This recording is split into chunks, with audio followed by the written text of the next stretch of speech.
Hello, ladies and gentlemen. We're back. I'm just going to quickly pour myself a drink, but many thanks to everyone who has... Oh, is this going to go? This isn't going to go. There we go. Many thanks to everyone that has donated so far. Amazing. And for an amazing cause, the Royal Theatrical Fund. We're raising money for those in the profession, in the arts, that are injured, ill, in infirmity. We're raising funds for them. We're raising awareness for them. And what a show it's been so far. And what a show we have left. Near the end, we've got a product launch. We're going to be hitting the Fast and Furious franchise, going over to America, USA, and I'm going to look absolutely decrepit. I'm going to be even looking more shiny, more looking like I'm ill, and all these lovely American creatives are going to look so gorgeous, and it's going to be so different. It's going to be quite entertaining. Anyways, who's up next? Up next, ladies and gentlemen, is Franny and Rafferty. Yes, come on, she is back, and so we have 10 minutes. So let's just jump back into it and resume from where we left off the last time. So Franny, hello. Hi, can you hear me now? Am I? Yeah, I can hear you now. It's just sometimes at the beginning when we add people to this server, there's just a bit of a delay and then we get in, but it's all right. We're back. But how are you keeping? How are you keeping in recent weeks? I have to admit to struggling a little lately, but I think everybody's struggling a little lately. It feels a lot like the goalposts are just being moved all the time, doesn't it? So we're all just figuring it out. That's the thing, isn't it? We're all just trying to figure it out. How are you doing? You've had a right old marathon today. Yeah, right, old man. Well, last time we were speaking, and that's actually bizarrely, I think it's at the same time that we did it last time. I have a feeling. I'm not sure, or when we changed the segment. It It is. And because I went, deja vu. But yeah, no, it's not 14 hours, 15 hours, and it's oh my goodness. Anyways, that's it. That's how it is. You're exhausted. I actually went through a phase earlier where I was talking to Steph Parry, and then my mind just went. I knew what I wanted to say, but my brain didn't let me say it, and I was like, oh, okay, I don't know what I'm saying. I kind of self-combusted, for better words. It's like on Netflix when it starts buffering. And everybody just freezes for a second. Okay, yeah. I know where I'm meant to be now. Yeah, for that time, it wasn't like a 5 to 10 second delay. It was like a 5 to 10 minute delay. It was kind of like, okay, lifetime. Catch up. But yeah, thinking about the goalposts, the goals. For you, what are you thinking about how to really tackle this industry, like with your work and your own presence in it? Well, there's so just talking about the kind of the goalpost idea. I think I met up with a fellow creative the other day, Diane Page, fantastic director, and we were just talking about, initially when lockdown sort of started to happen, and because myself and Freya Sands had just got back from America, so had seen the show on Broadway, and New York was just going into lockdown, and it was like this weird sort of zombie land of New York. I remember us being up at the TKTS steps, and like nobody was there, and that's normally the hub of Times Square, and the hub of Theatreland is packed, and you can't get a photo on it because just there's so many people around, and it was just us, and I think like another couple of people dotted around, and it just felt like the apocalypse was coming. And we got back to England, and then it felt like so much was kind of, but once we get to June, everything will just reopen. We need April, We need May might be a bit tricky and things will sort of trickle back, but June, everything will be open again. And then as we got to May, it became like, no, July, everything will open again. And then we had the blessing of hopefully the drive-in happening for 6. And, you know, there was in excess of 50 people involved in that project, including cast, crew, creatives. And so much hard work was done by the office, so much hard work was done by the associates, by the creatives, by everybody involved in the run-up to it. And then within a matter of hours, it's not happening. And I think that felt like the rug just being pulled out once again. So it's like the goalpost shifted again. Okay, so that's not happening. Okay, August the 1st, indoor performances can happen, but they can't happen because certain regulations around performances, but also the social distancing, so nobody can budget and afford to put any performances on. And then it's just like it keeps moving. And so sorry, I didn't catch that. Oh no, I was just saying it's completely relentless. It is that is the really key word, and a friend really kindly sent. I got such lovely messages on the day that it was cancelled, and I have to thank everybody that did message, and whether the message was a quick like just thinking of you, or just everything's just a bit rubbish, or using harsher terms than that. But a friend sort of messaged me and he said it is relentless. It's relentless, and that became such a trigger to kind of just opening the floodgates a little bit and kind of going, it is relentless because it is relentlessly unknowing. And in an industry where there is already so much unknowing, to have that additional level of complete lack of control and completely relentless not understanding of the industry and how the industry operates feels really hard, actually, really difficult. I'm sorry, I realise I should be much more uplifting and be like, no, everything's going to come back and we're going to be fine. But it just at the moment feels really hard, really hard. Yeah. Yeah, this COVID. Yeah, it's just this constant COVID coaster, as this term that I've nabbed in conversation. You can never gauge anything at the moment. But the one thing is that do you even the way there was such promise with the drive-through, for example, but even then for those even with the graduates that are tuning in, that will watch on the playback or this clip even. What should they still be pushing, even if there's a possibility that things might not come into fruition? Because I think even though the drive-through didn't happen, it still showed that there was some light. There was still some hope, some possibility. Yeah, and I certainly don't want to be. I absolutely do not want to be the person that anybody would watch and go, "Oh, it's all completely hopeless. Let's give up," because it isn't hope. It isn't hopeless, but it is tough.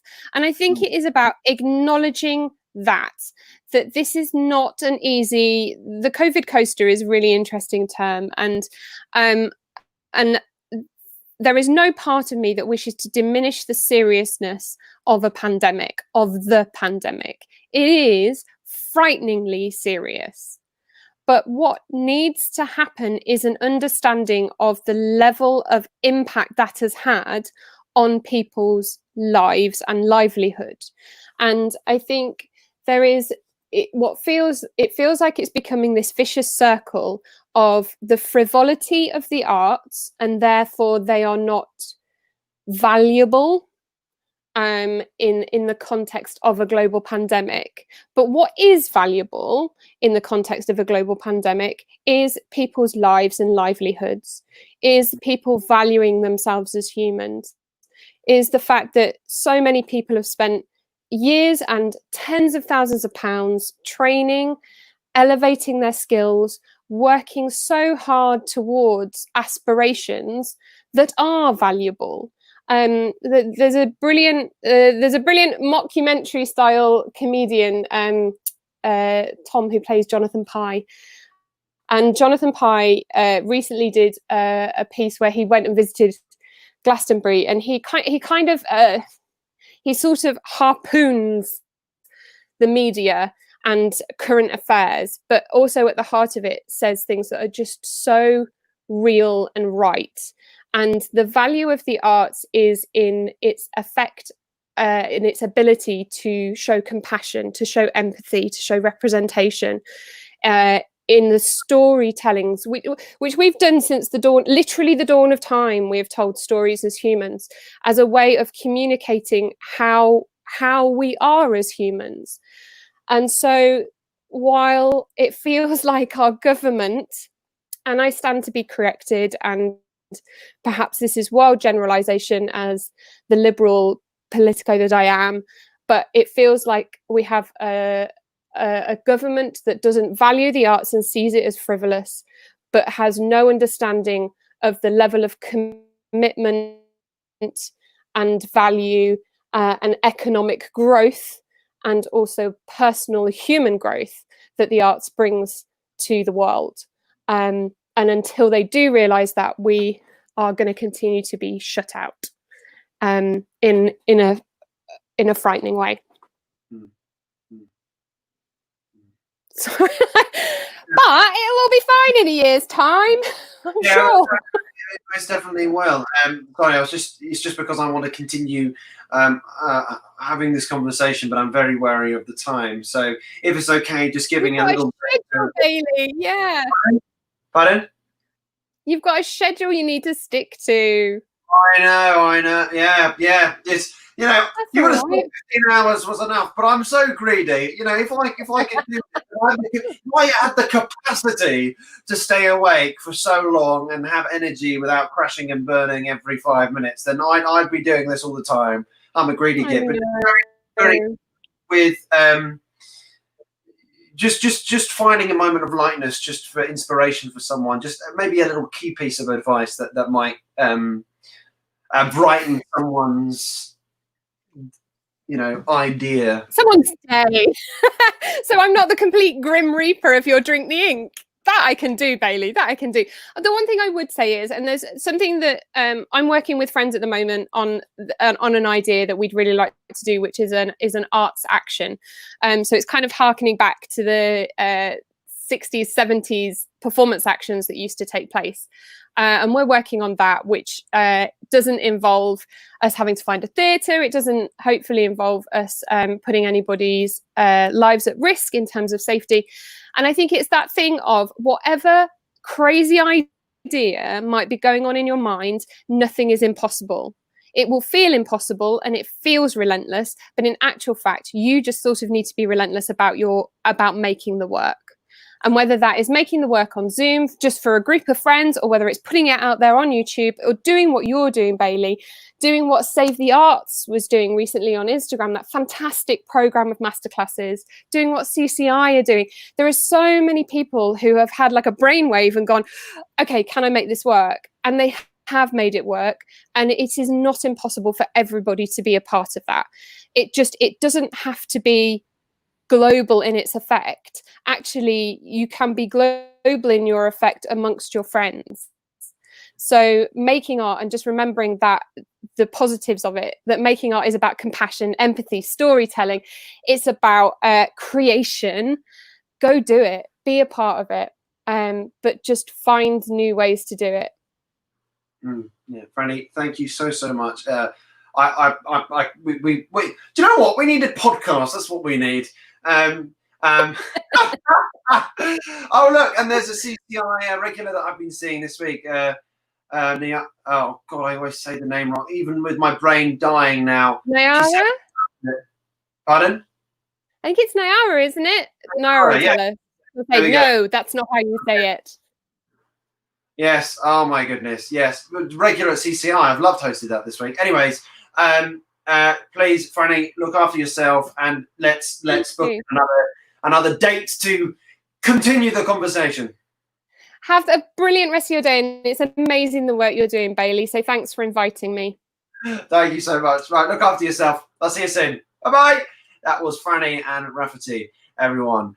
Love it all. Oh, my goodness. Right, let's just quickly check a few things on the system. Nayara, thank you. There we go. My brain's working now. Nayara, thank you so much. It's always great. I loved seeing you throughout the Collective Creative Initiative this week. Such a curious individual, and I want to get you very, very far in this industry. Just checking some of the messages from the server. Okay, we're okay. We're doing all right. We're doing all right, ladies and gentlemen.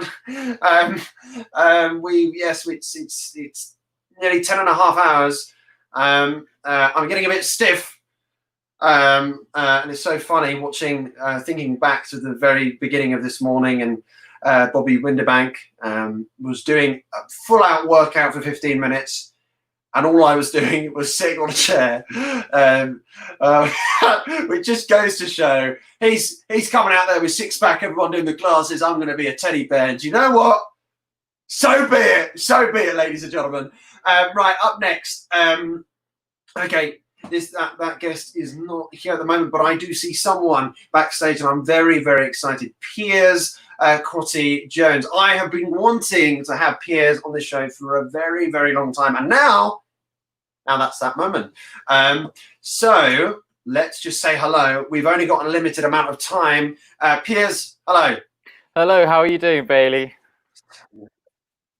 Oh, I'm doing all right, thank you. I'm doing all right. It's lovely to finally meet you, I must say. Yeah, likewise as well. I hope this isn't feeling longer than lockdown. You're marathon presenting, and I hope it's been going very smoothly. It's been sounding great so far from my end. Oh, thank you. Thank you very much. Jumping into the thick of it then, I've met, well, it's actually been trying to get to you. I've met various individuals that you've worked with, but aside, not naming them, all about you right now is collaboration. Collaboration for you with the projects that you get involved with, that you will ultimately get involved with later on in the future. Oh, something just dropped. There we go. That's probably my sanity. Is for you, what makes a good collaborator within this industry? Every collaborator you'll work with is completely different, and you'll find different things that you get more out of each other. I think being able to listen as much as possible and understand where people's strengths and weaknesses are. There'll be times where there are certain things that you love doing that you can really help in a collaboration, and there'll be times where you go, you know what, that person is brilliant at this. I like doing it, but they are fantastic, so trust in them. Trust as well. I think listening as much as you can to whoever you're working with and trusting in them to be able to, there's a reason you're collaborating together, and you have to trust in that process. So those two things I think are really important. Process. Obviously, you have a huge role within the creative process, being the producer. How did all of this come into fruition? How did this all journey start for you? Into producing itself? Producing itself.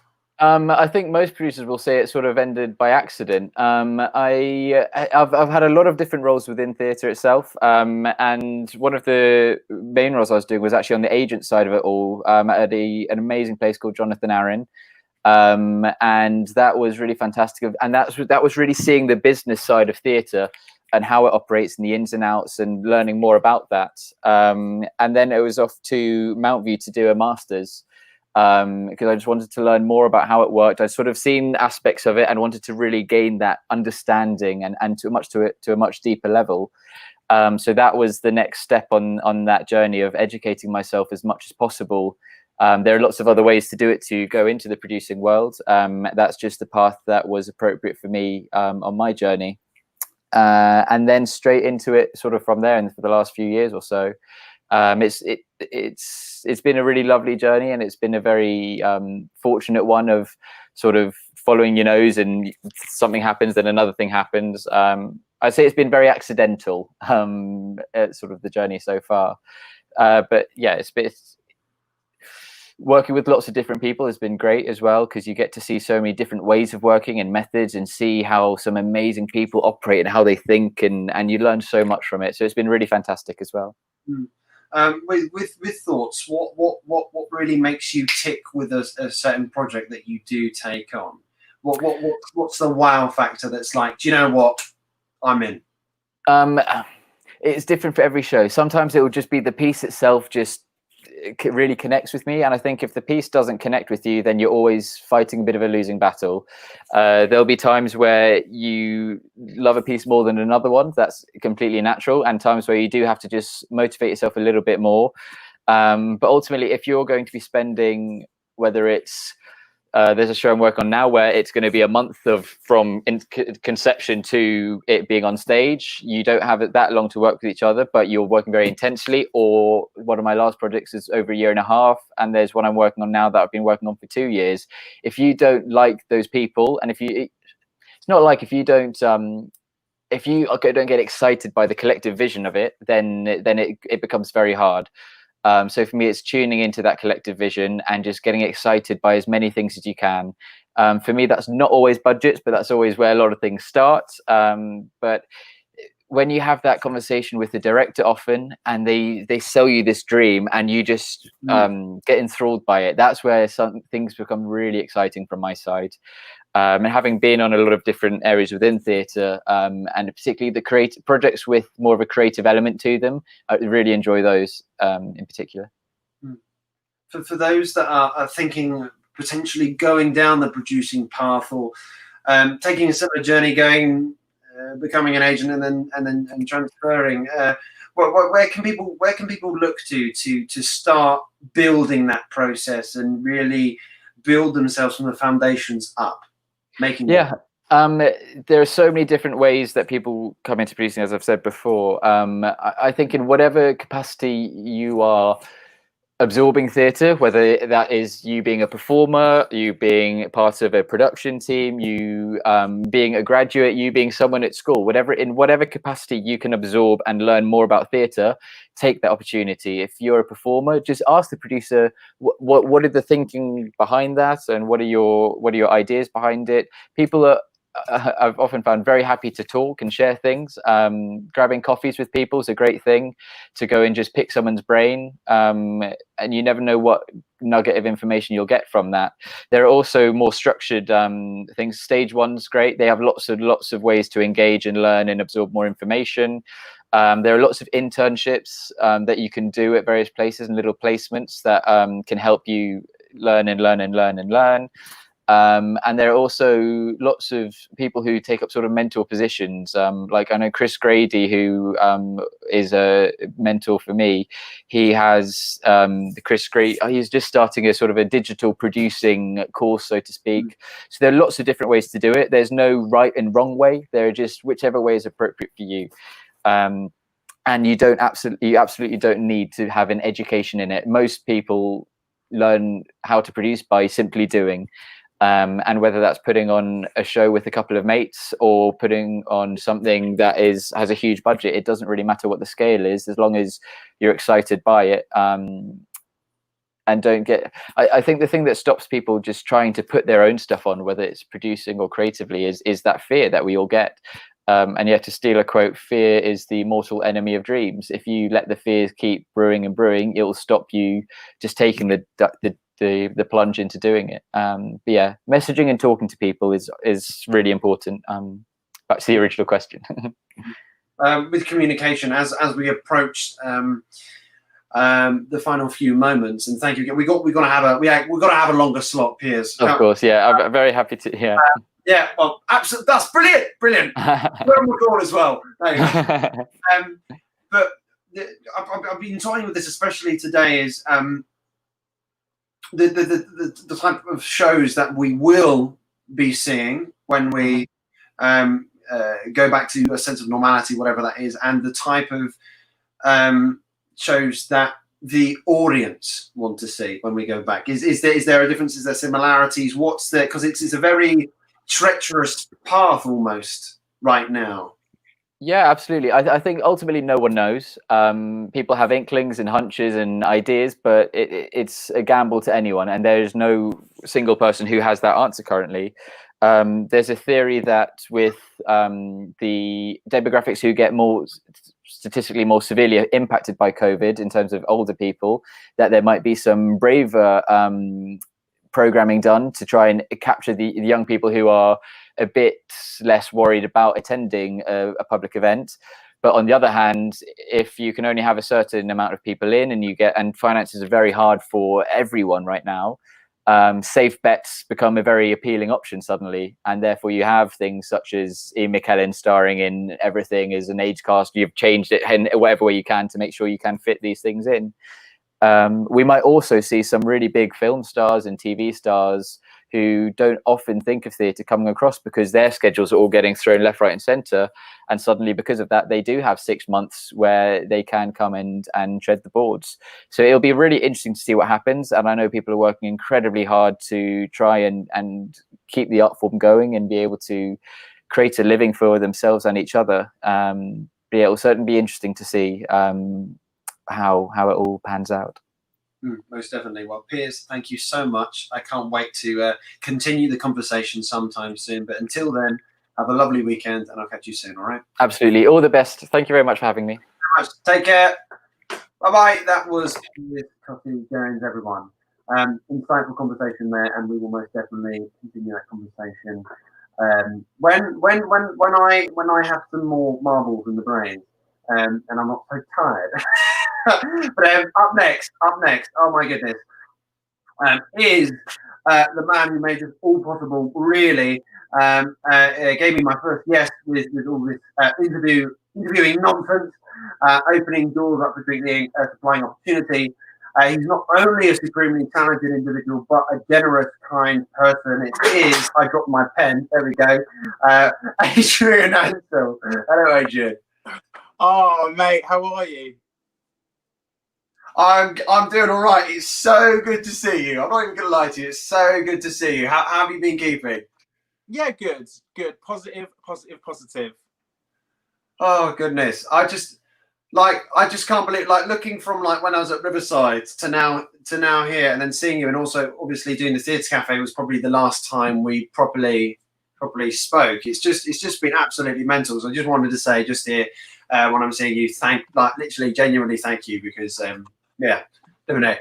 But what's kind of been happening most recently? What have you been doing to really occupy the time of these peculiar moments? Yeah, it's been odd because obviously I saw you at the Theatre Cafe, and we were like in rehearsals for a new project. So that was all going ahead, and we was all very excited about it. And I think it may have been a week or a few days later where it just stopped, and we got sent home, and I've been home ever since. I mean, it's just for those kind of things, when facing challenges, obviously all our jobs are a bit whatever they are right now. But when you're facing challenges, what do you just do to find moments of inspiration?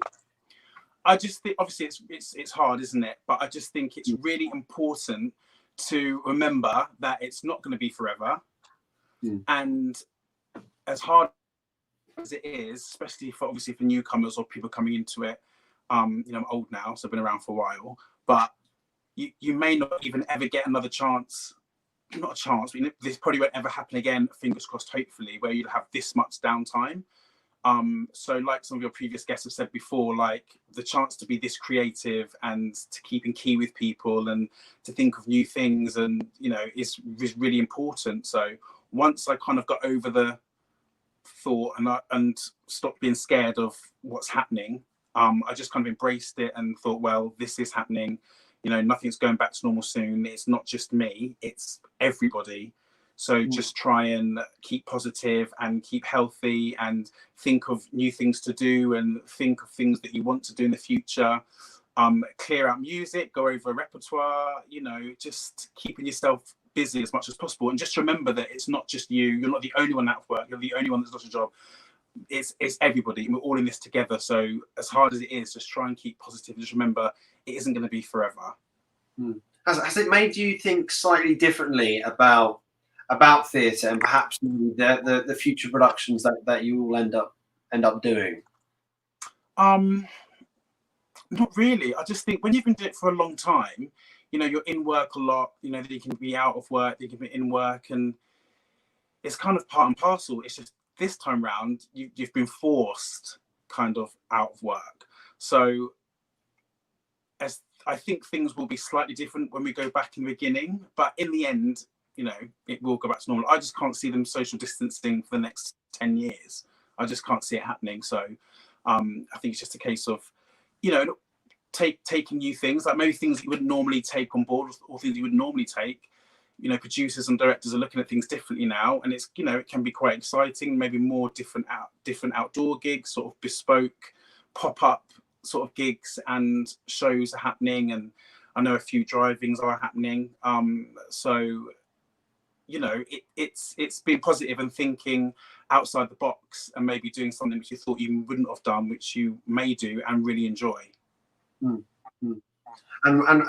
whilst you're still here, like always being like a warm person, just to because I know that at the moment I'm hosting the Collective Creative Initiative, and we have loads of different types of people, young, those in training, other performers. Just a key piece of advice, or just something just to say to them that will help them stay in the right mindset, with still keeping themselves inside this industry with hope. Yeah, I mean, I've thought about the graduates quite a lot because, you know, I remember those days really well. Like you train so hard, and you some people have been training or dreaming since they was 5 years old. Then you do go through all that, then you go to college, and then you leave, and it's like, now I can, you know, get my teeth into something and do it. And then unfortunately with this, it's just kind of stopped, you know, for everyone. But it hasn't stopped. You know, it's a chance for everyone who has trained to carry on with their training. Be it, we're so lucky now because, you know, when I was at college, there wasn't really a YouTube or anything like that, or Zoom or any kind of things like that. But for the college leavers now, you have left college, and, you know, you will be going into the industry, absolutely, because when we do get back, we're going to be absolutely screaming for new blood and new talent. And I think that's really important. So that will definitely happen. But at the minute, keep training. You're very lucky to have the YouTubes and the classes, and there's free classes and free Zooms. Just keep doing that.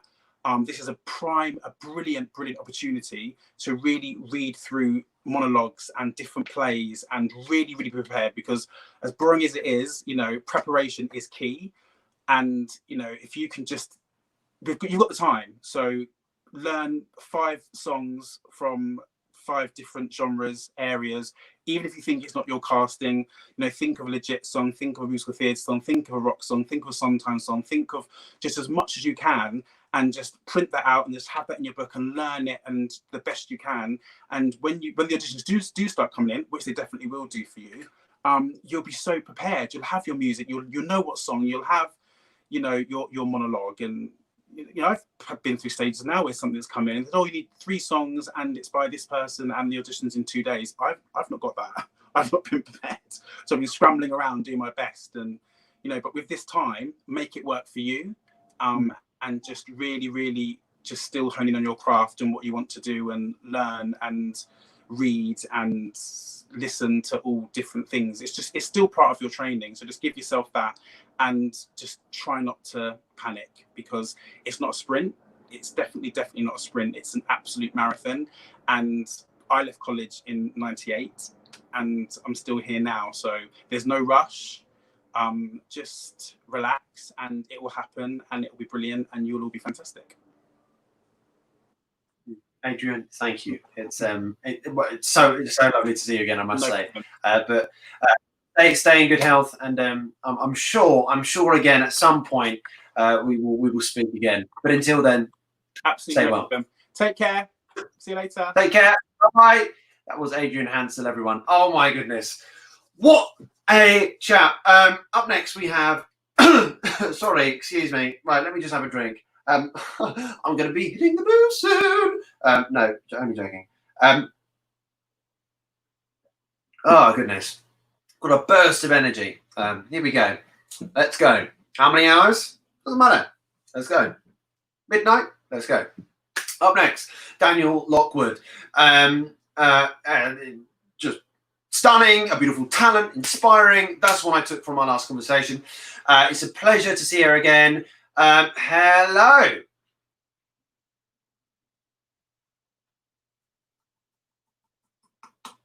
Oh, you're on mute.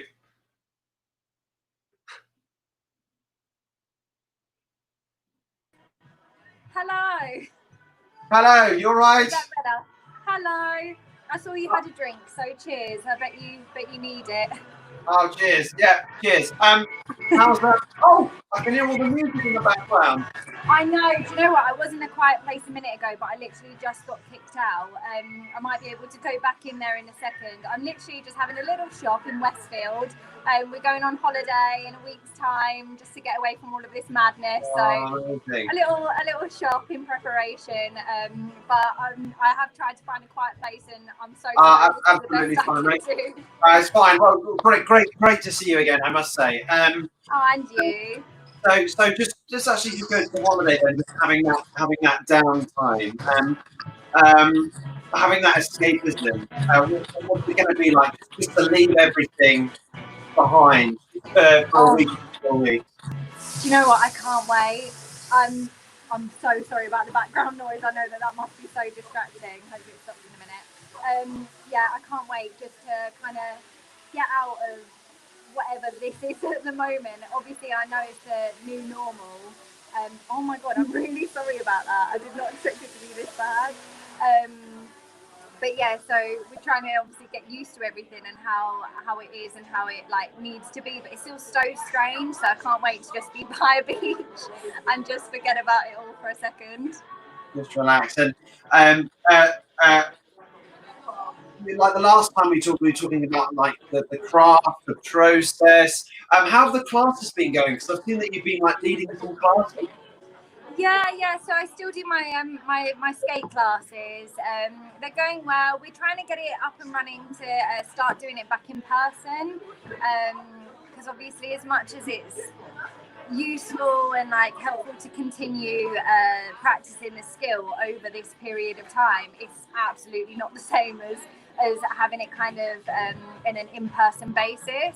So the sooner we get like the boot camps and the one-to-ones, maybe even just in a park rather than a sports hall for the time being, I just can't wait to like have that with the students again. So, and I think it's the same with kind of any class, like getting back into a studio and doing a dance class again. Like I think everyone just can't wait to feel that energy like in the room again. Do you know what I mean? Exactly. Danielle, if it's okay, I might have to make it a bit shorter because I'm struggling to hear you slightly. But just perhaps a piece of advice for those that are listening right now. Those that are, I'm so sorry. The graduates, the performers, the upcoming stars that are listening right now.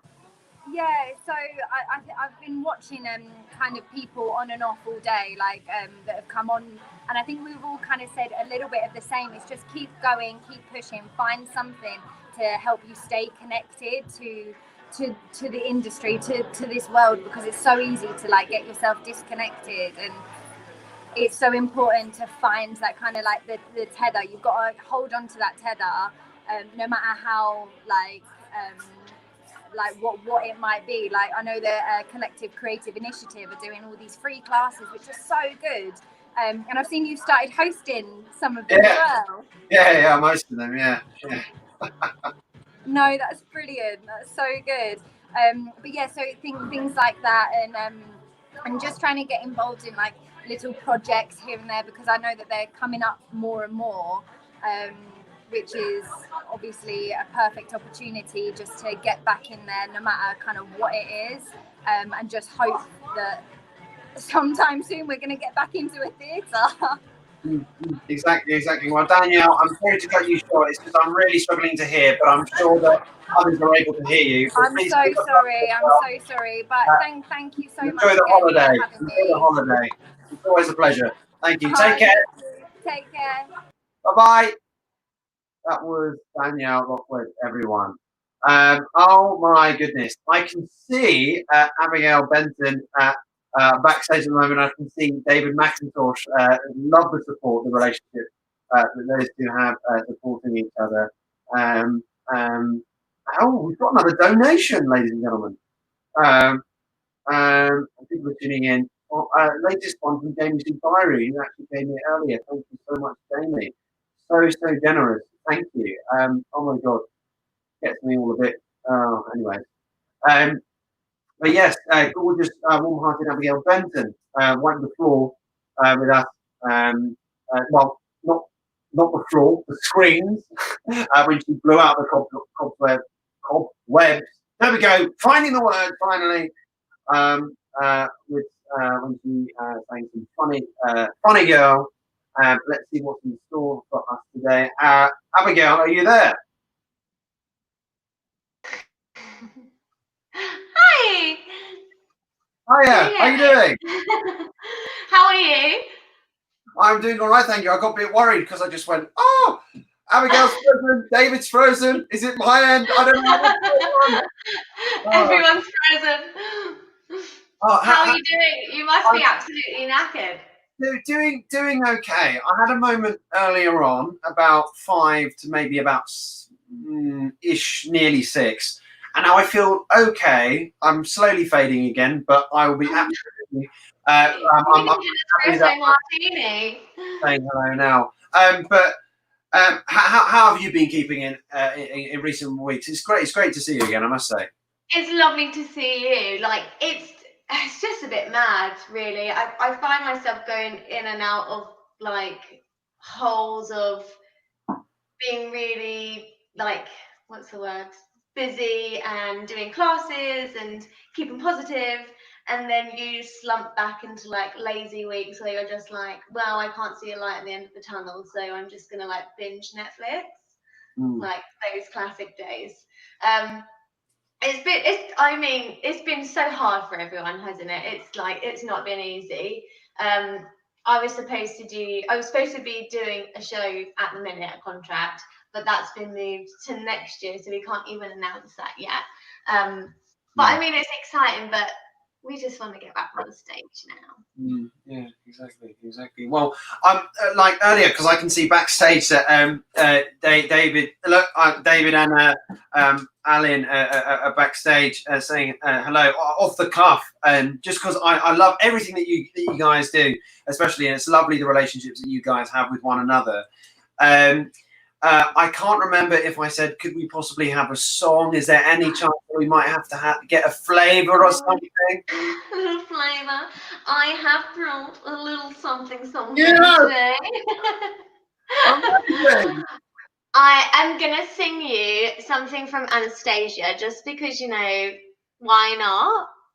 Oh goodness. Well, I'm going to just leave you to it. I'm absolutely everyone. Good me present to you, Abigayle Benton. Oh my goodness, I'm going to get the popcorn.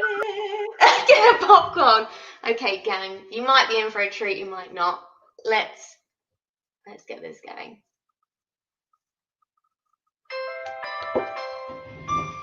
Scooch back a bit.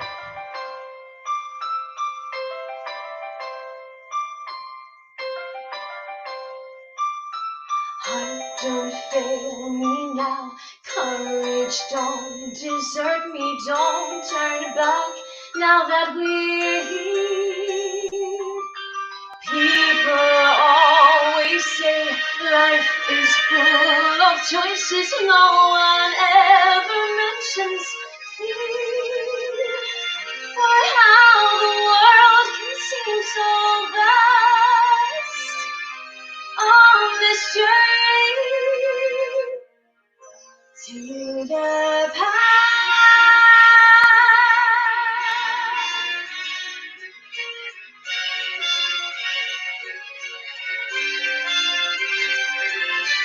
Somewhere down this road, I know someone's waiting. Years of dreams just can't be wrong.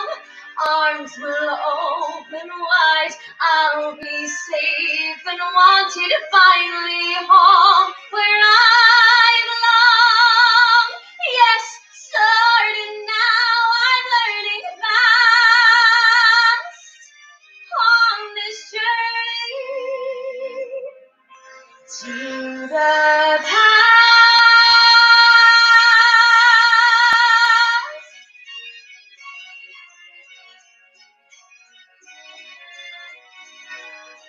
Home, love, family. There was once a time I must have had them to oh, love, family. I will never be complete until I find you.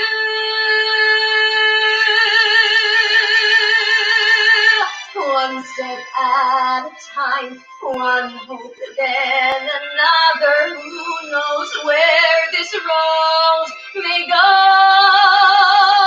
Back to who I was, on to find my future things my heart still needs to know. Yes, let this be a sign, let this road be mine, let it lead me to my past and bring me home. And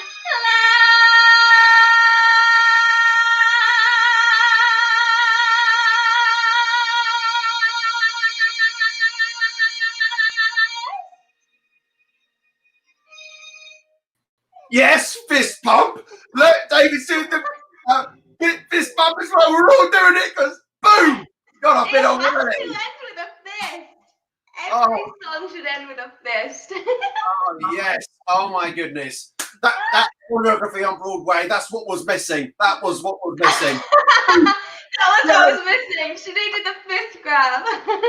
Come on, Broadway, you're behind with the times. Oh my goodness. Like with the rep that you do, because you've got that the money hitter numbers that you've done here, Oh especially. yeah.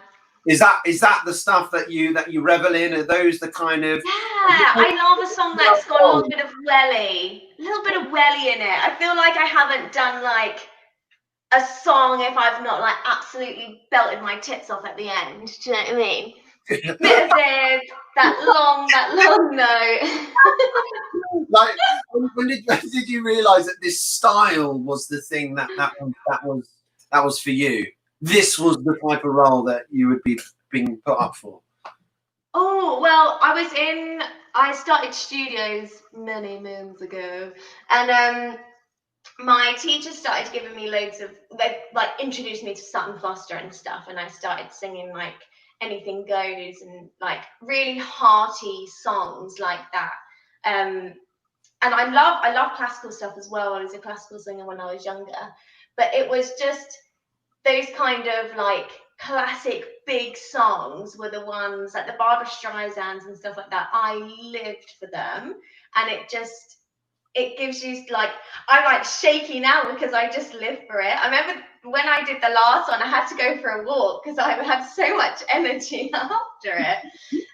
But yeah, it was like, I'd say it was first year of studios that I realized like, oh, actually like someone's listened to it and they've gone, you should always sing that. Like you should be a singer. Like I always thought myself as a dancer when I first went to college. And it wasn't until someone kind of turned around and was like, oh, like you're pretty good. Like you should keep with that. And I was like, oh yeah, sure, okay. Give it my best go. But yeah. And then giving that money. I'm just I'm really fascinated. How look, another regular is there again, she's back. Look, there's a comment here from Nayara saying so good. It's so brilliant. Some regular and Jamie here.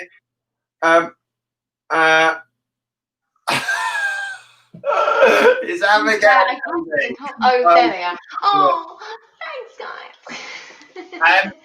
So much support in lockdown. Getting that support. What I'm really fascinated about, because I can see David backstage with the biggest smile, with his eyes going like that to the camera, looking at you.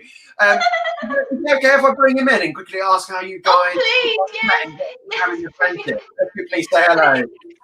Hello, David. How are you? Hello. Can you hear me when he's on? My darling. My sweet No, baby. seriously, my COVID here is out of control. It's not okay. You're what? You've got COVID. COVID here. Well, I had COVID last week, I think, but your hair looks glorious. thank you. Yeah, glorious.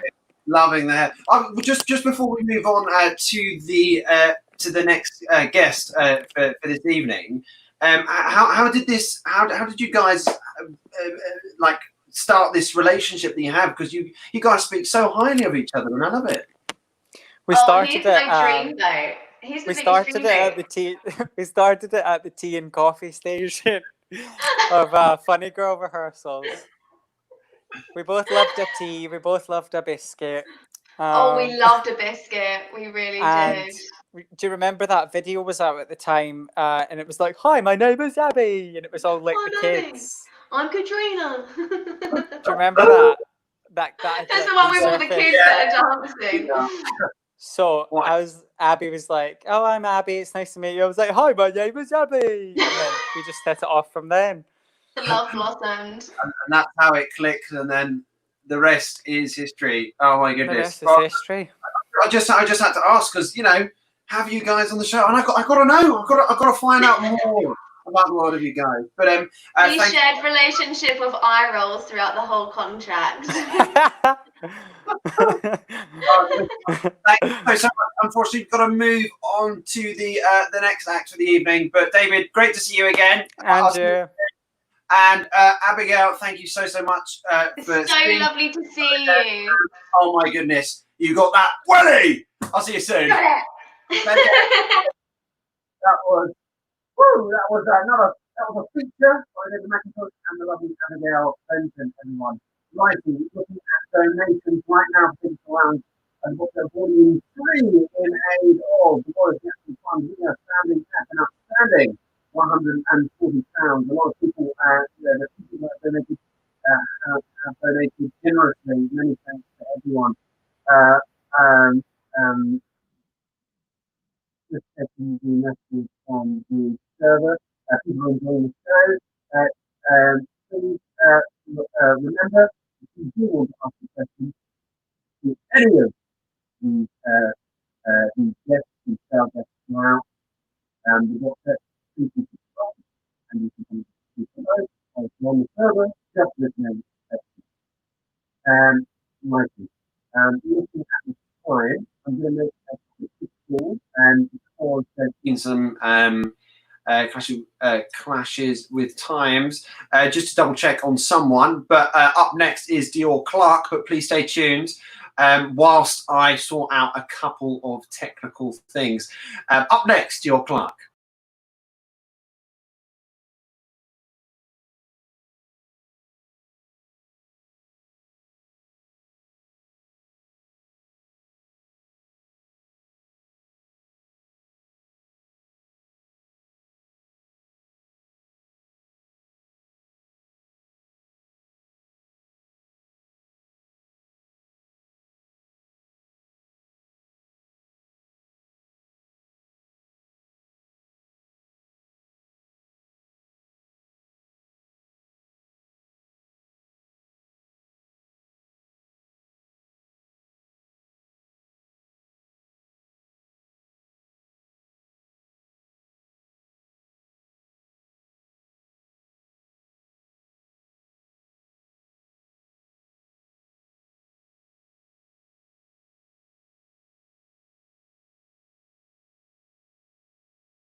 Drinking Benny Harris Kelly is back live and recording for our listeners. Thank you for those that have been on the continent at the Drinking server, and thank you for those that are coming and going on this YouTube live. Right, everyone, we have raised 80% of our aim so far for the Royal Theatrical Fund, in comparison to the amount of money that we raised for our second box set in aid of the Dash charity. Thank you so much for everyone that has donated, and also those that have been tuning in. It's great to see some of the regulars that have been coming on with the CCI that I've been hosting during this week, and will continue to do so indefinitely.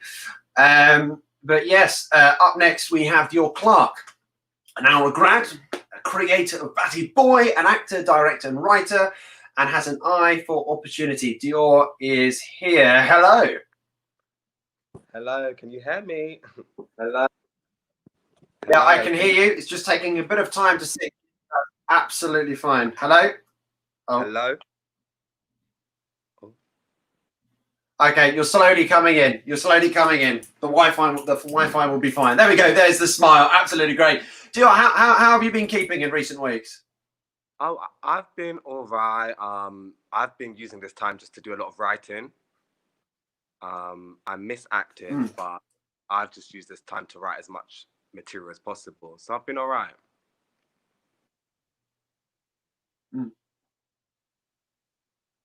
Can you hear me? Oh, there's a technical. Yeah, no, there was just a technical cut-off. I don't know what's going on, but don't worry. I think I heard what you said. With regards to the writing, obviously, you mentioned just there, creator of Batty Boy. When I saw you last, there was other opportunities in the mix. That's not finished, has it? That's not completely finished, has it? What more will we be seeing from that series? Okay, so what I've been working on recently is I've written a play version, and I intend to take that to the stage. I'm going to be R&Ding it in August, and fingers crossed it gets picked up by a good venue. And I've also been working on a TV series version of it, which I've been writing during quarantine. So that's the plans, and I'm really excited to see where it goes. Amazing, and also having. And I think that, the whole point of when I wrote Batty Boy was because me being a black gay male, I just didn't see our stories on TV enough. I didn't really feel like we was represented, and I just wanted to be a voice for so many of those people that I know exist. And I was just really grateful when I got the opportunity from Creative England and Sky, and they commissioned it. I was grateful to have that platform to showcase that story, because I just think it's so important, and we need to hear those stories. So that's why my aim is to continue pushing it, get the play up, get the TV series commissioned. You will be seeing it on TV, I believe. Yes. Yeah, you just got to keep going and put your stories up there right from the heart. And there are people that will listen and understand. So yeah, writing from the heart, having a particular style. When you have moments of writer's block, where do you look to for moments of inspiration, or trying to build momentum so you're being able to efficiently and succinctly tell a story? My style personally is I love writing from reality. Some people are different. So usually I have to be in the mood. So if I get a writer's block, I think sometimes people might panic, but you don't have to write if you don't feel like to write. So maybe you got a writer's block, so go for a walk, listen to some music, or watch something, do some research maybe about the subject that you're trying to write about, and that a lot of the time helps. And then you can kind of you have that day where you're like, okay, I know what I want to write, and then you kind of just spill it all out. That's how I kind of see it. And you provided yourself with a lot of opportunity, and you were talking about Creative England there. And for those that are umming and ahhing of really what to do within, I was very. Anyone doesn't know, there's a program called Short Flicks, and it's aimed at people that don't have experience. They want young, fresh, raw talent, and they basically give you a platform to come in. You don't need a script. All they want is an idea. You pitch your idea. If you're lucky, you get picked. You get cut. It gets cut from like 300 to 20. You then go on like a month of working with script editors and lots of people in the industry. It's almost like a boot camp to filmmaking. And then those 20, after you've worked alongside with script editors, you then go to Sky and you pitch it to Sky, and 5 films get greenlit. So I was really lucky because I never saw myself as a writer before. I was always like, no, just acting. And I saw this program and I thought, do you know what? I've got a story and I want to tell it. And I went in with no script, pitched the idea, and I went through all the stages. And before I knew it, it was being greenlit. So it was just exciting. Yeah, what was that sensation like of having that idea? Obviously having that greenlit, but then actually seeing it on the screen from that single idea. That's what was amazing as well. Because one thing I realized with an idea, it's always going to change from your first idea to the first script to even what you see on screen. So it constantly changes. But the most fun part for me, what I really enjoyed, was the casting process, being an actor, because I got to be on the other side for once. And yeah, just seeing your work come to life. Yeah, even just hearing the actors saying your words and then to kind of just then see it on screen all happening, it was just, yeah, it was amazing. Even though that process that I can the best advice I could give everyone is open, because you're going to be collaborating with so many people, and I think it's important to allow everyone to have creative freedom. Even if you have a vision, you have to allow change, which is sometimes even harder when you're basically writing a true story. But you have to allow the director to have freedom. You've got to allow the costume designer to have freedom, and even the editor. And you might bang now and then. Like literally, there were some points where I was like, nope, I want it like this, I want it like that, I want it like this. But the more I learned to relax and trust, it all came together, and it was very stressful. Very stressful at times. It's a lot of work, but it's all worth it at the end. The best moment is when it's a wrap. You're like, oh my God, I've done it. That's what really pushed me to want to be more than just an actor, but I wanted to write, I wanted to create my own work, because I think it's very important as an actor to create your own work, because by creating your own work, you also create your own opportunities. You're not just sitting there waiting for to be casted in the next big film or the next big series. You can make your own big series. Exactly. Well, Dior, thank you so much. I think there's a slight problem with your connection, but we were able to hear you. Please do look after yourself, and let's try and extend this conversation again in the future.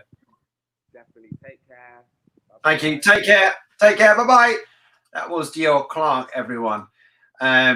Amazing to quickly have an insight into him and his career. Right up next is Adlyn Walton. I met her a few years ago. As an actress, she is instinctive, sharp, and cool, all the while seeming effortless on screen. She joins us now at Drink the Ink, and it's great to see her again. So, hello. How you doing? Hi. You okay? Yeah, I'm doing great, thank you. Oh my goodness, how everything has changed since I last saw you. You know, I know. Absolutely terrific, and like actually, I won't say it for you. Can you say a little bit about yourself and the trajectory of how you got to the present moment now? Yeah, sure. Thanks for such a nice intro as well. Very nice of you. Yeah, so me and Bailey met when we were doing a short course, which is it's like a short film course in London. We were both doing acting, and a lot of people there were sort of young actors, writers, creators. and I've been to 3 different drama schools, so I've always wanted to do acting, and I was fortunate enough last year to graduate and get the agency that I really wanted, so I was so blessed. And then since then I've been auditioning, and at the end of last year, October time, I was fortunate enough to be cast in series 3 of Tin Star for Sky Atlantic, alongside sort of like Tim Roth, Genevieve O'Reilly. So it was just such a dream role coming straight out of drama school. It was a small role, so it was just like 1 episode. And yeah, I'm looking forward to watching it later this year. Exactly. And like after essentially that being your debut, what was the transition like from coming out of years of training and then actually being on the set? Yeah, it was really surreal. It sounds cheesy, but it was a dream come true, because I've just been dreaming of that moment, working with industry professionals for such a long time. And it felt so natural. So, when I was getting ready, I was like, oh my God, I'm so nervous to meet everyone. And then when I got on the set, it was just so natural. I felt effortless working with everyone. I met some amazing people. I worked with such an amazing director. And the cast were amazing, and it was just, I think I was very, very lucky and blessed to have such a great first role, really, because you do hear some stories about the industry that's not always perfect and things, but I was really, really fortunate to have such a great role and a great team around me. So the transition was actually really easy. I know doesn't always go that way, but I was really fortunate, and it was great. It was a lot similar to sort of doing a lesson in drama school for acting for camera. It was very much the same. All of the tips that my teachers gave me were useful. So yeah, it was great. It was such a good experience. Amazing. And thinking about that, I had a chat with Top Boy director Brady Hood earlier, and he was talking about how he prepares can't swear on air, but he prepares the hell out of things. And then kind of lets that all go. And I hear this a lot from a lot of actors. And he says he's when he works with actors on set, he really wants the truth and everyone to be reactive. So for you, when you were on that set, what did you do to really just center your core and enable yourself just to be free and within the moment? Yeah, so I actually had quite a dramatic scene, because there was a stunt in the middle of it. So it had to be filmed a lot. It took, for quite a small scene, it actually took like nearly a day's worth of filming, because we had to do it with stunt doubles and the actors. And they had pre-rehearsed the scene, because it was like almost choreographed. But I was the only actor in the scene that hadn't been a part of the rehearsal process, because I was a bit of a smaller role. So a lot of my reactions and things were genuine, because it was the first time that I'd seen the acting. It was the first time that I'd seen the fight that happens. So when I was reacting to it, it was real reactions, because I genuinely hadn't seen it. And it was quite, it's quite a big scene. They sort of like throw hot coffee in the face, and then they're like sort of like on the floor attacking each other. So it was quite, it felt natural, because it naturally fell into my acting. Like I felt like I didn't really have to act too much. And the director was just amazing. She was so supportive. In between takes, she would come over and really speak to me about my role. She was really, really invested. Even though I was a smaller role, I was completely treated the exact same as all of the lead roles. And she sort of would come over to me and just give me advice on, like being natural. If she wanted me to have a moment of eye contact or something like that, like she would come over and advise me, and it flowed really, really naturally. And she was such a brilliant director, because I've worked with some amazing people even in drama school, but she is probably the best director I've worked with, because she just made me feel so at ease. And the scene was great as well. It was really great script writing as well. So it flowed really well. Amazing. And what motivates you about the materials, the projects that you do take on? I absolutely love acting, and I always have, because I just love being able to portray other people's stories. It really, really inspires me. When I watch something that I feel inspired by, I will spend hours after researching the actors, their upbringing, where they trained, their background, what inspires them. And it's that inspires me. So watching, an amazing piece of theatre, or, a series, just anything really, even watching things in drama school, maybe watching someone audition. I've watched so many auditions, and even watching someone, you know, audition with a monologue would like inspire me. I would see something, I'd be like, wow, that was, you know, such a cool monologue. I would then go and like read the play. So it's just, I'm just so invested and passionate about it. So when that's what inspires me and motivates me to do it, is just because I get such a great feeling when I'm acting. It's like, you know, the best feeling in the world to entertain other people, you know, with so many different amazing stories. And that's what I love about it. Yeah, that's what motivates me.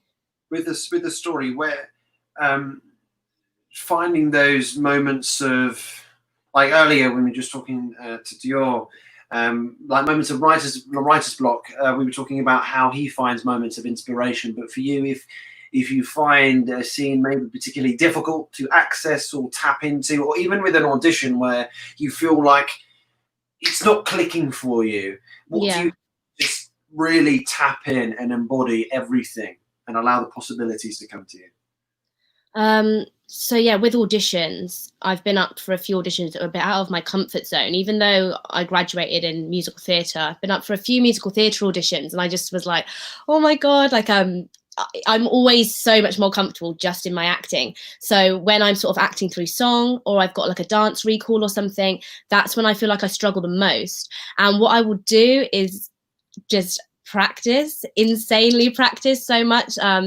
That's how I get through it, really. So I will just hammer myself every single night to go through the script, know my lines. You know, I'll stare at myself in the mirror for hours on end, singing the same song and the lyrics over and over again. And that's what gets me through something that, yeah, like you said, like if I can't feel like I can't tap into it. But with acting, I just it's like my passion. So I never really feel like I can't tap into it, because I just love doing it. But yeah, I think definitely acting through song is sort of the thing that I would feel most nervous about in an audition. I just practice the hell out of it and hope for the best when I go in there. I've had some terrible auditions with acting for song, but yeah, I've also had some really good ones and met some amazing people. So I feel like each audition is a journey and it helps you for the next one. So.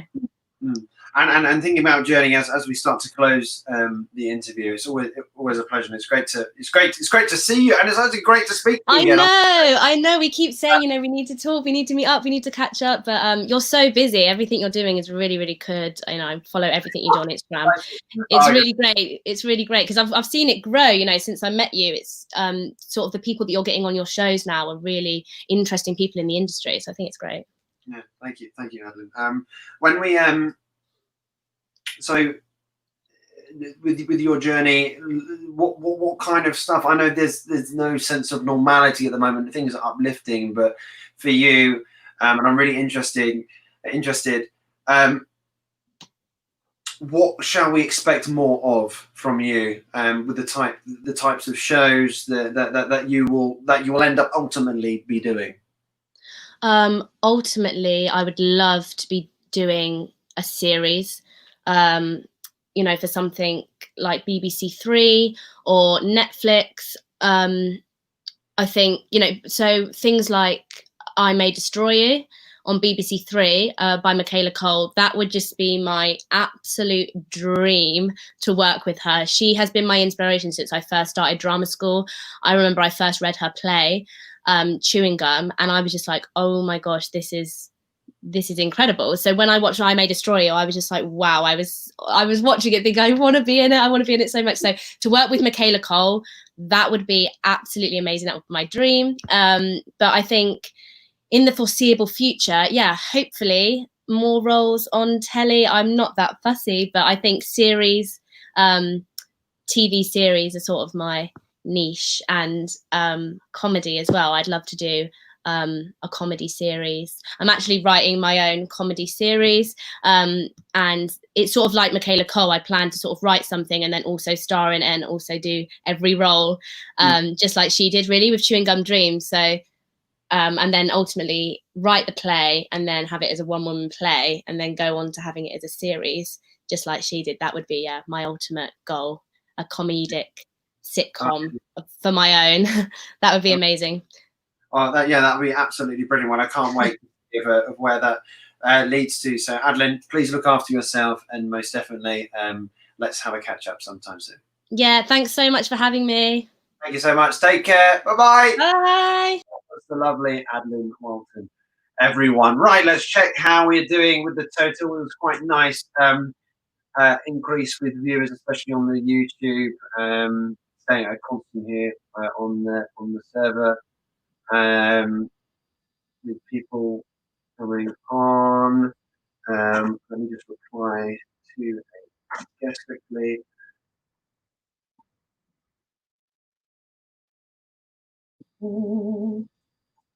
Yes, please. If you're still tuning in, or not, please let us know what you're thinking of the show so far. We've still got so much coming your way. Excuse me, just looking at where we're at. And yes, we've got Fast and Furious franchise coming your way. ABC coming your way. We just got Natalie Kelly, Victoria Kelly, Brittany Raymond, especially for those that have seen the next step.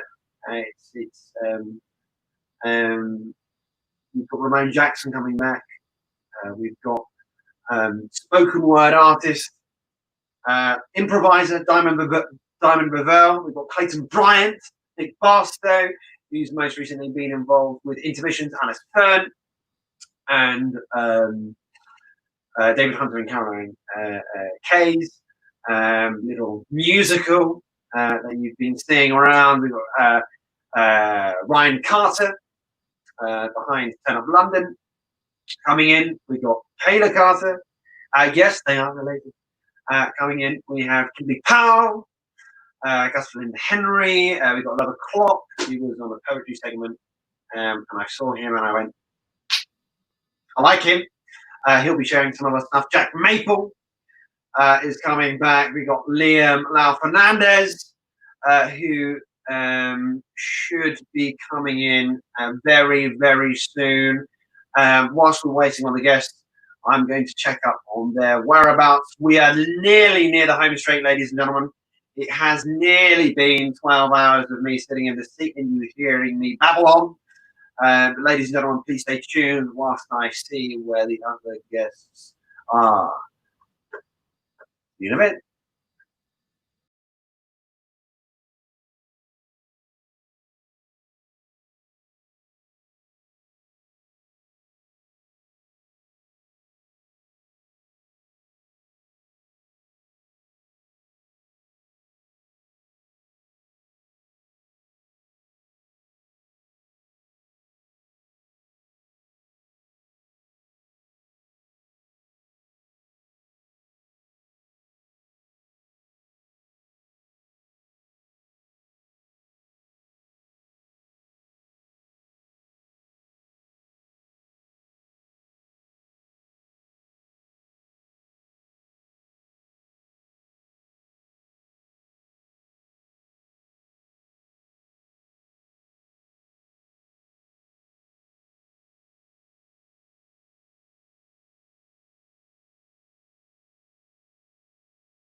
Ladies and gentlemen, we are back. We are live. I was just checking on the running order. There have been bizarrely a few illnesses today. But there we go. Our next guest, excuse me, just need a bit of fizzy pop at this time now because we got 3.5 hours remaining. We've done all right sitting down on this chair for a wee while. But yes, thank you for all the donations that have been coming our way for the Royal Theatrical Fund. You're raising awareness to this profession, those that are ill, injured, and in infirmity, and you're raising funds for them. So thank you. Ladies and gentlemen, our next guest, I really do want to make the most out of the time that we do have. We'll find more about her in conversation. I can see her backstage right now. It is Kayla Carter. Hello. Hello. How are you? I'm doing all right. How are you? It's been a very long time since we've seen each other, but yes. Know. Back with the poppets. It was a great time. Oh my goodness. Well, like I've been following your journey as I've seen like popping up on the feeds and seeing various things on online platforms. But for you, like since I last saw you, and for those that may or may not have met you before, is it all right if you talk a little bit about your journey and how you've got to present? Oh my gosh. Okay. Yeah. So I went to a performing arts sixth form in Marlow called Jam Academy, and I did 2 years, and then I left and I was like, I want to be an actor. So I went to Oxford School of Drama and I did a foundation course. I'm in a really noisy house, I'm so sorry. And then I was like, oh, I really want to do more singing. I want to do musical theatre. So I went to the Royal Academy of Music to do my master's, and that's where I'm at right now. Kind of, not really lockdown. Right now, you're at. Sorry? You broke up slightly. Did you say right now? You're there right now? Right now, but kind of not because of Corona. Yeah, but yeah. I get you. Yeah. Awesome. And after all the I'm so sorry. Really fine. It's a bit of entertainment in amidst the interview. I love it. I love it. Running down the stairs and actually like taking steps forward. Flavor wise for the things that you want to do, because you've done various different projects, and we were talking about oh my goodness, I've got it in my head. I know what it is. It's along the South Bank. It's the Underbelly Festival. Yes, it is. There we go. Yes. Oh my goodness. See, you can see my brain starting to fail now. You're doing so well, Bailey. Don't worry. Keep going. Oh, thank you, darling. Thank you. But from there, like having different experiences moving forward, have you got a certain particular idea of the artist that you do ultimately become? Yeah, it's such a hard question. You know, like I love like doing new things, new theatre, new writing, anything where I get to kind of help create the role is like really exciting to me. So yeah, just anything like workshops. I just love when I get asked to do a workshop. I'm like, yes, please, because it's so fresh and exciting. Do you know what I mean? So any of that kind of thing. But I mean, I should be going into a musical that I can't talk about, but it's supposed to be happening. And then after that, I'm supposed to be, oh my gosh, I'm having the worst luck. And then, oh my gosh, the light is broke. And then after that, hopefully I'm filming a film. So in April. So a mix of things, which is exciting. Mix of things. And is that how you want to like be at a constant with it then? You don't want to just be put in one particular category. You want to have a flavour of it all then. Oh. Yeah, is that greedy? Do you know what I mean? Like I want plays and musicals and film and TV, and I'm a bit greedy. I like it all. Oh yes, no, that's what we love here at Drink the Egg. Yeah, just greedy. Love it. For you, and I'm really interested because I've been talking about this in the past few interviews. Is inspirations, and when you find maybe moments of difficulty, especially when you put into a circumstance like this.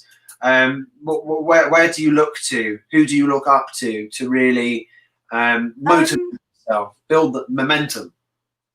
Yeah, that's such a good question. I think I am a Christian, so I literally look up and I'm very like, God, what is your plan for me? What's next? And I think, I mean, everyone has faith in different kind of ways, but my faith has really, really got me through this. I think just knowing that actually I've got a plan. Everyone's got a plan. We don't need to stress. Everything's going to work out really helps me. Yeah, so that's my inspiration, is Jesus. And with, obviously, we met each other through teaching children, having that childlike sense of play. When you're in a rehearsal room, you're talking about the workshops right there. What's your favourite part of it all with the collaboration process? I think improvisation is like so fun to me. I guess that is the most childlike you can get, isn't it? Because when you're a kid in the playground, you are doing constant improv. Like, let's play fairies, let's play mums and dads. That is just improvisation, and I think that's why I love it so much, is it's like that childlike bit of performing when you're just making it up and creating it. It's fun. Exactly. And just like a final piece of advice to give to those younger individuals, and I know there's certain people who are young, part of the Collective Creative Initiative project that I'm hosting at the moment, and just to give them maybe a little bit more understanding on this industry, especially approaching in times like these. Oh, a bit of advice for the industry. Is that what I'm going for here? Yeah. Do you know what my mum always says? I'm gonna take it to my mum. She always says the world does not need more singers, actors and dancers. I'm sorry to break it to you, but we don't need more. But what we do need is you and your creative presence in that room. Okay, so just don't go into it like I'm just a singer or I'm just a dancer, I'm just a performer. Actually, you are so much more than that, and you are such an incredible individual human being, and what you're going to bring to that room and what you're going to give off to those people is going to be exceptional, and they need you. Whoever you are, wherever you're going, you're meant to be there. Okay, thank you. Thank you so much. No problem. I loved all the different lights and the stairs and the noises as well. It was brilliant. I'm my so goodness. sorry. Oh no, I loved it. I loved it. You've got my brother in about an hour, don't you? So let's see if he can find somewhere better. Yeah, no, it's brilliant. Well, please do look after yourself, and Thank you. Speak soon. All right, take care. Thank you. Thanks for having me, Bailey. Bye. All right, thank you. Take care. Bye. That was Kayla Carter, everyone. Righty, I'm going to try and switch on a light to see if this can look a little bit different. But let's just see if this makes just to make it a bit more light, really. Oh look, there's the shadow. Right, ladies and gentlemen, I'm just seeing where we are. In about 5 minutes, we should be hearing from Jack Maple. I'm just seeing of where guests are.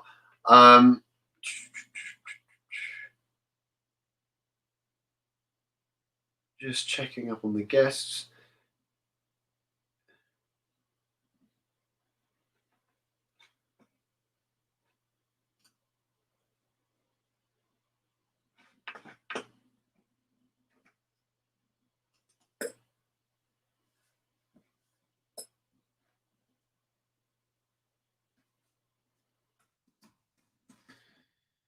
Checking up on our guests here. Ladies and gentlemen,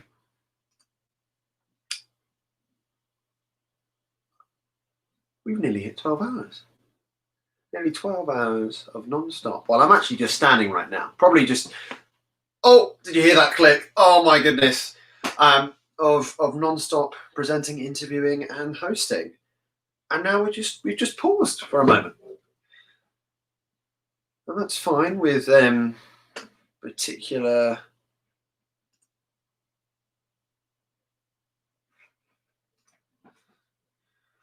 I'll just see.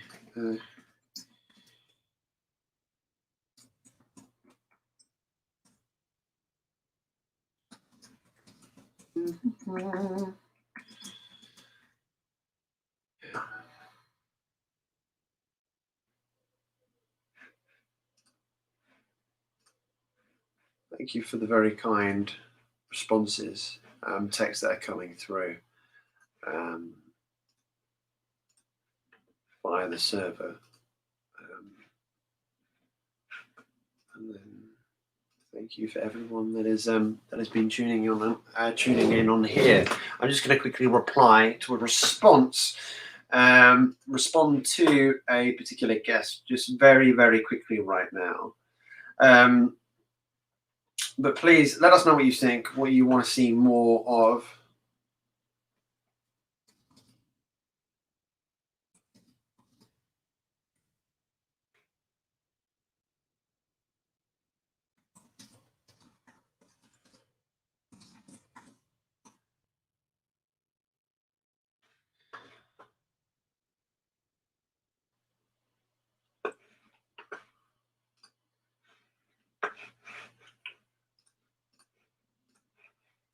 Well, it's a nice moment just to quickly stop. Well, I talked about the Kelly Scott program that we did this week with Fiona Kelly-Ord and Paul Harper. Amazing. And now we're going to be doing stuff with Bloomsfield. See, my mind's starting to go. Bloomsfield Welsh Management with Barnaby Welch. We'll also be doing something with JBR agent. And we'll also be doing something with Andrea Clarke Casting. Very exciting self-tape projects which will be officially announced on my social platforms. Just quickly got a message from someone.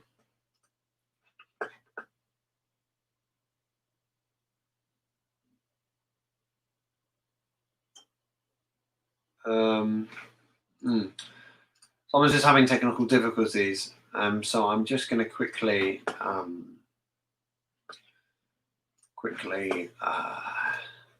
get the link and try and oh,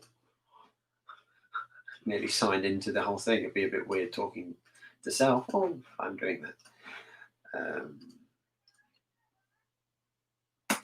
No, I don't know if you can hear my family there. Oh god, I love them.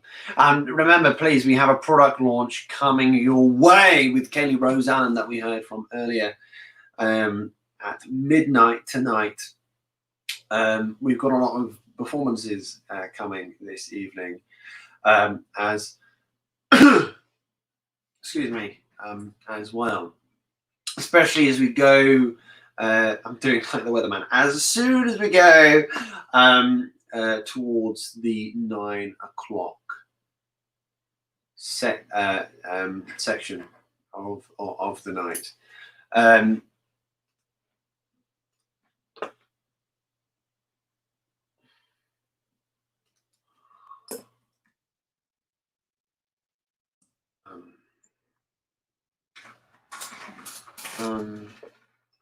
Just trying to help out a guest here. Please stay tuned. I'm just going to see if we can get one of our guests in, but we'll be with you in a moment's time.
Hi guys, we're back and we're live, and we're mixing it up a little bit due to some technical faults, but we needed to get this guest as I needed to interview this chap. Liam Lau Fernandez now joins us now. I saw him for the very first time in the West End when it's for the prosecution. His voice as well, we'll hear it in a minute. He has such presence. Hello, Liam. I have to confess, I didn't actually know you'd actually seen me before the West End. I had no idea. You messaged me and I thought you'd found me through a friend of a friend or something like that, that you'd actually seen me before. Oh yeah, no. Yeah, no, I've seen you perform. Well, that's great. I hope. Yeah, and you and whilst we're on that as well, you Carlton Hobbs, if we can talk about that quickly. Yeah, because you won that, didn't you? I did, yeah. And that whole experience, I'm really fascinated about that, and with the voice that you have. For those that are thinking about going for the Carlton Hobbs, what can people do to give themselves a helping hand? Well, the thing that I did was just to sort of record myself and listen to myself. That was the biggest thing that helped me, was recording my pieces. You know, as an actor, your own instinct is pretty good. So when you record yourself and you listen back to yourself, what you think might be going well or might not be going so well, generally it's pretty trustworthy, and that can allow you to achieve the best performance that you think you can give. And if you've given the best performance you think you can give, then I mean, you can't really ask for anything more. So that was the main thing I would do, I'd say. And they sometimes they talk about like accents and stuff like that. Do you have to have a large majority of them, or is it just primarily of how you present yourself? I think whatever you're comfortable doing. Obviously, although my ethnicity visually is not necessarily common, my voice is pretty standard. It's pretty RP. So for me, I did try accents, but I mean, don't go out of your way. If you don't feel comfortable doing an accent, you know, don't do it. So I think whatever you find fun, to be honest, because if you have fun, that will come through in your pieces. And for Witness, how was that whole experience for you on stage? Sorry, say again. Sorry, how was the experience for me on Witness? Witness, yeah. Yeah, so it was good. I mean, I'd never understudied before. Did you see me perform as the Clarke or as Adlyn himself? I actually saw both, because I am. Oh, really? Yeah, no, I saw both, because through when I met Jamie, I first of all saw it with him, and then I did see you, but then I was able to. I went to certain specific dress rehearsals and then actually runs, and I was sitting in different positions with Clebby, and yeah. I see. Yeah. So it was, understudying was an experience that I hadn't had before, and that was definitely a challenge. Understudying is definitely, something that one should really consider when they're taking on. It can be very difficult to sort of, by very definition, your second choice. You weren't the first one chosen, but I think once you get over that, you especially if the relationship you have with the primary actor for that is very helpful if it's a good relationship. But no, Witness was great. Like, I met so many good people. I think having a run that long can be difficult. So some people like it, some people don't. Personally, I would have to think quite difficult, but taking on a run again that is sort of that length. But no, I mean, you meet some amazing people. You get to act in the West End. I don't really know what more you want than that. But yeah, it's definitely highs and lows, but the highs wouldn't be there without the lows. So yeah.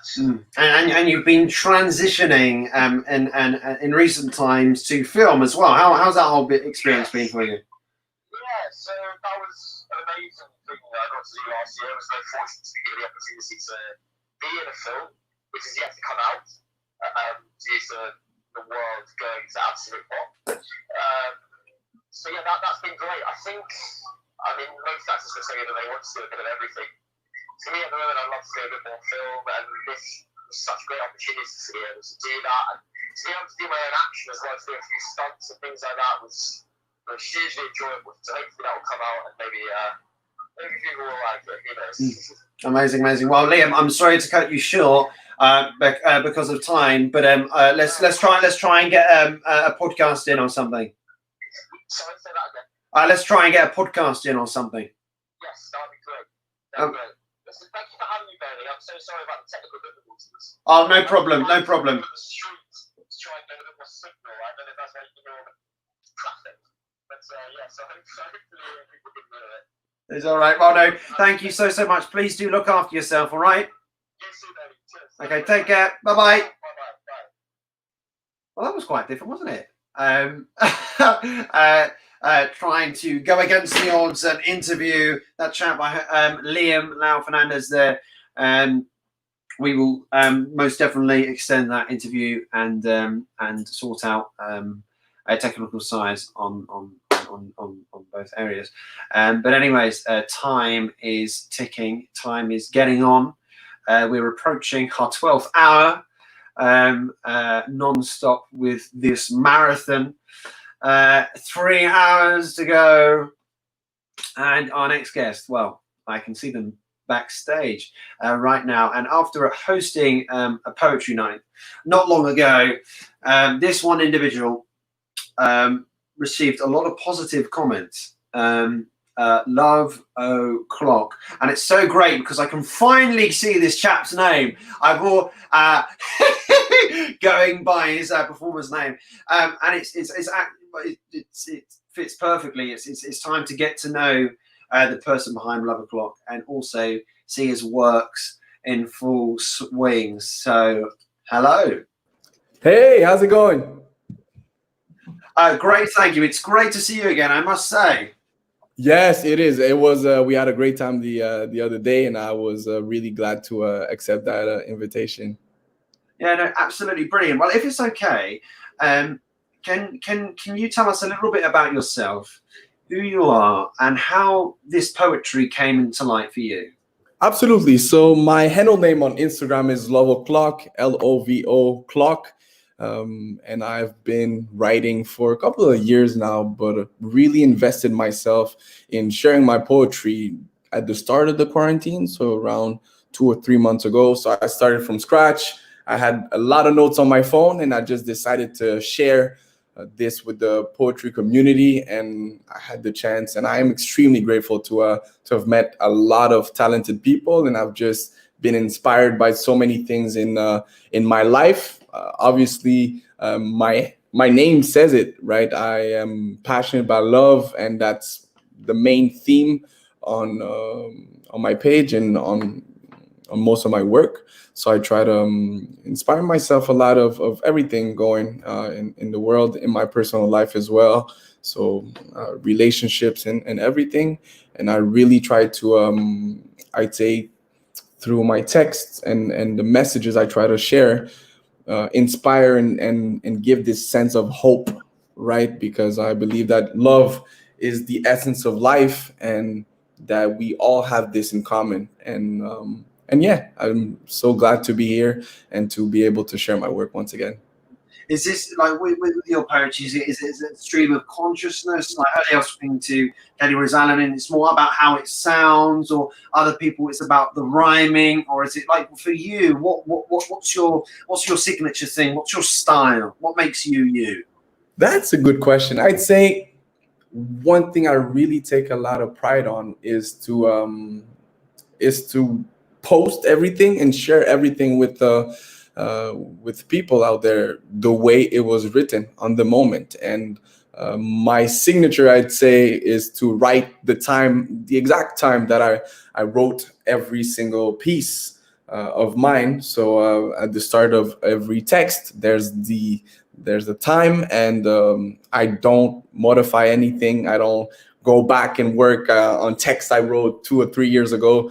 Everything is just myself. It's pure, it's vulnerable, and I think that's what make it a little special, and what allows people that read it to really get a deeper meaning of who I am and what type of message I'm trying to share. Amazing. Well, whenever you're ready, please share your gift with us. Perfect.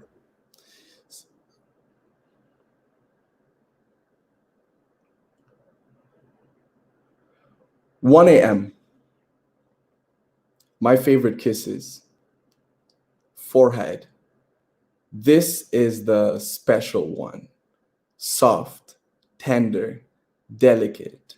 It stays for the day. Covers your fear, gives courage.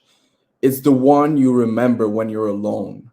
The one you think of when you feel nobody cares. It gives life even to the one that are about to leave on their last breath or their first one. The lips touching your skin penetrate your soul. These are the kisses we never forget. The cheeky one. It introduces itself before any words are pronounced. Still gives a feel of yourself, what you have to give to the present, to the future, to the world. It comes with a smell, a look, a touch. You know when it's genuine or when the distance is already too big to come back. It's friendly, but sometimes with an intention that deserves so much more. It's a start, a single parenthesis, a new beginning. It's an opening to your heart. Hand. It shakes you right away.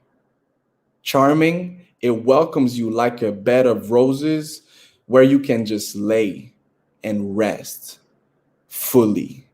Loving fully. Seduces every soul, even makes the other one jealous. Lips. Perfection. Heaven. Split in 4 entities, 2 groups, 1 intention, where 3 words can slip and make it obvious that it's not only the greatest fusion between 2 souls, it's the greatest, the purest form of humanity. Neck. When you get there, this is war zone. Everything trembles, shivers, constant fight to resist, not to lose control, lose balance. You just want to give up and give in, and the suffering. Let go, make up, make out. Peace, make peace. Love is peace. You're my peace. The other one was written at 2:47.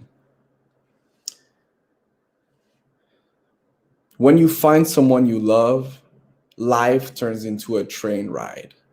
You see things through the glass window and observe the beauty of every landscape.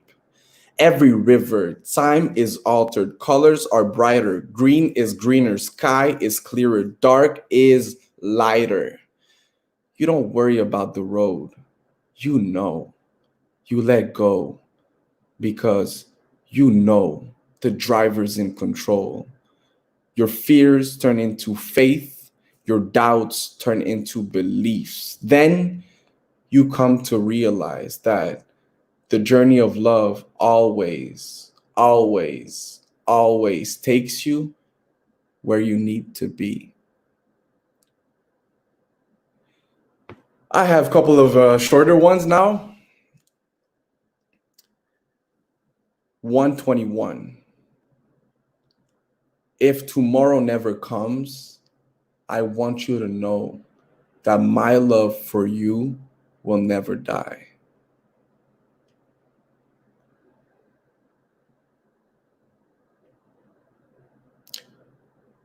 Midnight. I became thirsty for your love while you were the fountain of my sorrows. And I have this one that I really enjoy.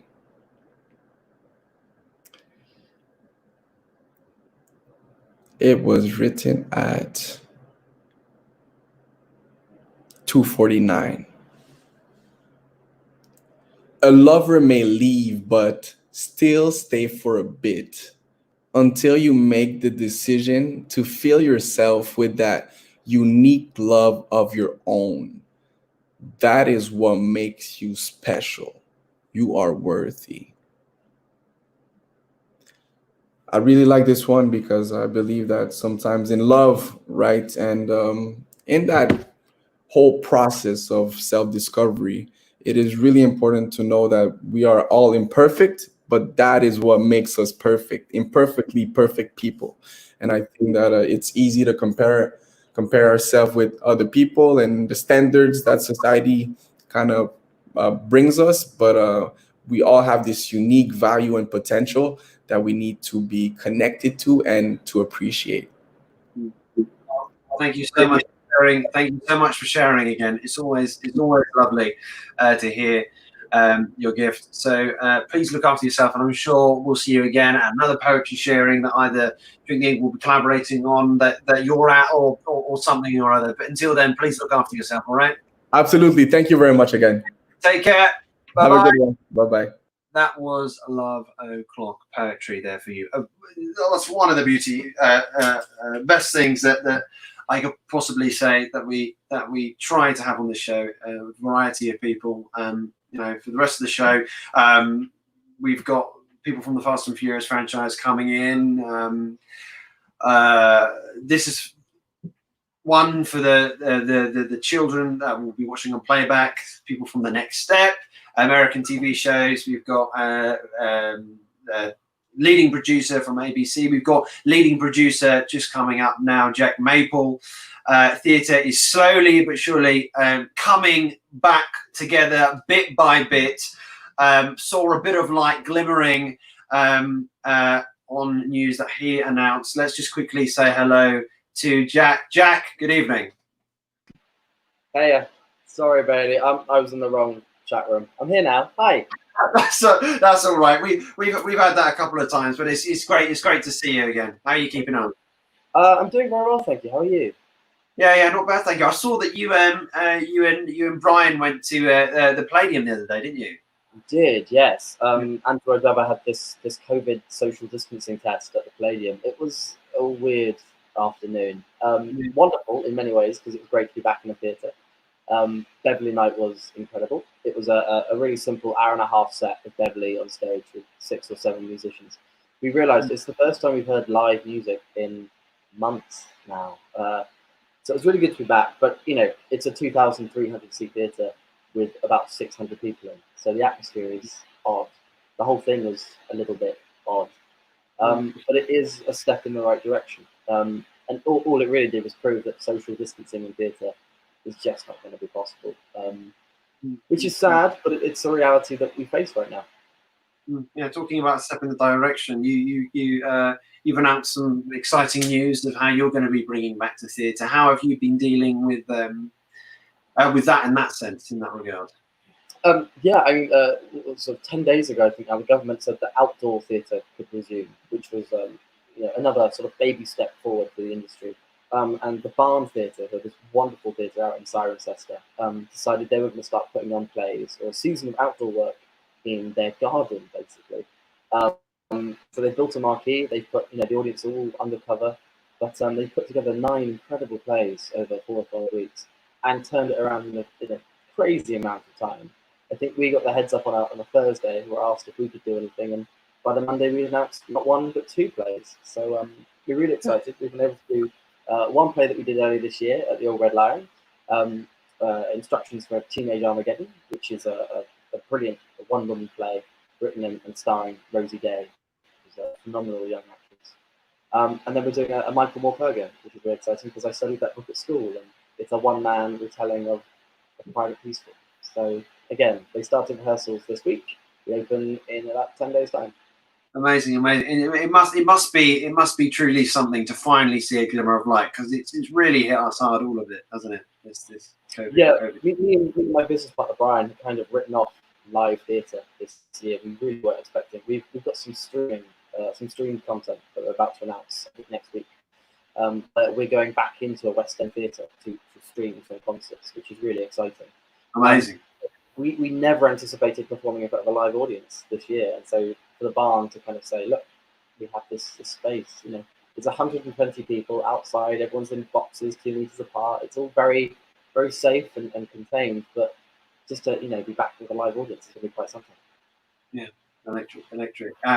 And Jack, just as we approach, sorry, just because of time, I have to be wary with that. But I was talking to Piers Cottee-Jones earlier as well about like his idea on where theatre's going, and obviously it's very difficult. There's no true answer to it. Obviously, you're starting to see some light on it, but for you, with the when we go back to a sense of normality, whatever that may be, whenever that may be, what types of shows do you think we will be seeing, and what type of shows do you think the audience want to be seeing? Because there's similarities but differences between the two mediums.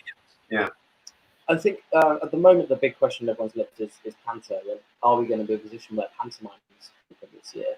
And I remain optimistic that they will. I think people are going to want to be entertained. They're going to want the big glitzy pantos. They're going to want the musicals that right now just cannot be rehearsed and put on. I'm certainly very excited for the musicals. You know, I'm a musical man, so as soon as those theatres are back open, that's where I'll be heading to.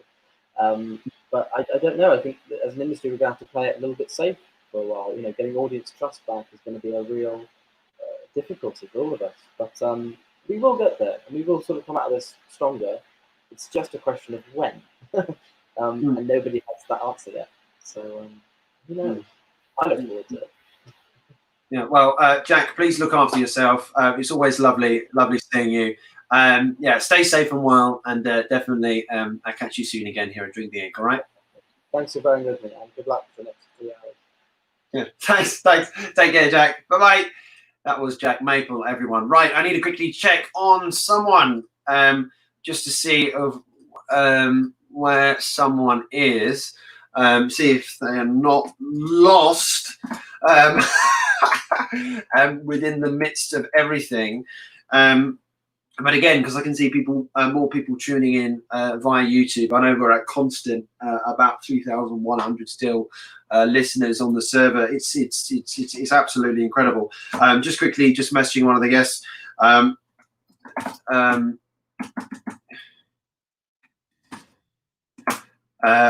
Okay, that's good. That's good for my conscience. So I can just say, why you didn't turn up?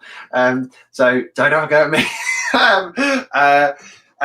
But yes, oh my goodness. I'm just going to have a quick stretch because I've been rooted in this chair. Oh my goodness. For a wee while. Yes, over 12 hours. Over 12 hours it's been. The first time we did it was 13 hours. Second times we did them. I'm doing a bit of squats. There we go. Finally doing a bit of exercise that Bobby Winderbank did earlier when I was rooted in my chair because I said, yeah, I'm not going to waste any energy because I don't know how I'll survive the day. I'm going to be rolling out of here like a teddy bear. I tell you, the amount of times I'm going to be stationed on this chair. I need to get fit. I want to go running, but I just have chocolate buttons. That's all I eat. Anyways, enough about that and my little mishaps. I'm just seeing who's backstage at the moment and just looking at the lineup. Okay, now I know where we are. We're literally in the home straight. I can see one slide left, which is very small print, but we've got one slide left. So it's one slide left, everyone, ladies and gentlemen. Up next, we have professional musical theatre actress Kimberly Powell. And she's performed in the heart of London and internationally across the globe. She's running these workshops at the moment, which I can't wait to talk about. She's been in Mamma Mia the Party. She's bringing the party right now, lifting our spirits up. Kimberly, hello. Hello, hi there. How are you doing? I am doing all right. How are you doing? Well, welcome to Drink the Ink. Thank you very much. Thanks for having me. How's it been going? You must be tired, but it's going all right. Bizarrely, yeah. I always say this and then I end up burning. So I'm going to just touch every piece of wood furniture in this room. Is around about. Actually, it's really funny. The artist now because when I was talking to Steph and Linda earlier, I literally lost my marbles. I literally didn't know how to speak or I couldn't ask anything. Steph finished just quickly before me, and I kind of knew what I wanted to say, Right.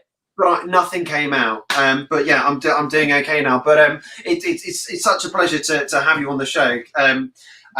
So sorry, I'm just trying to get comfortable because I'm feeling a bit stiff and I want to be vocal and all of that. But just quickly, because talked about the workshops there, you're running them at the moment. So where can people find you? What kind of type of things are you offering to people? Great. So the main thing I'm doing is Mamma Mia, obviously. I'm so glad I first did Mamma Mia about 10 years ago, and it's such a job to get because everybody knows it. So obviously, amongst other jobs that you've done, like Singing in the Rain, I've got that workshop, a bit of Grease. But ultimately, once you've been in Mamma Mia, people just love the show. They love the music. They love the choreography. So it's quite a good sell. So I've got a Mamma Mia workshop. I've got a Mamma Mia the Party workshop, which kind of changes because it's got that whole immersive vibe to it. And then we've just got acting through song and normal vocal coaching. And I have to say, it's brought out this whole new way of teaching. Of course, I mean, I'm sure other people have said, but working via Zoom.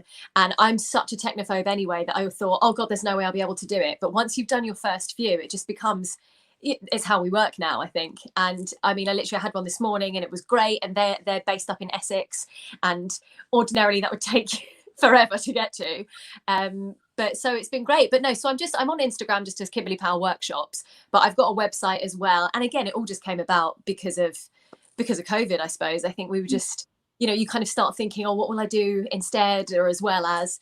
But I used to do the workshops anyway. You go to a dancing school, you can always offer it up, teaching, that kind of thing.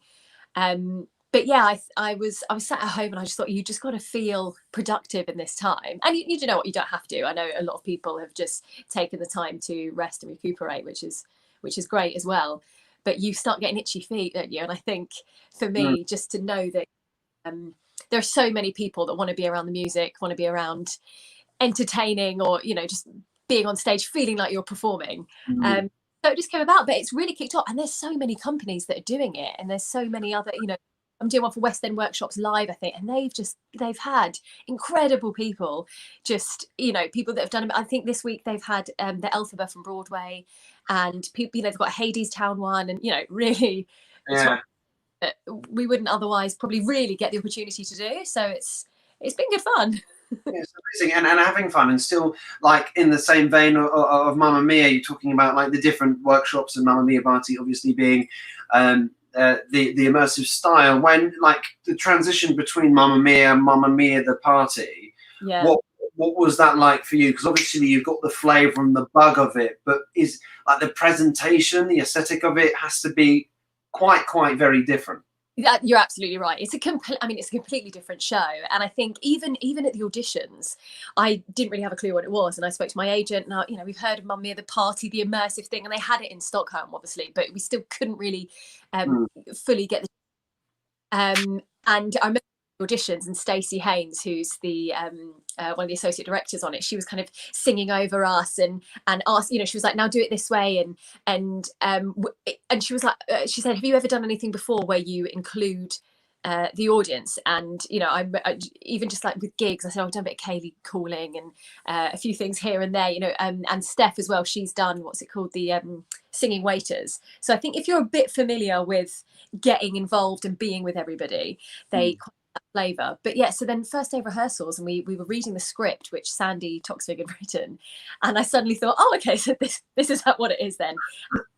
Kate and Nikos, and they're on the Greek island, and I have to say that's what really makes the difference. Of course, Mamma Mia is still a Greek island. Of course, you've still got the tan, and even whether you're at the Novello or like us at the O2, you've still got that amazing surroundings. But being in that taverna, you step in, and from the fountain to the, it's even warmer in there, you just feel immediately like you're on holiday. So it totally helps just to get in the zone of it. But yeah, I think from even from those first auditions to then getting through rehearsals, and then because there's quite a few different songs that I mean, one of the songs that I do in it, Nina, Pretty Ballerina, I was like, I've never heard this in my life. And then it becomes like all ABBA songs, they're just so familiar and they just roll off the tongue, don't they? So I feel like once you've got them in your head, they just become good fun. But no, it is quite different, but it's got the same party atmosphere, and that's what Bjorn said as well. He said, you know, the show itself, everyone's always up at the end of that finale. You've just had Mamma Mia, Waterloo, Queen. You know, he's like, I've never been to a show and they've not all been stood up, but then you want to take the party further. You want to be able to really go for it. And he was like, so that's kind of where this stemmed from. And I think it's a great idea. I think it was a really smart move, because he's completely right. And so you get them involved, and then actually the show finishes with this huge like ABBA production, and then we go and the party goes on for a few more hours and everyone gets a bit tipsy, to say the least. So I've been there. I've been one of those audience members a couple of times. It's kind of like the concert vibe essence, but also like tame, but then more explosive in a way. I don't know how to like really put it into words, but if I were to say it, I'd say it like that, I think. Yeah, no, I mean, it is fun, and it's the perfect excuse to kind of let go, because it's encouraged. You know, we love it when people, I mean, within reason, but when people join in and you can see everyone having a good time, we're like, just go for it, let loose, we're here. You know, you're on holiday, and it's obviously so weird. Then you start to walk out the O2 and head towards North Greenwich tube station, and you're like, wait a minute, what's just happened for the last few hours? But it's a right laugh. It's a great show to be a part of, I have to say. It's and I'll be glad if we, you know, manage to get back to it. Fingers crossed. Yeah, fingers crossed. Yeah. Like with everything that you're doing, like obviously you've been very proactive, like promoting the workshops, especially like right now within this moment. For you as a performer, are you very rooted within that present moment, or are you looking to the future? Oh yeah, wow, great question. I love to live in the moment, but I feel like my dad makes me be more responsible than that. So he often will, I don't know, I think I was we were around there the other day, and he said, so, you know, what's next? Because of course, because it's essentially like us being out of work, so our contract would have still been going on. So I was trying to say, well, I would have been at work normally, but no, I think so. I'm actually doing a qualification to become a qualified vocal practitioner, because I do my singing lessons anyway, and vocal coaching, and a lot, you know, acting through song. But I think to know I've got the qualification, and it's a lot on a deeper level, and things like that. I thought I want to be able to again use this time to focus on something specific, and know that I can kind of have something a bit more tangible at the end of it. But again, of course, you know, that doesn't necessarily mean that I'll be doing that forever. It's just always, you know, being an actor anyway, you need to have, you know, spin some plates and have those things to know that you can always get that money coming in when you need it to be. So yeah, I mean, I love to live in the moment, but I think just looking forwards, I'm supposed to be trying to buy a house this year, and I think after all this, we were a bit like, right, maybe we'll put the brakes on that for a bit. Yeah. But I think, you know, as much as possible, you just want to keep it so that we can not live as normally as possible, but you don't want, it's been a huge adjustment for everybody. And I know there are a lot of people much worse off, and there are a lot of people that are doing really well out of it. And I think we just want to keep the focus. I don't want to get too low about the situation, because obviously it's less than ideal, but ultimately, we're making it work for sure. And it has brought around, you know, new opportunities, a bit like the workshops, and I don't think I'd ever would have had the time or even the thought process of doing some of these things that have come about. Like, I've got a buddy, just I volunteered for the local council, so they set me up with a girl who I call a couple of times a week. And even things like, it's such a small thing, but it's really changed my perspective, and it changed a lot, even about my week, that you suddenly think, God, you know, 6 months ago I would never have time for this. There's so many other things going on. So it's been a real experience, I'm sure, for everybody. But yeah. Well, Kimberly, thank you so much for joining us today. I really do hope that we can grab another conversation another time soon. But please do look after yourself. Okay. Thanks for having me. See you later, Bailey. Thank you. I'll see you then. Bye-bye. That was Kimberly Powell, everyone. Ah, wow. Seeing of who is in backstage, seeing at the time, checking up on guest. I don't think they'll be able to make it. I have a feeling in my bones. I'm not going to sing. I'll leave the singing to someone else who is actually up next. Ladies and gentlemen, up next is Jade Thornton. She is finally back. Yes. Drink the Ink is happy. Drink the Ink is happy right now. She's here. Let's say hello. Hello, Jade. Oh, there we go. There we are. Hello. How you doing? I'm good. How are you? Fantastic. Yeah, I'm doing all right. I'm soldering through. Got to keep plowing through it. It's great to see you again. Wow. Is it okay to familiarise ourselves, our listeners? If you can play a song before we have a proper chat. Yeah. We'll do one that I wrote during lockdown. Here's one I prepared earlier. This one is called "Why Would I Miss You." We'll do this one.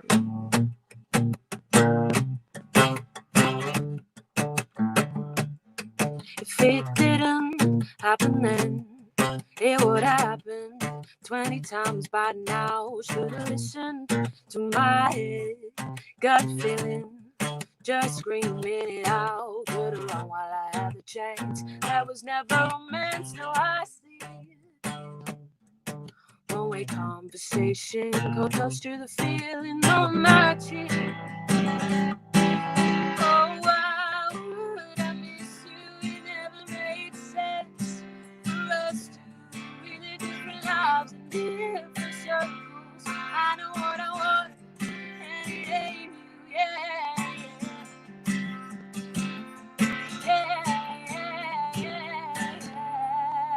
Soon as I left, I felt my head run clear. My only regret was saying that I miss you here. I was never the same again, but that's what I was missing all along.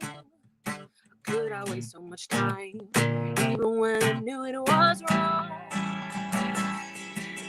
Oh, why would I miss you? It never made sense for us to live different lives and different circles. I know what I want, and it ain't you,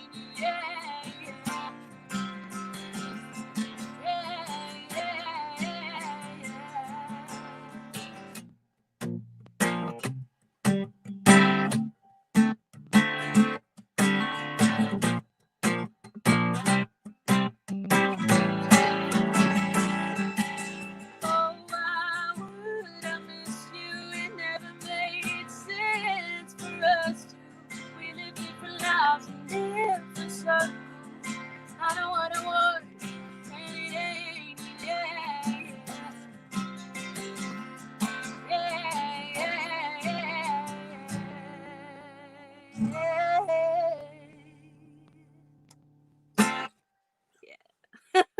Okay, we are back and hitting it hard with Jane Thornton again. Oh my goodness! Another hit. You've been creating in lockdown. How have you been coping in lockdown? Yeah, it's been interesting. It's been good. It's been fun. I mean, being self-employed, you have to learn to spend long periods of time with yourself. So I guess that's a skill that's been transferable. Yeah, it's been all right. I mean, I've been writing more songs than I thought I would, but also at the same time, not as many as I thought I would, if that makes sense. But Yeah, I've been I trying. get you. Just revisiting of where you do find inspiration. Is it just? I was talking to Vicky Mansour earlier, and she was talking about from life experience from you. Is it about the circumstances that you were in at the time? But like, what's your way of working in that sense? Yeah, I like to think. Well, my upcoming EP, plug, is literally about that, and I think I discussed it when I came on your show the first time, and it's about like I find if something hits me hard, I write a song about it. So that tends to be the thing. But then again, I got the idea of that song whilst I was running. So, and then I had to write it. I've said this, like all of my live streams, I was doing a puzzle with my mum downstairs, as I've been doing the whole way through lockdown. And I just had to go upstairs and I just pumped out that 3-note bass line, and I just wrote the song within like 5 minutes. So inspiration comes from all different places. Places. I know we have limited time. Is it all right if we can like play 2 songs and then have like a mini chat at the end? Is that yeah. So another one, yeah. Yeah, another one. Cool. Yeah. Another 2, please, if possible. Another 2. Okay. All right. This would be another one that I wrote during lockdown, and I was having a bit of trouble. I was getting a bit stunted from my own perspective, so I was like, let's write it from somebody else's, which can be a really good like creative process. This song is called This Way.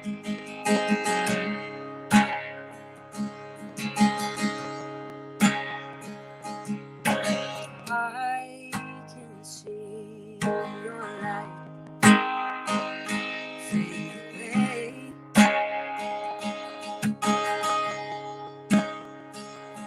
I don't wanna be the one who caught in the daylight.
So sorry for leaving you this way.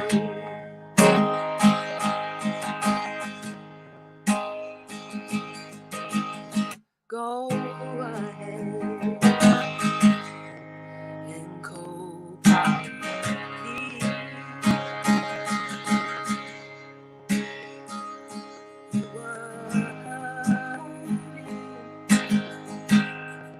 That was something I couldn't see.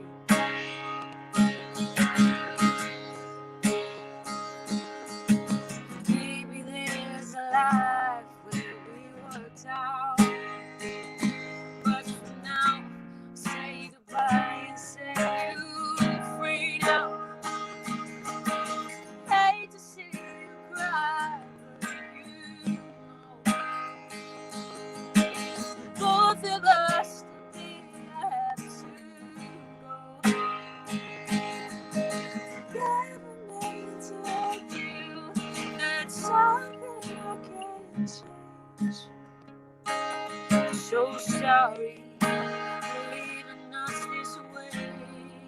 No, it worked out for the best. I know I don't deserve to see the rest.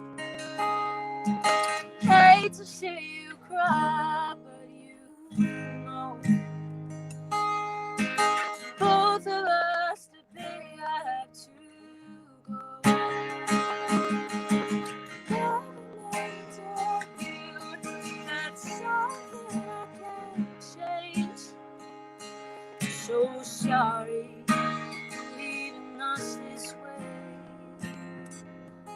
So sorry for leaving you this way. Okay, next I will do a song from my upcoming EP. This song is about the industry and the various. It'd be good if I put my cap on properly. And the various struggles of the industry. This song is called Easy.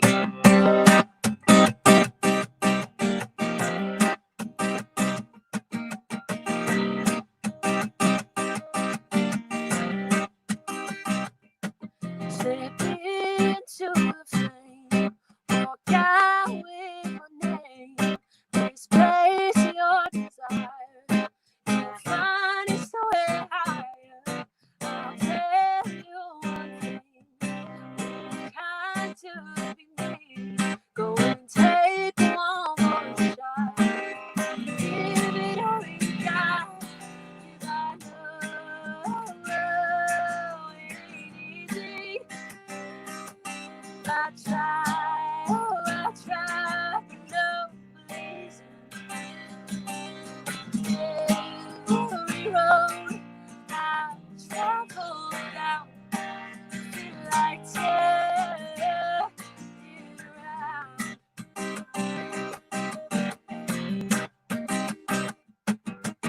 Fail to prepare, so prepare to fail. Make one mistake, then you will. I come as one, I don't mean a week. I won't qualify for less.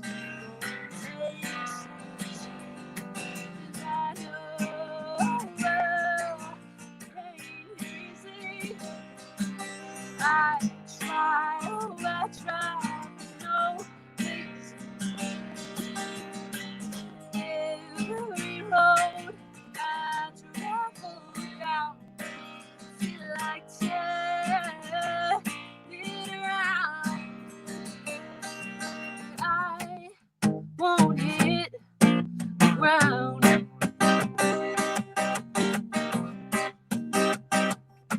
'Cause I know it ain't easy.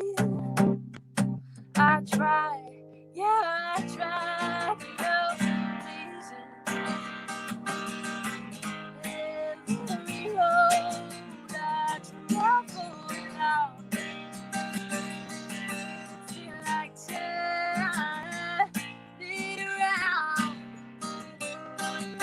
I won't hit the ground.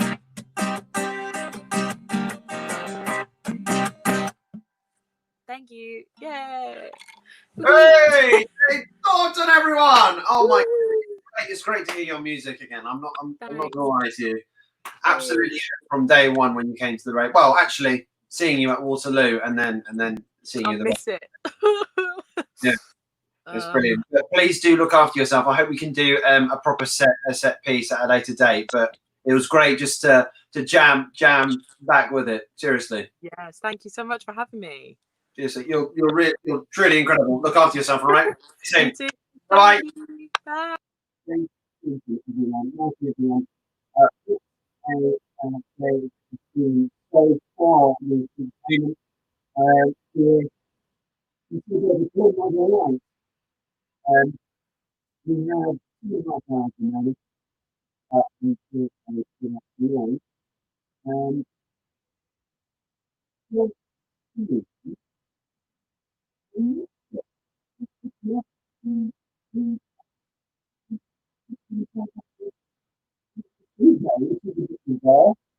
I'll give you a few moments and then up there we go.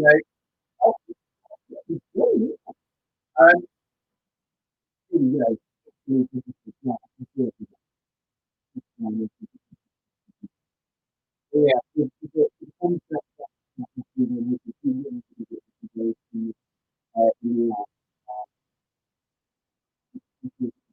injured, that are seriously ill and in infirmity. Let's just check this chat.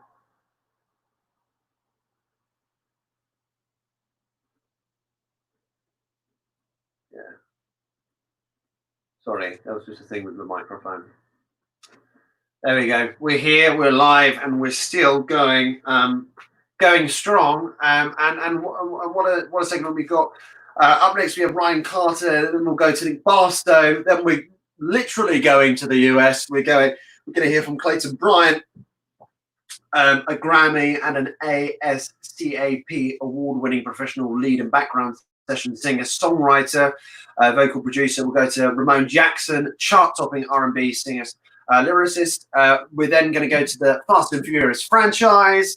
We'll go then to a leading producer from ABC, and then I did say Diamond Bavell, and then we're going to go to Brittany Raymond, and then we have a product launch at midnight. Anyways, Ryan Carter, who I just said, most recently brought us Turn Up London to our screens. He is here. He is a powerhouse. That's it. Nothing more to say. Let's hear from Ryan. Hey. Oh, I'm coming at you from my sister's car, so that's fun. This is a fun place to be. I don't know if you saw, me and my sister are at the same party. So I think she tried to do hers on the stairs. My sister's Kayla Carter, of course. So I figured I'd get in her car for an immersive, soundproof experience. Yeah, exactly. And speakers going, and we're okay. Well, I'm glad that you're enjoying yourself, and very much deserve. Like, if we can just jump into it, if that's okay, Ryan. Of course. We do have Turn Up London. How was that whole experience from you, from having that idea to then seeing it on the screen? How much of a success and also an outreach it had? Yeah, do you know what? I'm saying to someone earlier tonight. I feel like when you produce something for the internet, you actually don't know if anyone's going to watch it. So, like, we produced it, and, I was editing it for about 2 weeks, and I was, going back and forth with the editors, and I was signing off on all the edits, and, watching people sing their takes like a million times, and like, making sure it was kind of as close to perfect as I could get. But then every time I watched it, I was like, there's a chance that literally no one else is going to watch this. So then for us to then stream it on that first Friday night with a couple of technical issues that meant that it went out 20 minutes late, and then to be trending on Twitter and see everyone not only enjoy it as a piece of art, but then also get the message was, quite overwhelming. Because I mean, you hope that people understand why you're doing it, but then the fact that everyone did and then also supported it, it was mad. We raised £12,000 for these 4 charities that otherwise not, people are raising money for them, but like the fact that we raised that much for each charity, we basically gave more money to each charity than it cost us to put it on, which was for me really important, because it was always about Black artists lending their voices to like Black causes. I think a lot of the time in musical theatre, Black artists are asked to lend their voices to causes that aren't specifically Black. So the fact that we could give these 92 performers the opportunity to lend their voice to something so specific to us was really amazing. It was mad. I can't believe it was like 2 weeks ago. Last weekend I was literally sat there like, what do I do now? Because it's done. I was like, do we play it again? Do we just put it on the internet again? Yeah, it was mad. It was cool. I'm glad you enjoyed it. Surely there must be another one in the mix at some point. Enough people tagged certain providers for it to be something we're still working on. There was a chance it was a one-time thing. I can confirm it's not a one-time thing. What the next thing is, I don't know yet. We're still kind of working on it. It's important that whatever it is, it stays true to the messages. Like, it would be amazing for it to be on TV and for it to become a huge spectacle. But if it's going to take away from the fact that it's a charity event, me personally, I'd rather us keep it as something that people can watch in their living room and pay a tenner for. I'd rather keep it accessible, keep it watchable, keep the message on brand rather than hand it over to someone else. But, there are people that want it handed over to them, which is cool, which is really cool. Amazing. And if it's okay, obviously you provided a platform for many to share their voices. For you, hearing your voice, your passion, and thinking about your journey.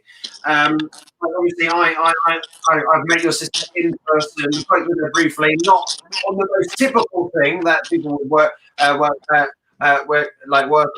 with, but for you, I've heard a lot about you within this industry. So how did this all build up? How have you been able to build this reputation and keep a constant? Bless you. I guess your presence in the industry's eye. I mean, I've always been I wouldn't say I've got a presence. I feel like after Turn Up, I'm noticing that my tweets have like gravitas to them, I guess, which is cool. But I mean, I wouldn't consider myself to be anything huge. You know, if I get 10 likes, I'm gassed. Do you know what I mean? So when it then hits 500, I don't know what to do, and I take 5 days off Twitter because I get overwhelmed. But I mean, I guess I obviously trained at Erdang, and our third-year project was to create a version, a piece of work that, if we weren't to be employed by a creative, we were meant to create a piece of work that would perpetuate us being employable on our own. So my project was to create a web series for musical theatre performers. And I then, when I graduated, I did that web series. So I created the series called The Audition Sessions, which was basically a bit like sofa sessions and like a live lounge thing, where I brought a musical theatre performer to a warehouse, and we recorded them, we mixed them, we edited them. They could use it as content to get agents if they didn't have one already, and I also could air it as like a web series. So, there was a place to come and see some really high quality musical theatre audition cuts, and that was kind of my first look into. I mean, I guess I've always been an advocate for like the progression and like innovation of musical theatre. So like anything tech-based, anything that was kind of more progressive and more exciting for musical theatre, I got really excited about. So the fact that I was creating a web series for a musical theatre platform, I was like, this is cool. And then wow, there's a bus just drove in front of my light. I'm so sorry. And then I also then created like an underground gig event for like 16 to 20-year-olds called Refresh, where we basically took old-fashioned musical theatre material and we paired them with a pop song in order to emulate that pop song. So like we had a Little Mix version of Into the Heights, and like One Direction versions of like Out There from Hunchback of Notre Dame. So I kind of tried to design an event that was going to speak to the younger generations, because I love musical theatre. I'm an actor. Like that's what I do to pay my bills and to pay my rent, and it's the best job I could ask for. But I still look at it as an industry, and I think that it's not as progressive innovation wise as I think some other fields.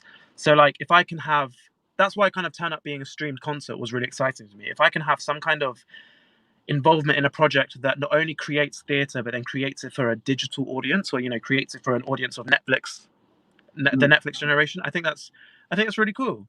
So I guess I've always tried to produce stuff alongside performing. I'm a big advocate that if you've got a platform, it's your job to bring other people onto that platform, which is what you're doing here. You had a whole grad segment earlier, so like you've got your platform and you went, I'm going to bring some other people with me.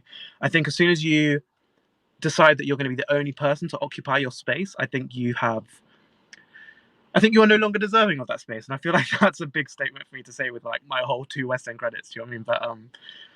But that's just me. I think there is room for everyone. I think we're taught that it's a dog eat dog world, and that there's you have to be the top of your game and you have to like be prepared to fight for what you want. But actually, I think there's space for everyone. There's a version of the industry for everyone to work in. And I think as soon as someone gets to a place where they're like, this is where I work, I think we should then be tasked with making sure that other people can join us, especially if you're from a genderqueer community, a female community, a class, like an underrepresented class, underrepresented ethnicity. I think, if me as a person of color, I think it would be really rude of me to become the only person of color to occupy the space that I occupy, if you know what I mean. I feel like I just get off into 100 different tangents, a ton of political ones, but yeah, that's kind of what I'm about. I'm about making sure that the industry is as wide as possible, and Turn Up was one of the places that I could do that, which was cool. Exactly. Well, Ryan, thank you so much for sharing your time with us tonight. Please go and enjoy the party, and I'll try and catch you again sometime soon. Until then, enjoy the party. You're amazing, man. This is cool. This whole thing, what you're doing is amazing. So congrats. Cheers, man. Cheers. Look after yourself. Bye bye. And you.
Nick, hello.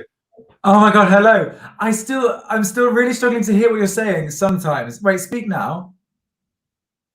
Oh, can you hear me now? Yeah. That's perfect. I just couldn't hear anything of what you said for some reason when there's no one else in the thing. Okay, phew, we're good. Yeah, sometimes it's been a bit bizarre today. I think it's just, I don't know. I think it's because it's really, really cloudy here. I have no idea.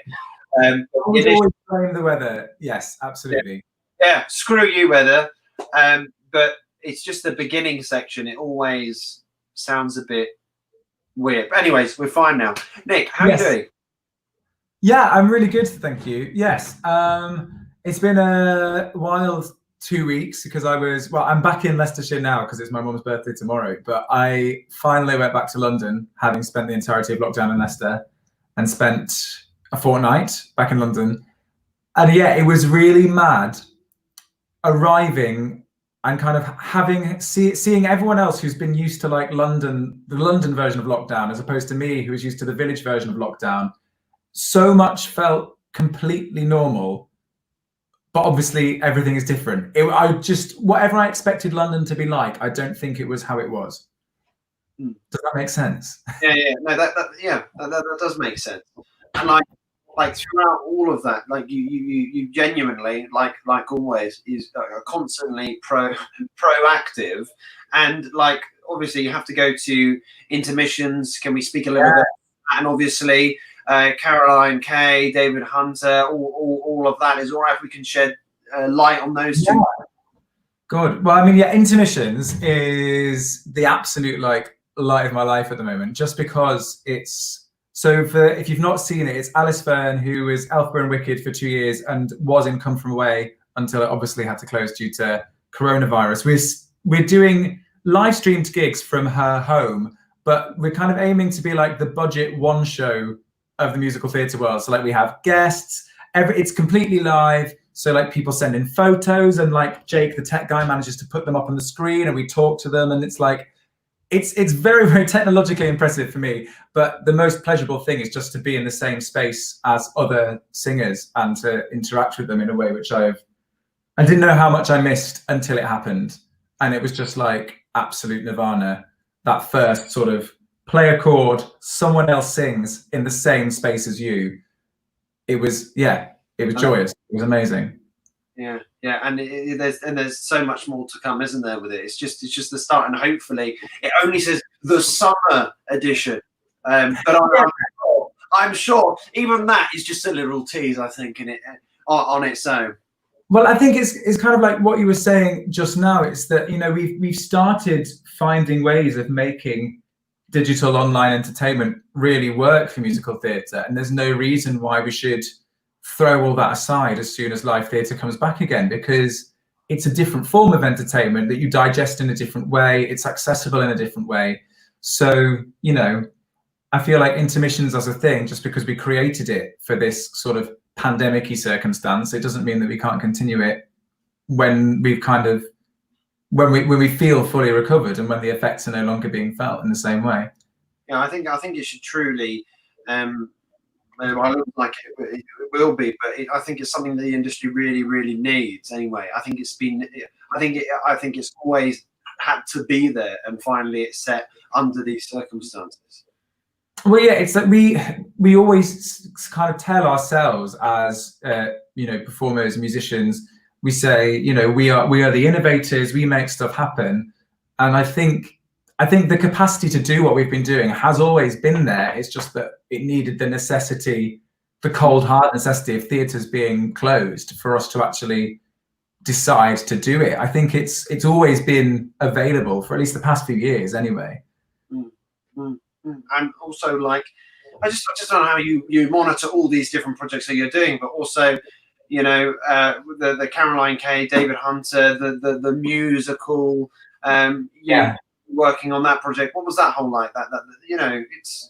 I mean, that was really delightful. So yeah, David Hunt. So Caroline was the person who approached me, and I still don't know quite how or why me, but very glad it did end up being me. So they'd written this show together. They'd never met either, which I didn't know.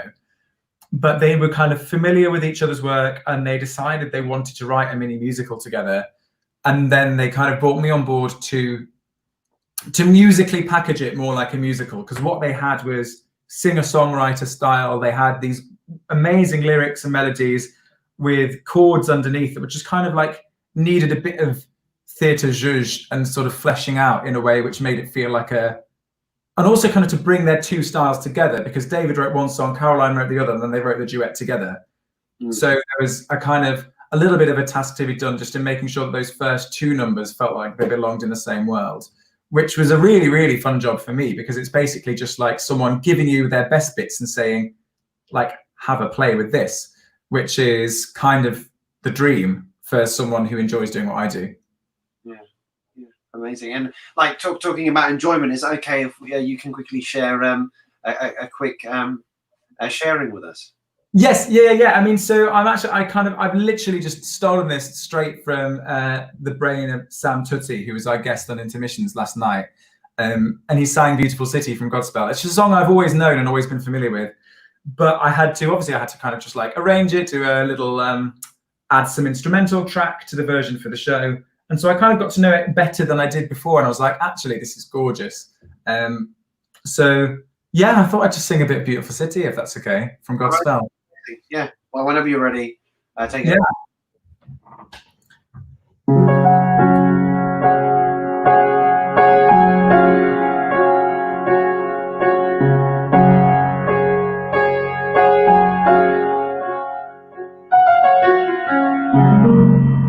Out of the ruins and rubble, out of the smoke, out of our night of struggle, can we see a ray of hope? One pale thin ray reaching toward the day. We can build a beautiful city. Yes, we can. Yes, we can. We can build a beautiful city.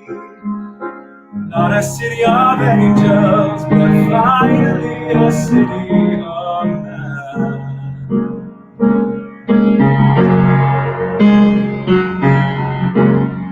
We may not reach the ending, but we can start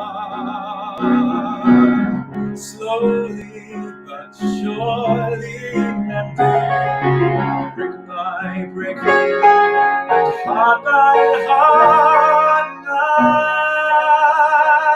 maybe we start learning how we can build a beautiful city. Yes, we can. Yes, we can. We can build a beautiful city. Not a city of angels, but we can build a city of man. When your heart is all but shattered, when your faith is all but killed, you can wake up bitter and battered, or you can slowly start to build. We can build a beautiful city. Yes, we can. Yes, we can. We can build a beautiful city. Not a city of angels, but finally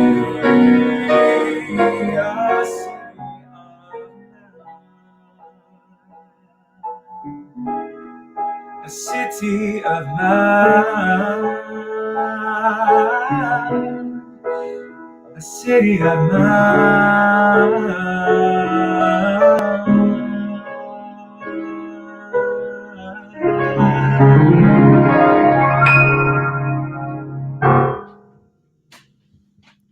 It's a lovely, it's just a great tune. And I think, I hate to say it, but like, especially for now, I feel like that must be the most used phrase of the entirety of lockdown, is especially for now. But it is, it's just like, it makes a lot of sense. I think it speaks to a lot of things that we've all been thinking and going through, which is really lovely.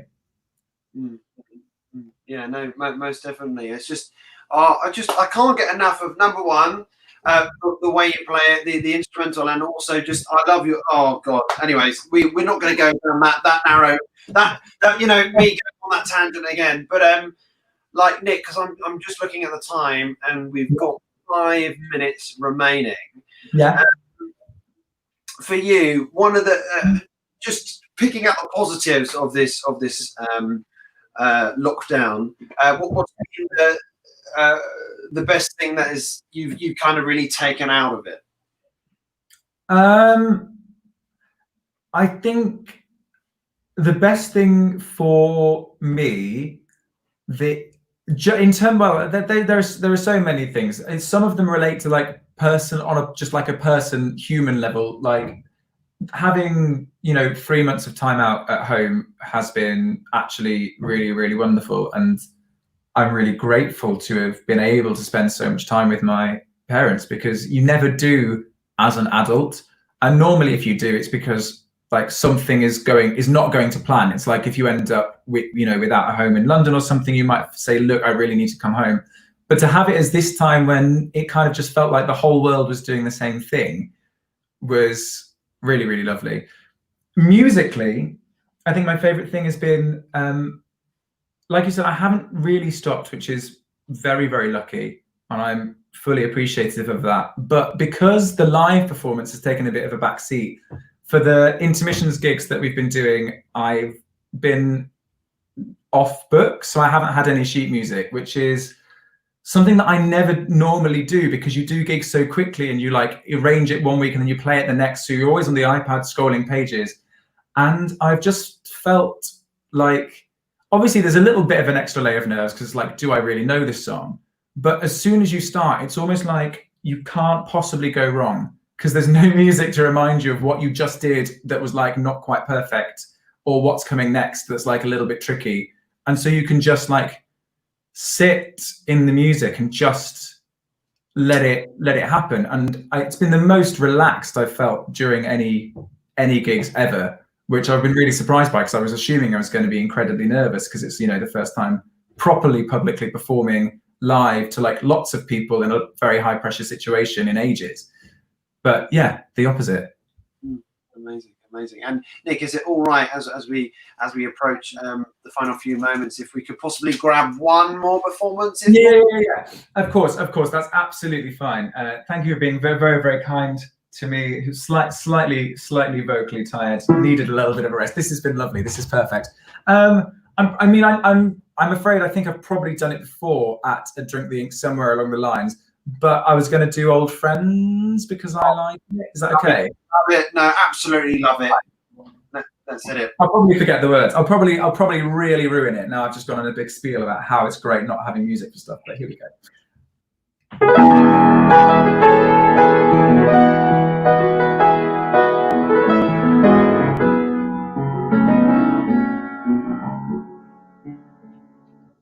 Hey old friend, are you okay, old friend? What do you say, old friend? Are we or are we unique? Time goes by, everything else keeps changing. You and I, we get continued next week. Most friends fade or they don't make the grade. New ones are quickly made.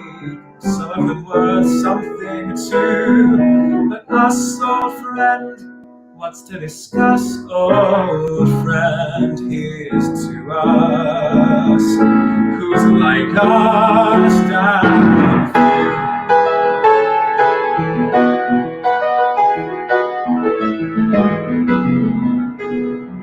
So, old friend, fill me in slow, old friend. Start from hello, old friend. I wonder when, where, and how. Old friends do tend to become old habits.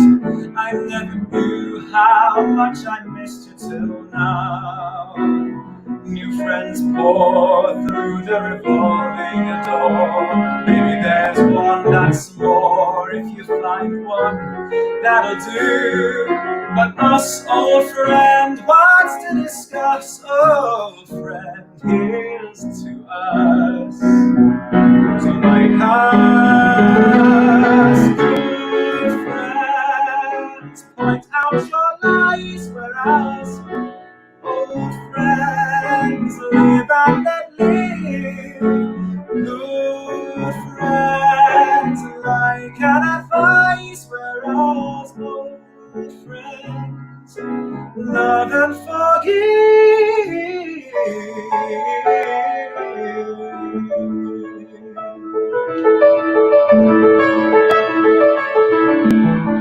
So, friend, how do we stay old friends?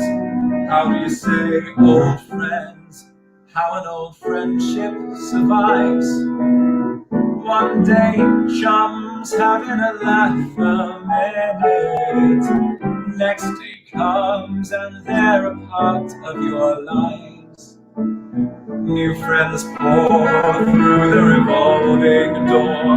Maybe there's one that's more. Some of them worth something too. But us, old friend, what's to discuss? Old friend, here's to us. Who's like us? Damn thing.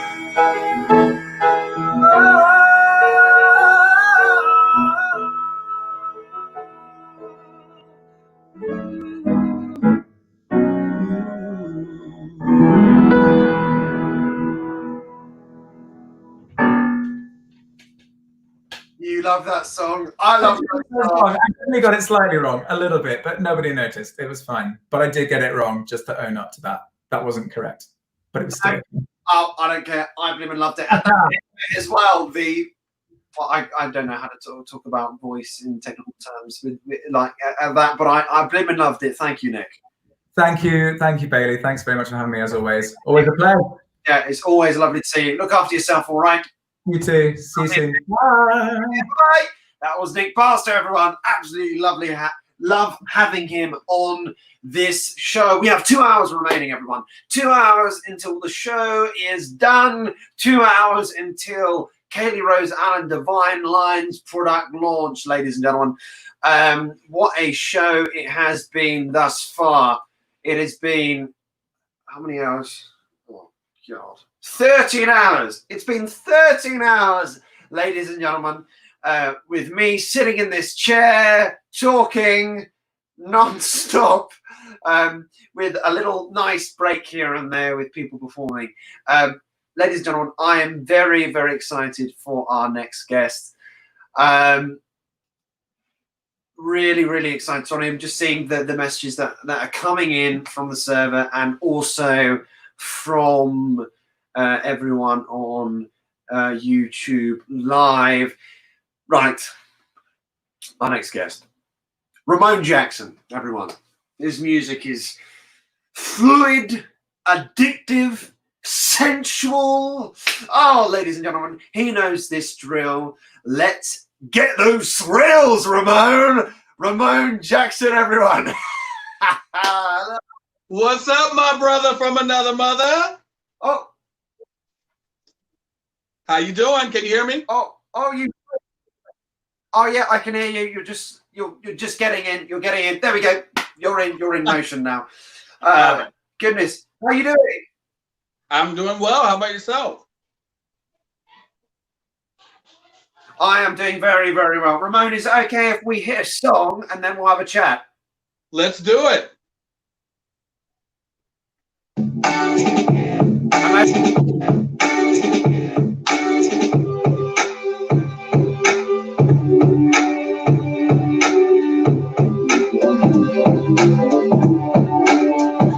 When you know what you know, let it go, let it go. Let's get it, let's get it.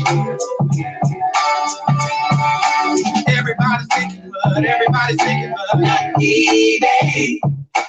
People saying no for the sake of being slow, but not easy. Hey, may seem like I'm rushing, yeah, but you ain't gotta go home tonight. I don't wanna take it slow, let it go, let it go. When you know what you know, let it go, let it go. You just get it, oh, we don't have to stop, yeah. Just get it, this ain't over. You don't have to play the game just to have it your way, just be free. I'm not trying to be rude, but you see I'm not a prude, that's easy. Ooh, may seem like I'm rushing, I just don't wanna try, but you ain't gotta go home tonight. No, take it slow, let it go, let it go. You know what you know, let it go, let it go. Oh yeah, yeah. Just get it. We don't have to stop, yeah. Just get it. This ain't over. I just wanna have you. Don't leave it all on the floor.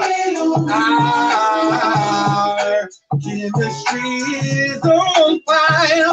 We both know we want more. I just wanna have you. Don't leave it on the floor. Our chemistry is on fire. We both know we want more. I don't take it slow, let it go. Come on, let it go. You know what you know, let it go, let it go. Let's get it, let's get it. We don't have to stop, yeah. Let's get it, it's not over. Hey, we can do whatever we feel, whatever we feel.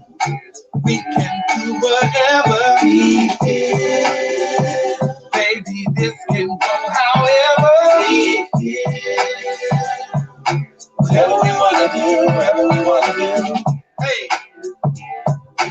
we can go wherever. We can go wherever.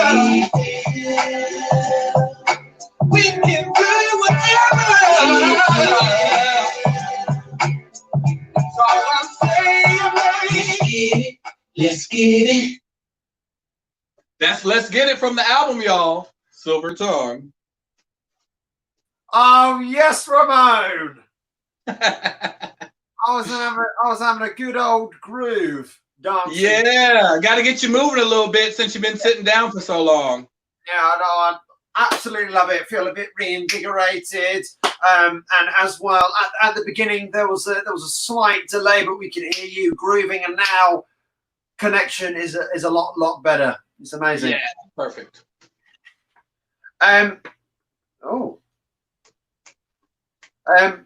Sorry, Ramon, is it all right if it's just there's an emergency going? Is it all right if we have one more song and then I'll talk to you? Is that okay? Yeah. All right, I'll catch you in a sec. Sorry, I just have to get this. If that's okay. No worries. All right, I'll see you in a bit. Okay.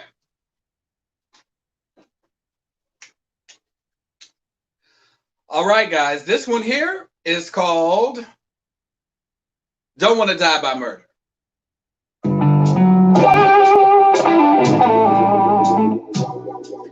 Things get a little crazy sometimes out here in whatever street you're in. We just need to spread a little love, you know. Violence is a bit too much. I don't want to die by murder, no, but I don't mind drowning in your love. In a world full of rage and danger, no peace I find outside your love. So please suffocate me in your arms, baby. Hey, in a world where people go crazy every day.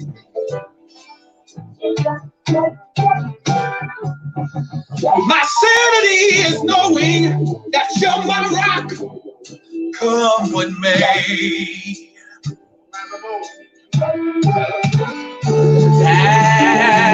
Asphyxiate me in your love, baby. Ooh, don't wanna die by murder, but I don't mind drowning in your love. Ooh,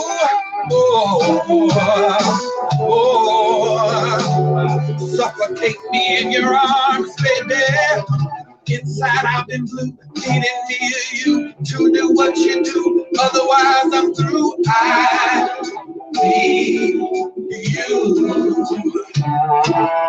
I done lost so much, nothing is enough to get me back to me. Nothing sets me free but you. Oh, inside I've been blue, needing you to do what you do. Otherwise I'm through. I need you. Listen here, I done lost so much, nothing is enough to get me back to me. Nothing sets me free but you.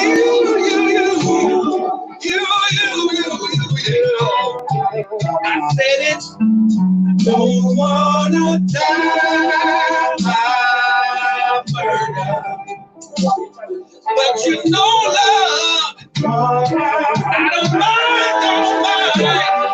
I'm drowning in your love. You're so warm and wet, yeah. Asphyxiate me in your love.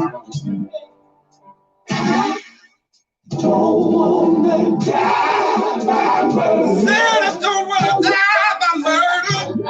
No, yeah. I just wanna drown in love.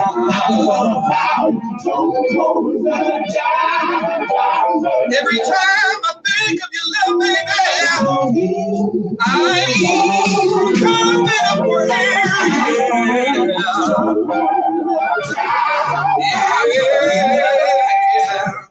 So drown me. I love you, baby. Yes, I do. Yeah. Oh, yeah. Oh, yes. Sorry about that, Ramon. It's all right. Family emergency. It was bizarre. Anyways, listen to that music. I swear we've gone through the album, haven't we? I'm sure we've gone through the album. Yeah, we have. But I don't think that. I think there's still a couple that I haven't done actually. Yeah. I think it's just because I have, your album's there, put on the Spotify, and it's just there. It's just there. Yeah. So it must be just merging into one. Yeah. Oh my goodness! Like you're in good health at the moment. You're doing well. Always love the background, by the way. Always love the background. Thank you. I gotta. It's so weird because I do it this way to my right, and it's like to the left on the screen. But it's always so exciting to be here. You're doing an amazing job, by the way. I don't know how you find the time. I don't know what kind of gluteus maximus fortitude you have, but I can't sit on my ass that long.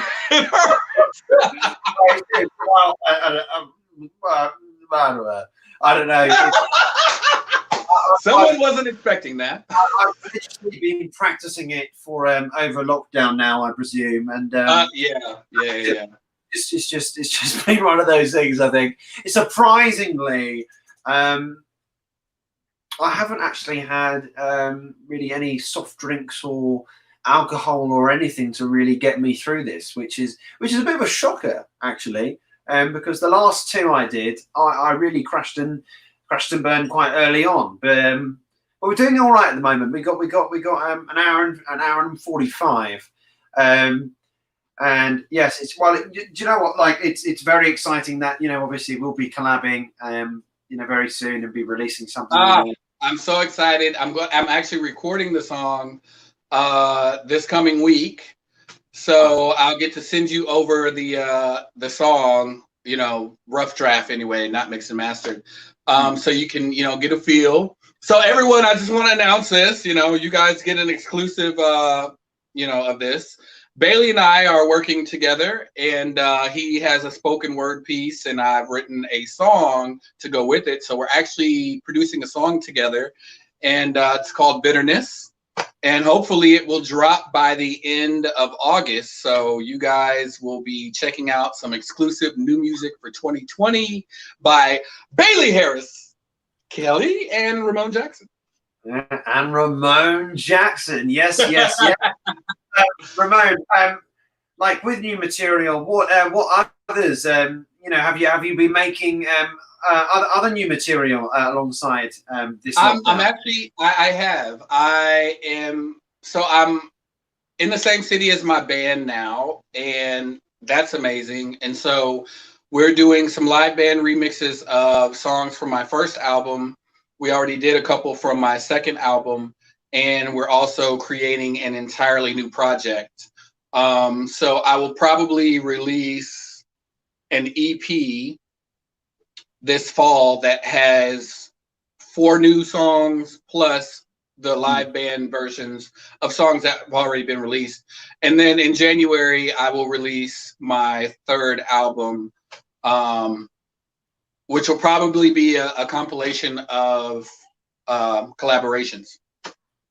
Amazing. Ramon, do you have another song? You know how much I love your work. How many numbers do we have left, by any chance, may I ask? I've got plenty of numbers. You just tell me what you want, and you got it. Boom. Well, can you give us a surprise? Yeah, I'm gonna do the live version of This Is Why.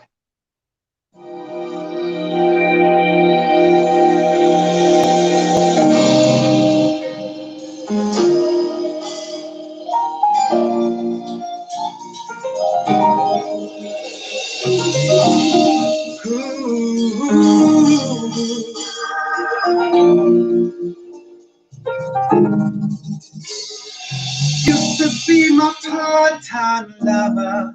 Used to be the one that called when I was on down. I just go hard for the loving. Late night calls, trips to the mall. I feel I do. But you go so cold on me. I'm confused. You drive me crazy, babe. Some say insane, baby, but I still want you. And it don't matter what they say, I'll play insane for you because I want to. This is why I watch you when we do it, baby. This is why I kiss you when we do it, baby. This is why I smile when you're saying my name. Hey. And this is why I hold you after we do it, babe. Used to be my part-time lover.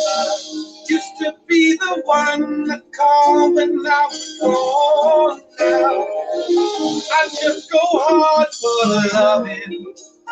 Late nights and all. Do I feel weird? Ooh, I do.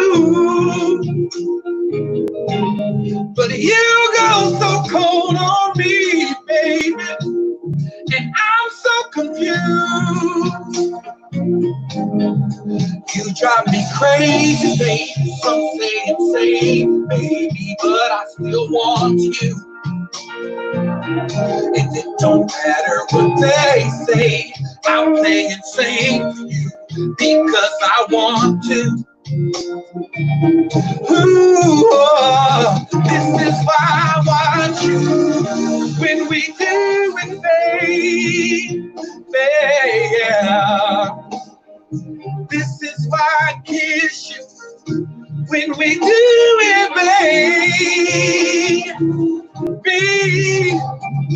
This is why I smile when you're saying my name. And this is why I hold you after we do it, babe. That's what we do in love, baby. When we do it, baby. This is why I watch you when we do it, babe. This is why I smile when you're saying my name. Yeah, this is why I hold you after we do it, babe. This is why I watch. This is why I hold you. This is why I kiss you. And this is why I love you.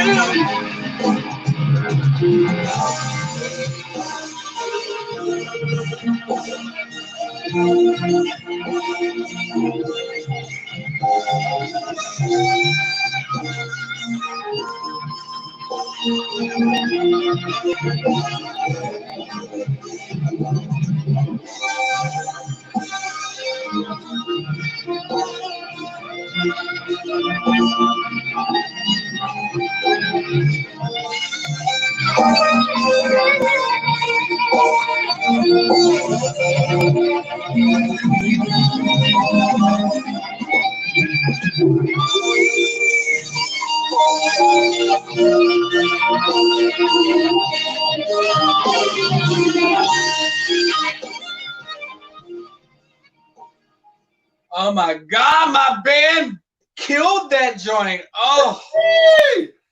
Oh, yes, Ramon. Oh my goodness. Ah, damn! I love that song so much. You know, this time it's just great. Just the variation. I just closed my eyes and I just, yeah. Just takes you to a different place. Just with your music, deliberately, obviously, you know, going back to the sensual side of things. Is there any imagery that you like to deliberately place to really get the audience connected to the song deliberately? Yeah, I mean, usually, like if I'm doing a live show, like on stage with an audience in front of me, you know, pre-Rona stuff. I would put my contacts in so you can really see the intensity in my eyes, which I feel like it obviously is part of the entire entertainment experience because you really want to convey the message of the lyrics. Exactly. And like, obviously, you're talking earlier, just before the song, we were talking for those that are just coming in, tuning in, as I can see the numbers are going up. The further music that you're going to be making, especially with the EP, is going to be further more collaborations. The stories in which you tell, is it still going to be stick to that similar theme, or is it going to outreach, like looking forward into the future? Is it going to be specific types of sensual feeling sensations, or is it still going to be that big, like thick coat of fire that we still see? I have to be careful what I say on radio. I honestly, I feel like it's going to be all encompassing, you know, music, artistry, period. It doesn't necessarily imitate life. Artistry is life. So, you know, in order to capture audiences, you want to convey those emotions in the music, and which are various, you know, and far-reaching, that people actually experience in life, so that they can use your artwork to help get them through whatever time they're in emotionally when they're listening to it. Well, listening to the music, I'm sorry, but I need another song, Ramon. I need it. I need the Ramon concert. I need it. When we're going to see each other in person again, we're going to have that big part. I'm working on it. As soon as we can get this whole little flight thing worked out, as far as like, you know, Americans being allowed in Europe. Well, so hopefully I'll be able to make my pilgrimage at the end of the year and stay the whole month of January. So we'll see. That'll be it. Yeah. All right. Oh, already ideas are flowing from that. But yes, Ramon. Indeed, Bailey Harris Kelly introducing a hit remix of R&B singer-songwriter Ramon Jackson. Elevator, take it away.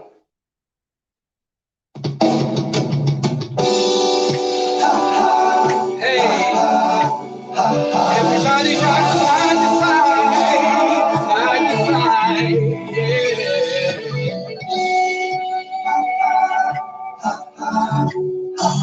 It's alright, Woo. Y'all know what this is. Classic Ramon Jackson right here. With the intro from Bailey Harris Kelly. Hey, everybody rock side to side, side to side.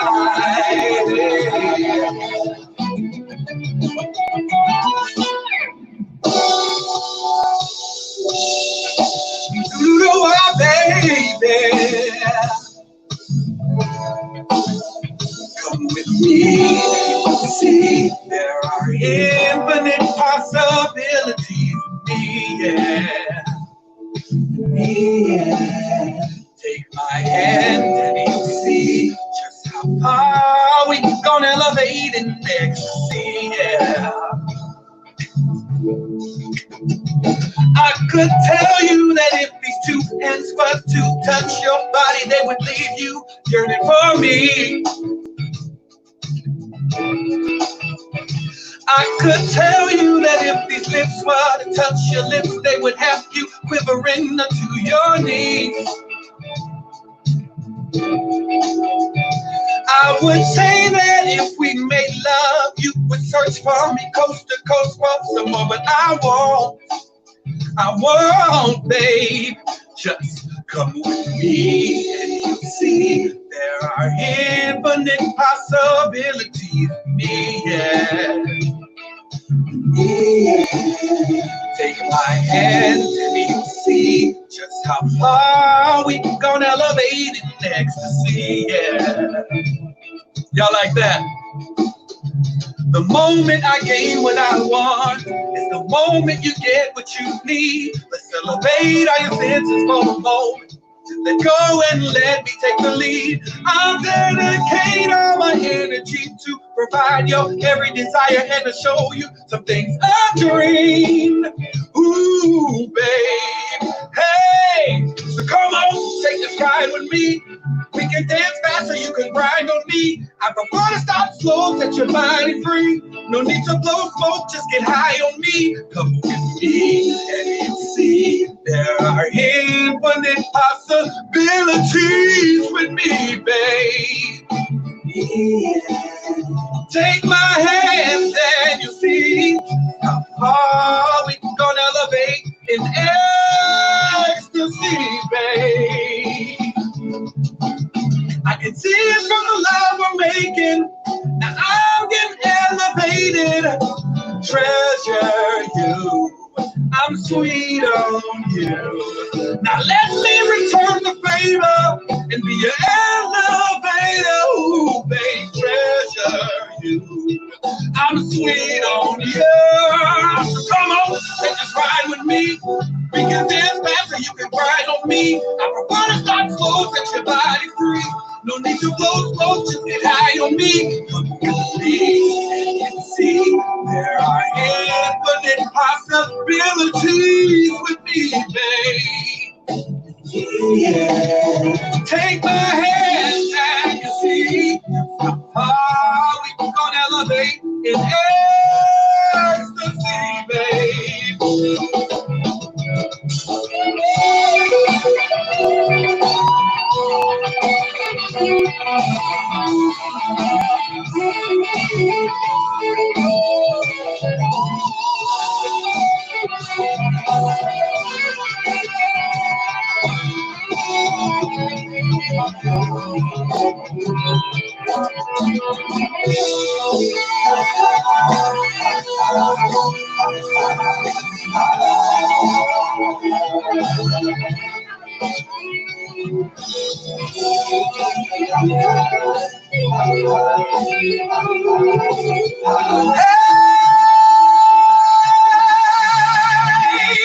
So come on, make this ride with me. We can dance fast so you can grind on me. I prefer to start slow, set your body free. No need to blow smoke, just get high on me. See, there are infinite possibilities with me, babe. Yeah. Take my hand and you see how we gonna elevate in ecstasy, babe.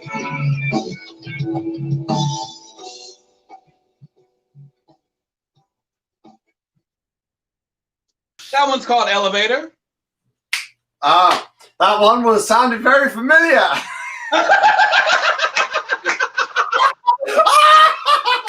Oh, I love it, Ramon. Oh, God, God, it makes us laugh. Oh, my goodness. Had a special intro from a guy I know, you know. Yeah, I wonder. Yeah, that guy. Who's that guy? I want to meet that guy. No. For those just tuning in, this is Ramon Jackson, the sensational Ramon Jackson. Please, if you have any spare monies lying around, and please donate towards this this cause. It's the whole reason why we're doing it today, the Royal Theatrical Fund. We're raising money for performers that are very ill, have illness, are in infirmity, and are injured. So we're raising money for them. Sorry, excuse me. We're raising awareness to this cause, and we're raising funds for them, ladies and gentlemen. But yes, you just heard from Ramon Jackson. Can't get enough of him. You can find him on Spotify.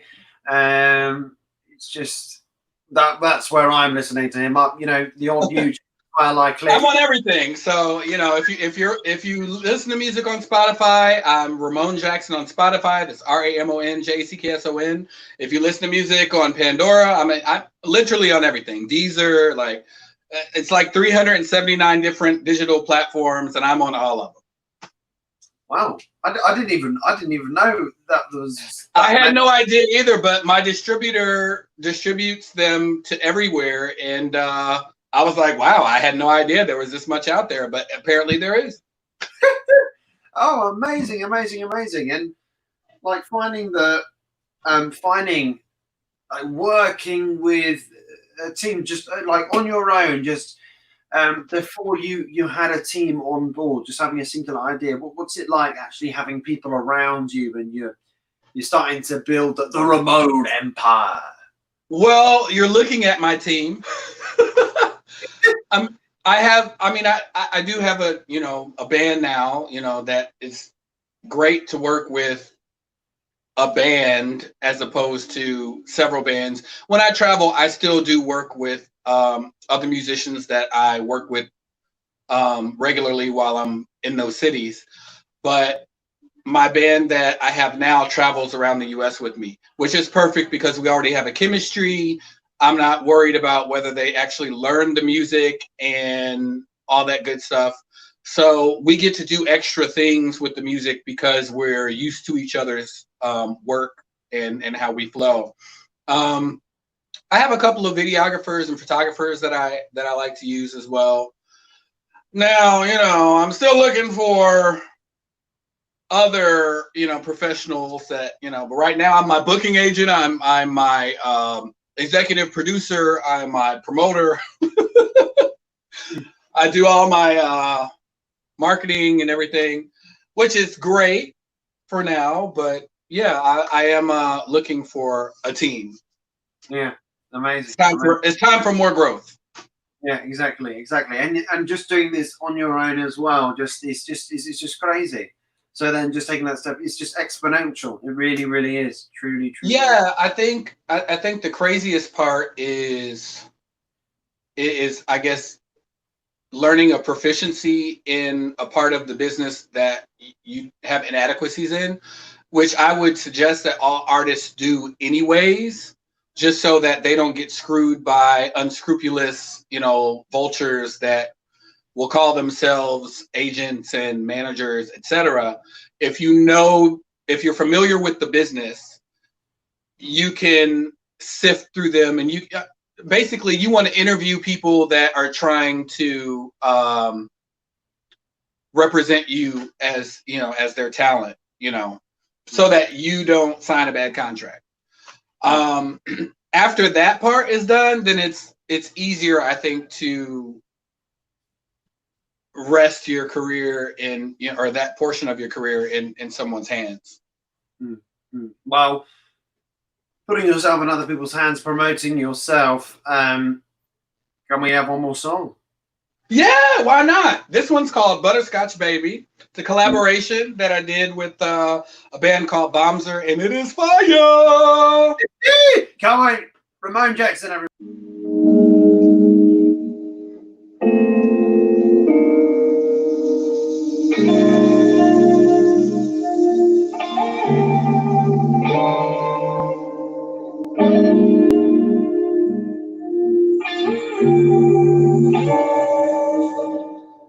Oh, no. Yeah.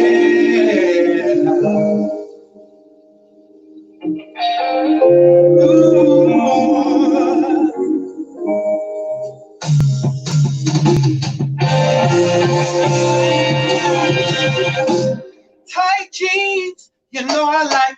Pop that pizza cause you know you'll be alright. You got a man, I would say no. Beat that boy so I can take his girl home. I love your dress, I love your style. Know you're nice, I'll make you know because you cry. Cause I know what I wanna do. Take you home with me, cause you're my butterscotch baby. Cause that's what I need, cause I got you, my butterscotch baby. Cause that's what I like, cause I got you, my butterscotch baby. Cause it's alright to me.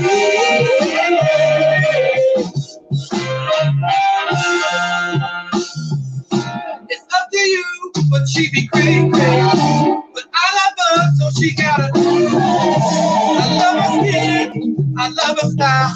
She's the only one that makes me smile. She's so fly, she's so fresh. Get your ass to bed, I wanna feel your freaking flesh. Cause I know you got it, cause I know you got it. Come on, girl, give it to me. You're my butterscotch baby. That's what I need, cause I got you, my butterscotch baby. That's what I like, cause I got you, my butterscotch baby. Cause it's alright to me.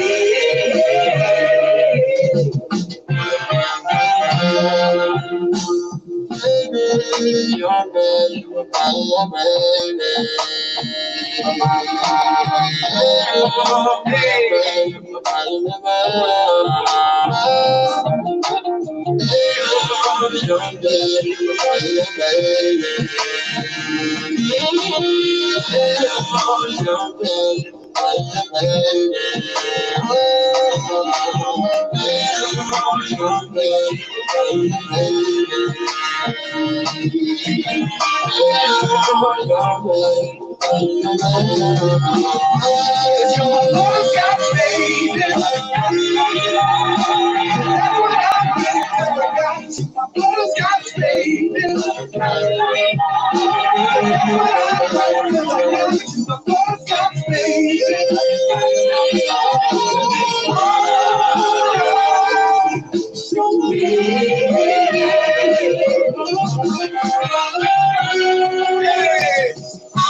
Now what?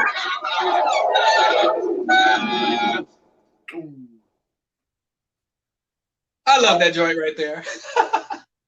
That, Ramon, I think that is a perfect way of just leaving that there. It's seriously, it's amazing to see you. Amazing to just see you share your music again. Thank you for having me, man. I really appreciate it. Yeah, no. Absolute pleasure. Absolute pleasure. Please do look after yourself. Definitely, let's grab a FaceTime soon or something. But until Yes. then, be safe, all right? All right, thank you.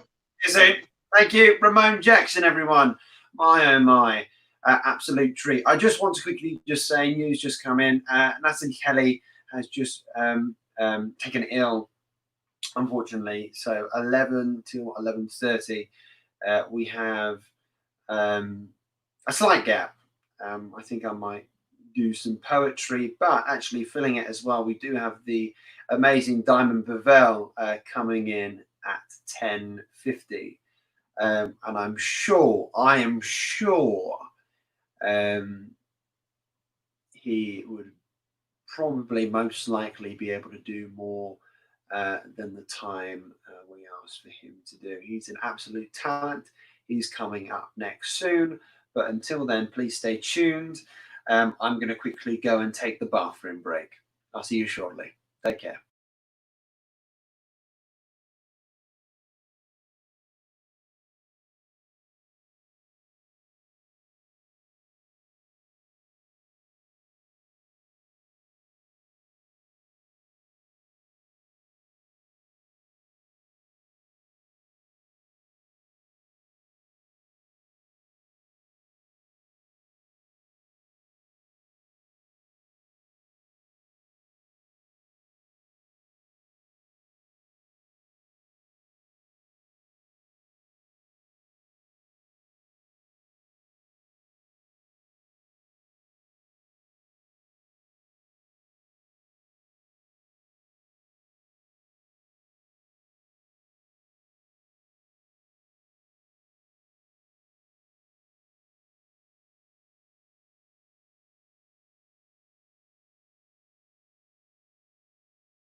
Hello, ladies and gentlemen.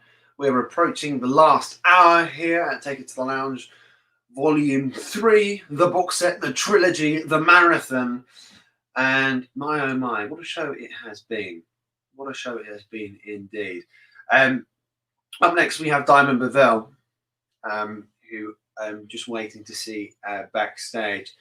But oh my goodness, the next segment that we have with him is going to truly blow some of your minds. What a talent. What a talent. Spoken word improviser, lyricist. That's what I'm saying. That's what I'm calling this chap. Seriously, let's not waste any time.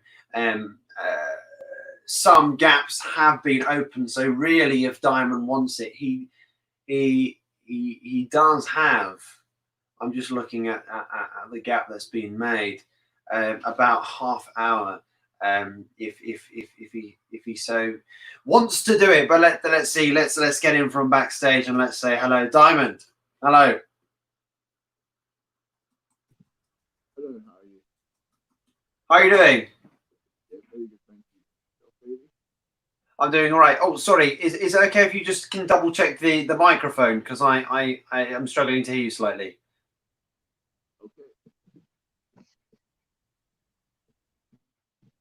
Can you hear me now? Is this all right? I'm speaking louder. It sounds a bit tinny, a bit muffled.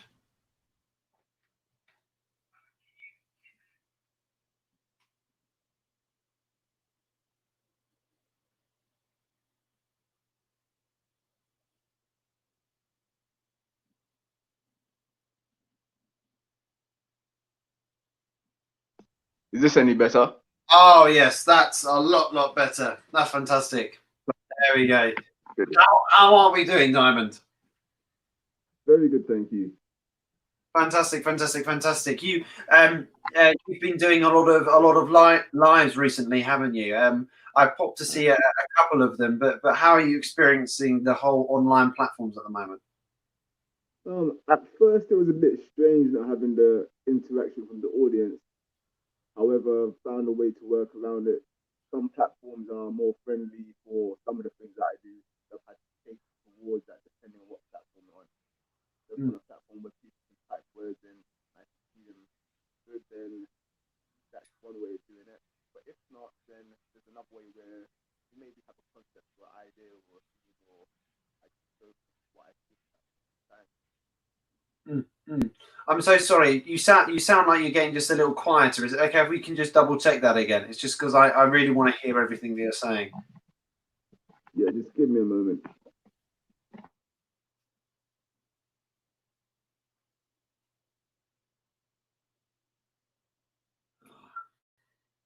Only ladies and gentlemen, I'm saying this because Diamond is a true class act with what he does in his field.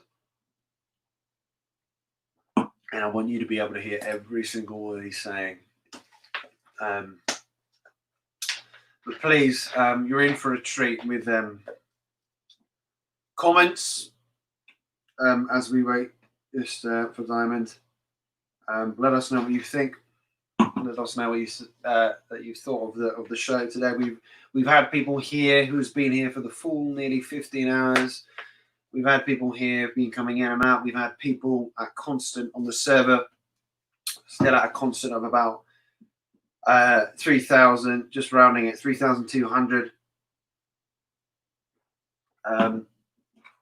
So yes, it's been a success of a day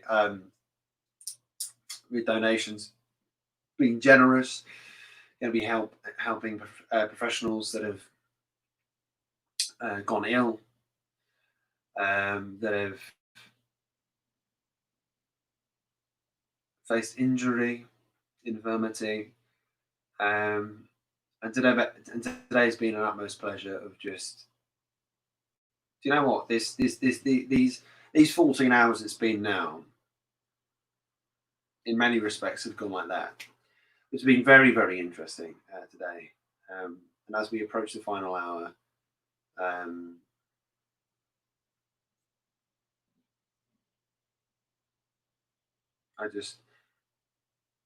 Drink the ink. I can't believe everything's happened within the under 11 months. We've done in about 10 months all of this, 350 plus interviews, 100 plus online showcases, 5 read-throughs, a Hollywood exclusive.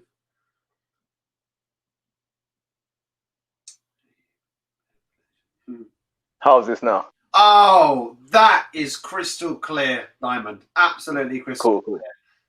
And I see that you've got some fans coming in this evening as well. Yeah. Yeah, excited. Well, I definitely know what will be coming very, very shortly, and it's, oh my goodness, I cannot wait. But just finding out a bit more about you, about the artist. Oh, he's gone. Where's he gone? I think he just kicked himself out. Wait, let's just bear with, and because he keeps coming and going. I saw him earlier backstage. He should. There we go. He's back now. Let's get him from backstage. Oh, we lost you there. Yep. So getting now about more about you, the artist. When did this all come about? You know, the persona that you've built, the style, the signature you. How did you build this? Where did your influences lie? How have you found inspiration? So in terms of the persona and building it, it was when I first started doing some performances. I used to start off doing it to music. And then from there, it developed over time to what it is today, which I'm so happy to be sharing with so many of you as well. And it was just a case of being mentored in, I learned a bit about some public speaking in the past, and through that I developed my introduction. And also with what I currently do now with the School of Awakening, where we just learn more about life in general and being and living an awakened life. Amazing. And that's more about like writing about what I see. So that's where that part of it comes in. I've always written about the world around me, found inspiration from the world around me. Amazing. Well, is it all right if we hit that intro now, and I'll leave this this here, and I'll go backstage, and you can share us your gifts and talent. Cool. My name is Diamond Bevel. I'm the composer of words, the creator of music. My message to the world, if you decide to use it, is that you are not alone. I express this through music, spoken word, and poetry, writing about the world around me that I see. So I'll do a few pieces. And for those of you who are online, then you can just type into the chat box in YouTube as well. So the first few pieces, so the first 3, I'll just do based on how I feel at the moment and what I feel needed to hear and needed.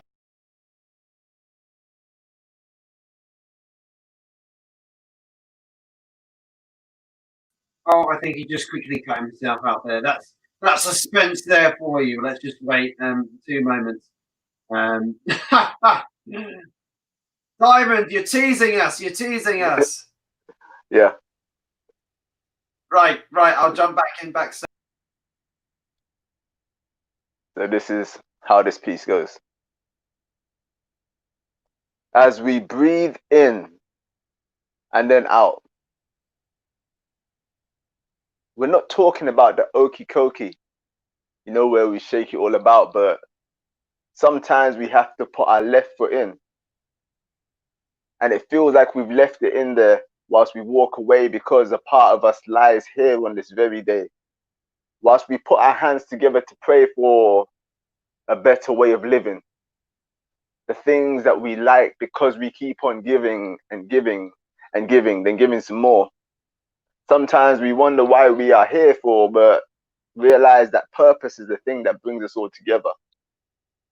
No matter whether the weather is shiny or pouring or with rain, maybe we should pour it each other with compliments, so that we can see that we have everything to gain but nothing to lose, but we can have the option to choose either left or right, or was it right or left? Depending on which way you're looking at this, I hope you remember, because we can see what life is like when we look beyond all of the hype and see so many people look for delight. But delight is spelled T-H-E-L-I-G-H-T. The thing that shines so brightly so that you can see the rocks from your ship, so you don't crash into them and then your boat splits. But sometimes it feels like your heart splits because of the pain. Maybe with so many things that we can see what life is like, so we can gain, but gain would see what life would be like because there were many things to bite.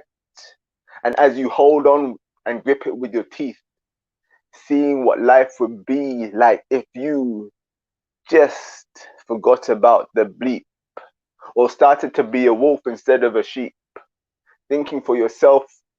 And then as you enter the land of sleep, building your dream so that you can continue to compute and calculate the answer you're the equation to. Maybe it's a hole in one instead of a number two, but numbers are something that allow us to see a universal language so that we could free ourselves from our mentality that maybe no longer serves us. Wondering what life would be like if we were the ones who served us, as well as others, providing great service so that we could see the unity of sisters and brothers in a community to make us whole. But as this journey unfolds and we see things unravel, maybe from each and every footstep that we take so that we can travel on this journey of life, as we step into the light, looking from left to right, but right to left, maybe reading so that we could read things in repeat. Does it make the same sense if we look at it from the other side of the street? As we sit on the fence, maybe counting our blessings, but wanting to appreciate everything else that we've invested in. Or did we wonder where the time went? Did we wonder how we could have differently spent it? Especially whilst we looked for people who had sent it with a postage stamp, maybe first or second class, but we would see what life would be like if we just entered this task. Now we pause. Screen fades to black. Going into the next scene of this track, where we look to this piece number 2, perspective of person above you, or should I say in front of you, whilst we distance ourselves socially. Unable to see the potency that lies inside, but the treasures and talents are the things that allow ourselves to subside, but we actually react to many things that allow us to attract. So we can see exactly how we go. And as it says on this t-shirt, it says, I am free to be me. But what does it cost to be me? What does it cost to be you? Only one person can answer that, and that is you. So maybe if you had to look through the eyes of your soul, through the iris, and see what you truly hold dear, what you hold true, and then maybe see what life would be like if you were able to declare looking into life so that you could see another layer as the onion unravels, flying as the crow travels, the shortest point so you can reach your destination, but are unable to see clearly because of the wall over your eyes. They were looking for something else, but all they could see were illusions and lies, but the illusion cried for help. Like a baby, or like someone who has received injustice and then they wanted to hit that frequency because they were living a life looked over by normality, but normality were the things that allowed them to cry. They were doing this and wondering, who were you and who am I? Whilst we look into the eyes of the soul, maybe in the mirror, so this journey continues to unroll as the screen fades to black. into a next scene.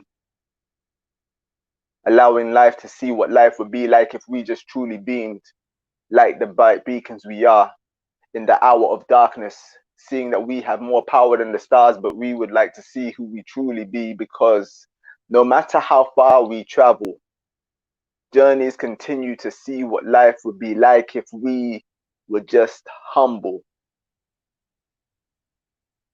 But sometimes your dreams crumble and you attempt to pick up the pieces and then tie them back together again. Actually, glue might be more helpful, friend. However, the amount of time you spent to pick up the pieces was longer than the time it took to recreate yourself. I read on a t-shirt today, I create me. So who is it that you truly decide to be? And if you decide to be, will that make you feel free? Or are they mutually exclusive? Instead of being inclusive and running in synchronicity, playing in peace and harmony, allowing themselves to see what life would be like if they just played like children. You know, that type of playing that was free. Free of care, free of pain. After they fell down, dust themselves off and got up again and started to run around trees like you and I maybe freed ourselves from another reason why there were so many things in life. Let this be a bit of food for thought. And maybe the next time when you feel like conforming to realities instead of following your dreams, you'll let yourself remember, I am free to be me. Then we'll have a look at. So that will be the first part, or the first few. Just broke those up into a few scenes. And then for those of you who are in YouTube, I can see that some people have written some words in there, so I can use those for a piece as well. But continue to type some words into the chat box on YouTube. So this piece here will go as it goes like this. So we've got seashells, see well, stare well, but we can see that nothing is missing, especially whilst we turn up the lamp so that we can illuminate the regeneration of reality. So many people see that sharp objects can see the bifurcation of the box, tearing it in two so that we can see what life would be like if we just continue to tick-tock like clocks. But clock works, so I work at the lens of grass and sea. So many people want to play rock, paper, scissors and say friends. Pretend that life is a never-ending story with unlimited takes so that they can see what life would be like if they create or maybe break the relationships, burning bridges so that no one can see that they're lost. Stuck in the wood instead of stuck in the mud, because possibilities are endless and shapes maybe create another mate. Like check, playing chess because they would like to see what life is like when they invest in other things that make them feel whole, but whole is just part of a fraction, 1/1, 2/2, but 100% continues to be 1. As they forgot to say the 3 words that maybe we don't hear, like create, love, green, hugs, shout, because they want to see what life is like when they go through the thick of it. That's when you see your true friends, your true mates, but we're not putting this up for debate. When we look into the eyes of others, sisters and brothers, because they would like to see what the reef and the yarn and how it creates comfort. You know, like that feeling of flowers or the smell. The pencils allow us to type an experience of life as we look into the places that allow us to feel free. And now we're on a roll at the Cornerstone because there were so many people looking to see what life would be like if they just looked under that stone. They found themselves in a flounder, a huff and a puffle. So many were doing this, now they found each other in couples. You know, like couplings come in pairs. They wanted to thieve and then see what life would be like if they relieved themselves from what they've learned. A new meaning with this concern. And they see that this is how the fire burns. But you know, like when someone is speaking about you, sometimes your ear gets a bit hot. Sometimes you don't pay too much notice to it, but when the penny drops into the well and you make a wish, what do you wish for? Do you wish for the roots of your blood, an ideal weight? Or do you put everything else up for debate? I see there's a cat in a tree, but many people were looking for this as they set themselves free, wishing for chicken. There were so many types. Do you like yours fried, baked, or boiled? Two of those are maybe some of my specialities, and for the magical number that makes 3, we can always get some help. You know, like in Who Wants to Be a Millionaire, when they left themselves feeling less square, asking for, you know, those things that Shakespeare used to say. So they phoned a friend and they said soliloquy as they will, taking a sip on their lemonade, looking for their next crusade because they would like to write it down on paper and see that this is now time for us to meet their maker. But when they met the creator, they said, I am you. You am I. Who am I to see what life would be like when they saw the stapler repair the hole? This is cool, isn't it? Especially whilst we unfold. But a Tudor, you know, those people who were from a moment in time, maybe we are called millennials and now we see that everything is fine. And we add a tomato into our salad that we eat after we've had tea with cakes, tea cakes, but many things allow us to bake as we see so many people under the sun. This battle has just begun. Whilst we fight ourselves, maybe throwing tomatoes into a tornado to see if it could propel its way and land on a printer so that we can see if we speak, there's something else that we maybe go into. A wind. You know, as the wind blows, maybe we could see that this is how we are able to show up in this world of life.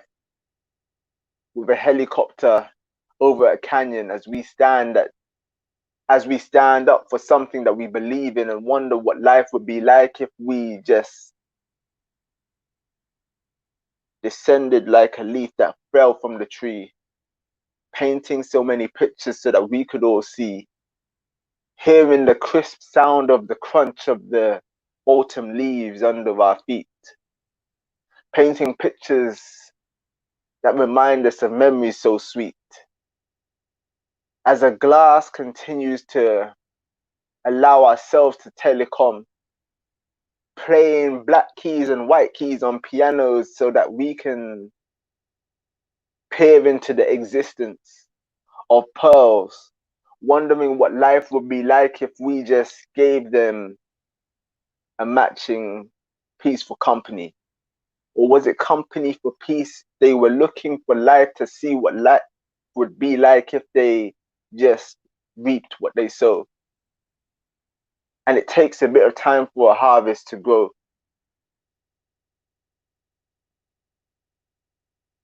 Looking for something pragmatic, but illusions were those things that were wrapped in blankets as we experienced the solar plane.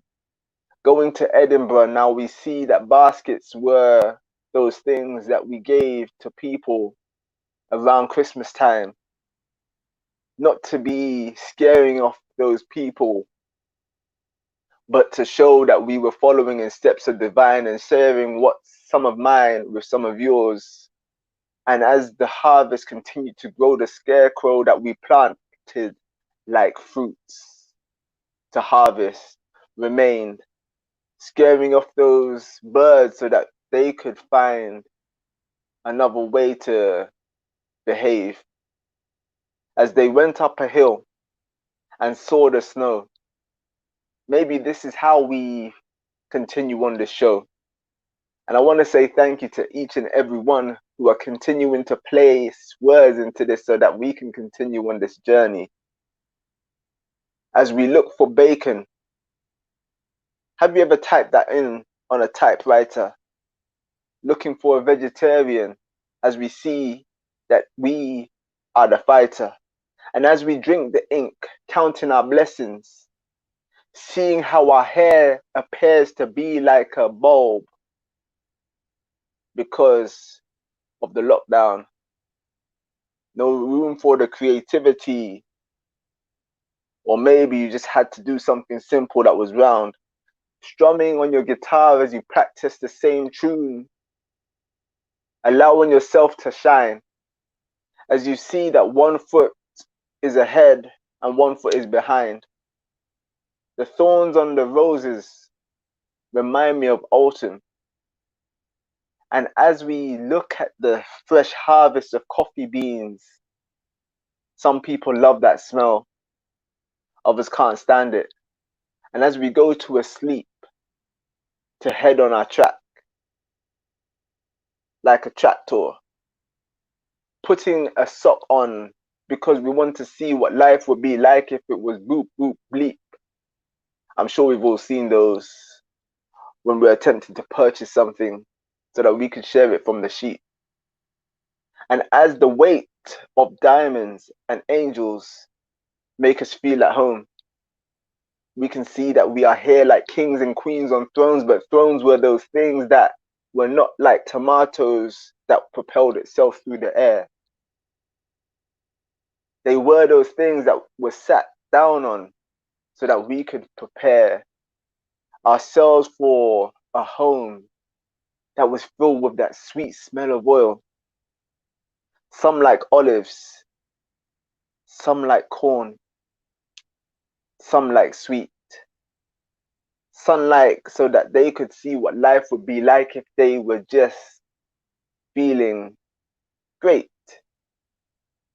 In a finality, checkmate, chess plates as we went into battle so that we could see what life would be like if inside of this awakened journey we belonged. Looking for a spring, and we broke out into song. So many songs were astonished as the night continued to go into its darkened state, going into the light so that we could see a new day, mate.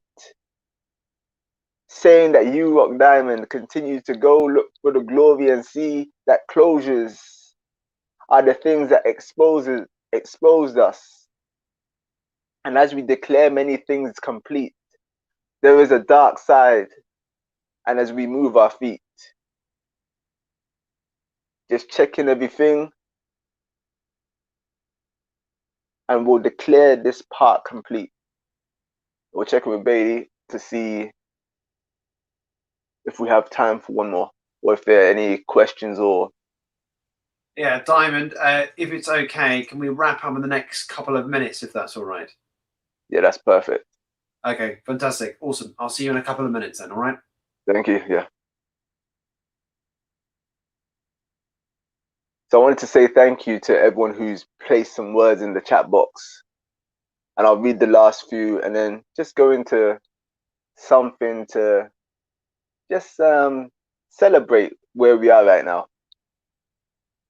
And as darkness goes into light, a shoe taps, a tap shoe. Maybe attacks you, but we see love is everything that allows us to go through. Everything that we seek, but we know more about you than we know about ourselves, but that doesn't really make so much sense to me. Maybe we know more about you, seeing that tenacity is something that allows us to go through like New York, a land of dreams.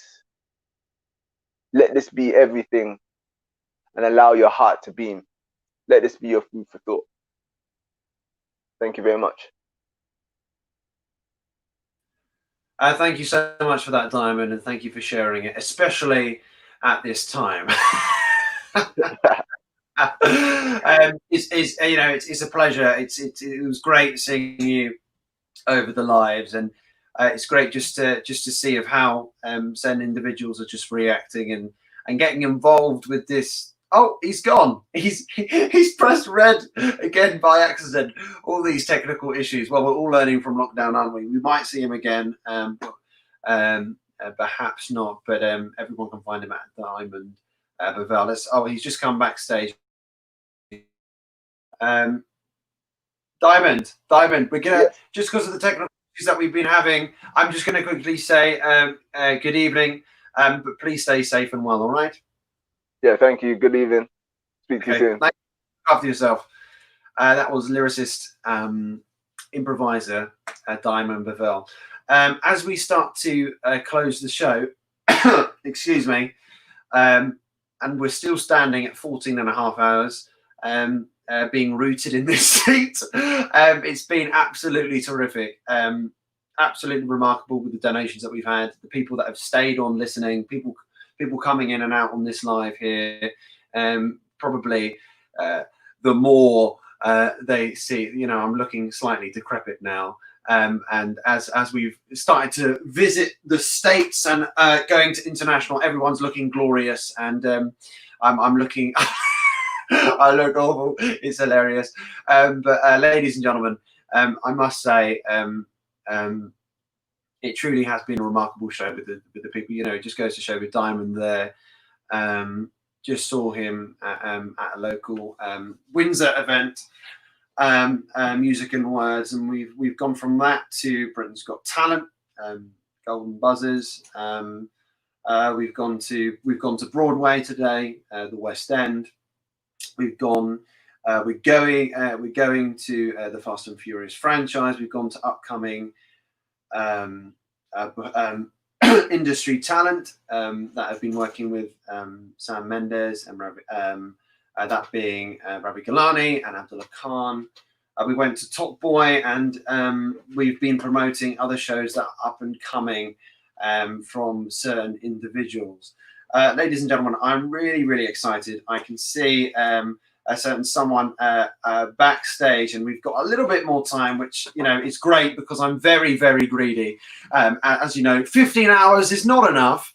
But let's just say after this one here, after the third installment, I think I'm actually going to just leave it for a few weeks, maybe a couple of months, who knows, to try and catch up on the sleep. But yes, ladies and gentlemen, 15 minutes wasn't enough. With 20 minutes is not enough. But for our next session, it's not nearly enough for this individual and the questions that I have. Please, those that are on the YouTube now, it's a bit too late for those listening in to text in, because I'm sorry, my phone's died. So there we go. But ladies and gentlemen, up now in aid of the Royal Theatrical Fund is Gloria Calderon Kellett. So hello, good morning, good afternoon. I don't know for me. Good afternoon to you. Very welcome to the show, I must say, and it's so lovely. It's so lovely to meet you. So nice to meet you too. Have you not slept? No. Wow. Wow. You look great, mate. You look great. Oh, thank you. You did. Yeah, you look glorious. But Gloria, before we deep dive, just because I'm wary of the time that we do have, before we deep dive into your career, the who's and the whys, a lot of our listeners are just starting out or have been massively affected by this virus, as we all have. If you were starting out right now, in these given circumstances, what would you be doing to carve out a pathway for yourself? I think this is a really wonderful time to dig deep and sit in what you really want to say. Take this moment of silence to really carve a path of what intention you want your work to speak to.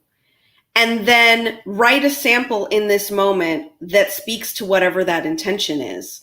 You know, right now we're all reading, we're absorbing, we're home more, we're not able to interact. And what is that bringing about? And I think this is a real time for artists. This is when artists are soldiers. This is where we step up to try to speak on the moment, to hold up a mirror, to create comedy, to be an opiate to the masses. This is when we get to do all of that. So whatever your role is as an artist, this is a forced time that you can choose to look at negatively, or you can choose to say, I'm going to pare down and really try to focus with intention as to what I want to do next and how I want it to speak to this evolving world. And having that focus, prioritizing, because you know there's so many different fields that you work in and you've made a large impression on. But for you, how do you take that deliberate passion that you do have and do channel that into a discipline in whereby you do make the results, having that focus point? Well, for me, it's always been about sort of righting the wrong. In this country, my community, the Latino community, has been sort of erased in terms of media. So initially for me, it was roles for women, roles for Latino people, and then my community. So I grew up in the theater, and so I have a very vibrant group of LGBTQIA plus friends that have the same problems, that don't see themselves reflected in the way that we know all of our communities are to be. So I try to take a loving look. I'm earnest, you know, I'm nerdy and I'm earnest, and all of my stuff is really reflected through the lens of love and celebration. And so that's what I try to bring to my comedy. Obviously, we talk about political issues and we talk about things that are changing in the world, but we always try to do so through the lens of kindness and humor. And like with that comedy, you know, very fast paced. It has to now being that money note. Obviously on the set, on sets, you have to work so quickly with the projects that you do. You're working to a time frame every single day. So how do you make sure that everyone's performances are at optimum level, having that communication? Well, first of all, we cast beautifully, right? Like you got to get a cast. The cast of multicam, the way that we do multicam is theater. It's live theater. There's an audience of 250 people. These actors are people that try to do something that's slightly heightened, because obviously it's multicam comedy, slightly heightened but grounded, as you would in theater. So they're really doing a live play. The proscenium is the living room, and the more we really work the material, we get to work the material for a week. So, you know, they read it on Wednesday, we have a table read, we rehearse Thursday, we rehearse Friday, cameras come in Monday, shoot all the pre-shooting, and then Tuesday we do the live show. So imagine putting up a 30-minute play once a week. That's what they do. That's what they do. The benefit is in that sense as well. Like it's fast. Yeah.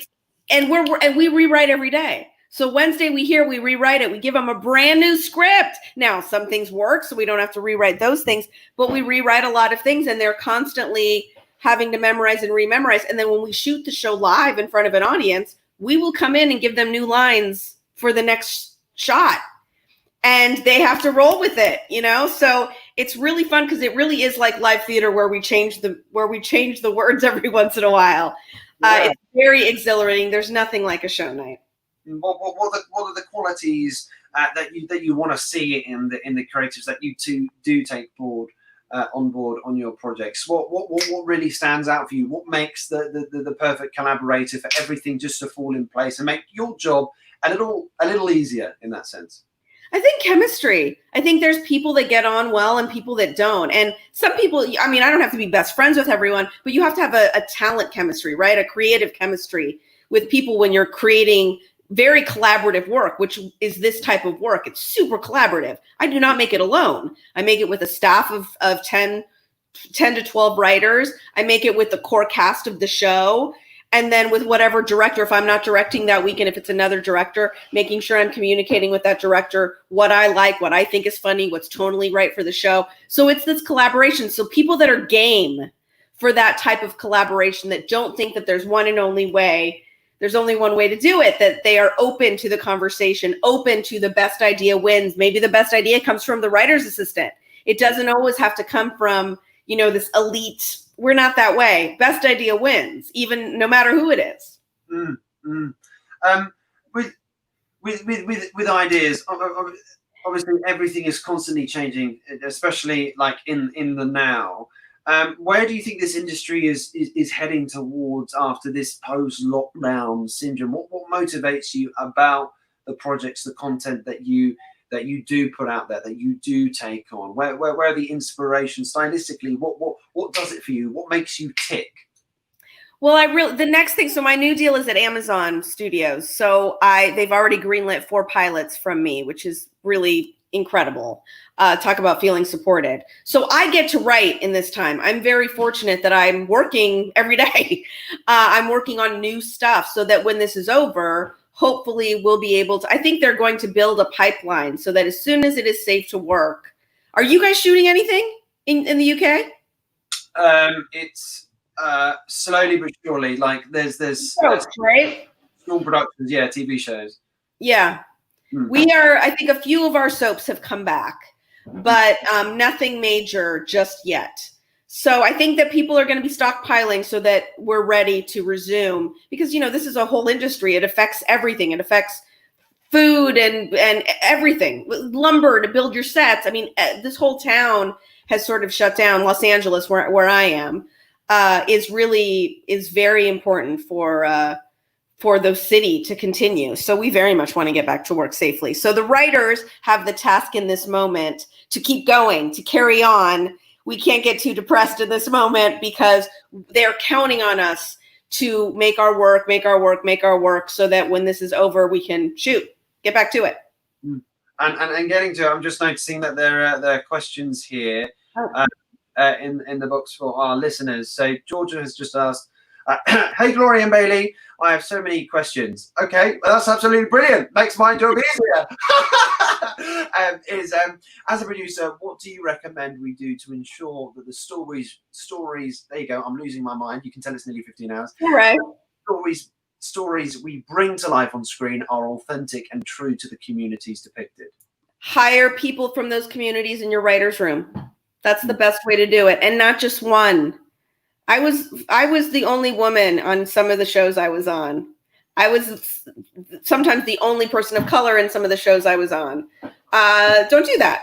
Have a lot of people from a lot of communities so that they can speak on it. If you have characters that are from a specific community, make sure that you hire so that it's more than one. One is difficult because if one brings it, nobody's a monolith, right? None of these communities are monoliths. There's specificity within each of them. So if you are writing an LGBTQ character, you can't put all of that. You can't place the entire LGBTQ world on one gay writer. You have to have a couple, right? If you have Black people on your show as main characters, you should have Black people in your writer's room. So I think that to get it right, it's having those real conversations in the writing room, which should be a safe space for people to say things and go, I'm trying to understand. I'm trying to build a bridge to you. I might say some things wrong, but this is going to be a safe space. So if I am, please correct me. I want to learn and try to be inclusive as you're talking about it so people feel safe to share their stories. And boy, you'll get some real amazing stories as a result of that. And just following that, with George's question, she said, what are the essential skills for a young producer to learn early on? Also, as both a writer and producer, what's the best way to maintain objectivity about your work?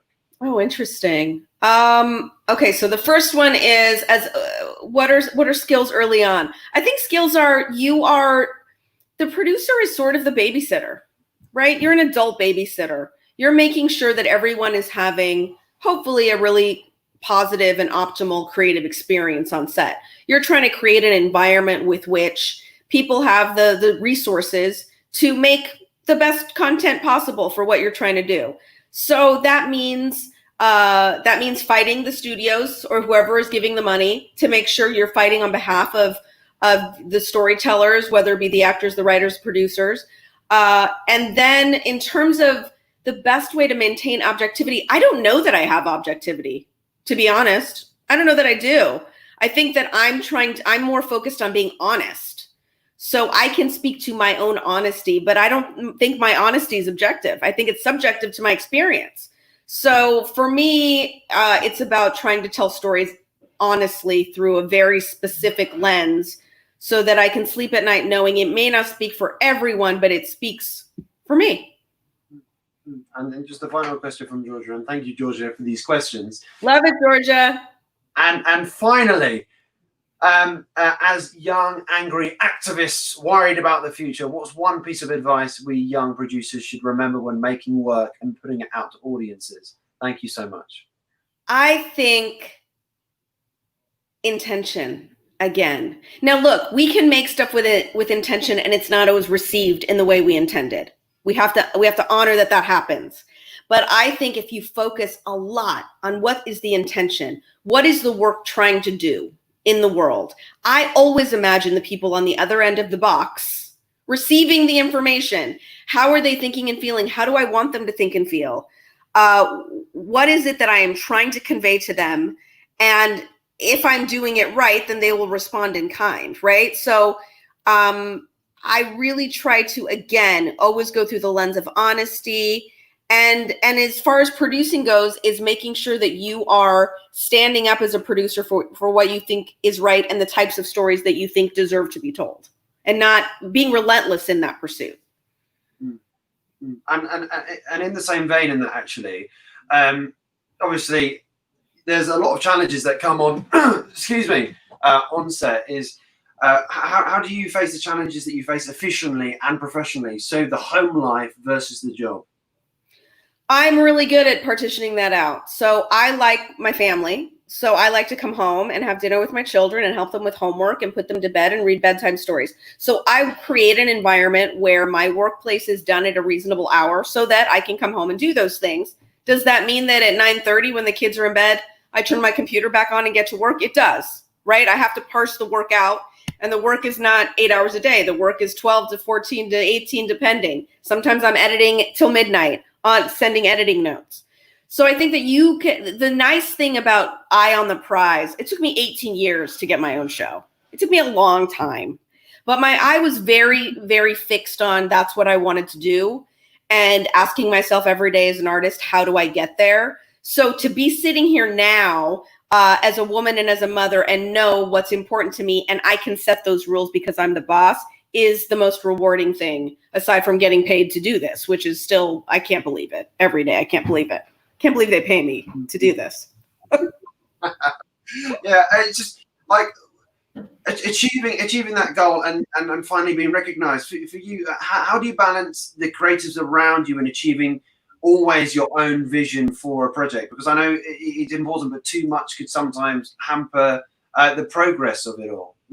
Right. Well, I like to have several things going at a time. I do actually like that. I feel like that because I've been doing this for a long time, I've also seen that the people who have all their eggs in one basket, again and again, that's problematic, because if that basket goes away, you're screwed, right?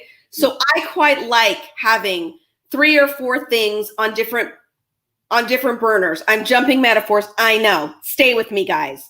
But I quite like having several things going at once, because then if one goes away, I still have these 3, right? Not everyone can multitask in that way, and that's okay. But if you can have 2 things going at the same time, so that if one of them goes away, you have the other one as a fallback, I quite encourage that, and I quite like that, because that means that you'll always be fed. I mean, like I don't come from money, and I had no safety net when I went into this industry. It was you have to succeed, because there was no alternative for me.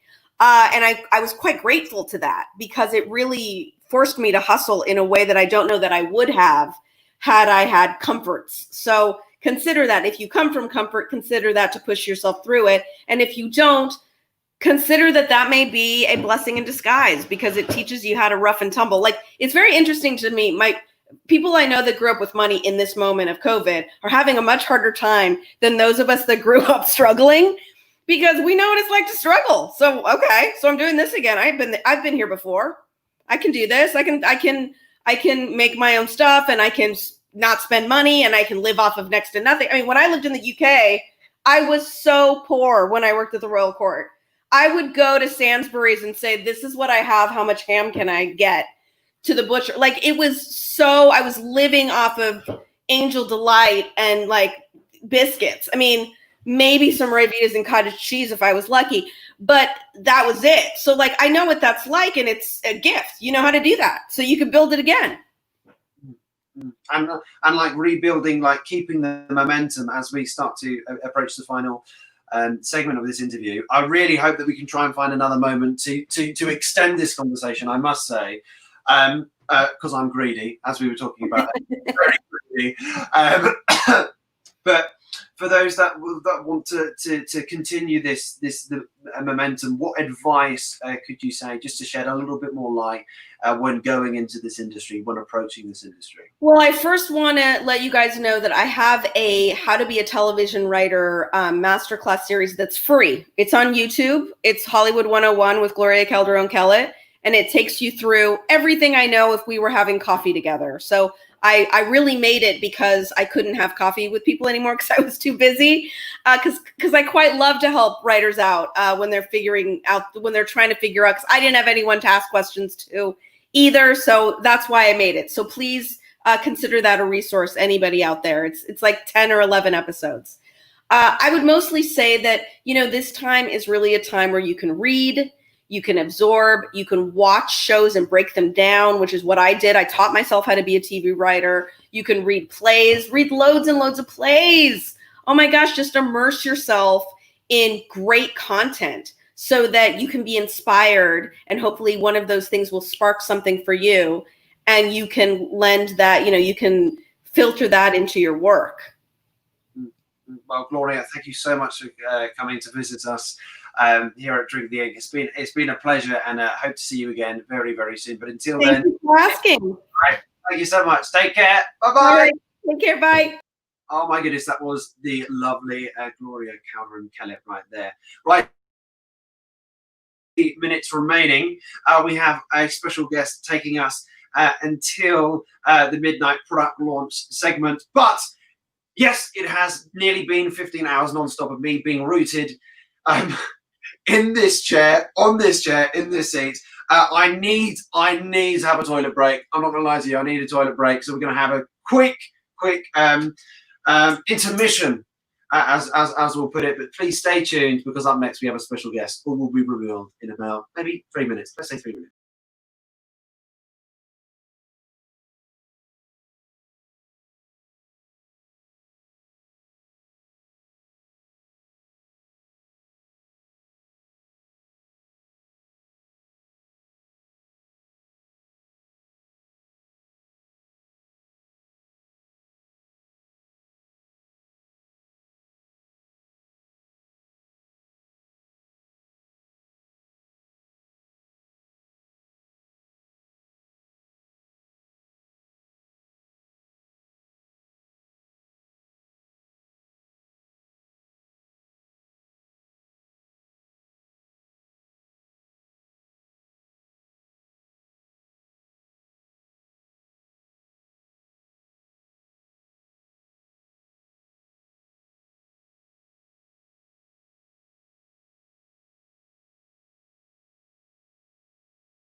Benny Harris Kelly is back live and recording, and my oh my, what a show it has been. Thank you for yes, well, we're still at approximately, just still rounding at the moment, 3,100 listening here at the moment, and people coming in and out. I know I'm looking a bit decrepit at the moment. Those that are still on the YouTube, or will be seeing this recording, it's so amazing people seeing on the international side of things at the moment, because there's me looking like I'm literally dying, and all these gorgeous people are coming in and really putting a shadow over me right now.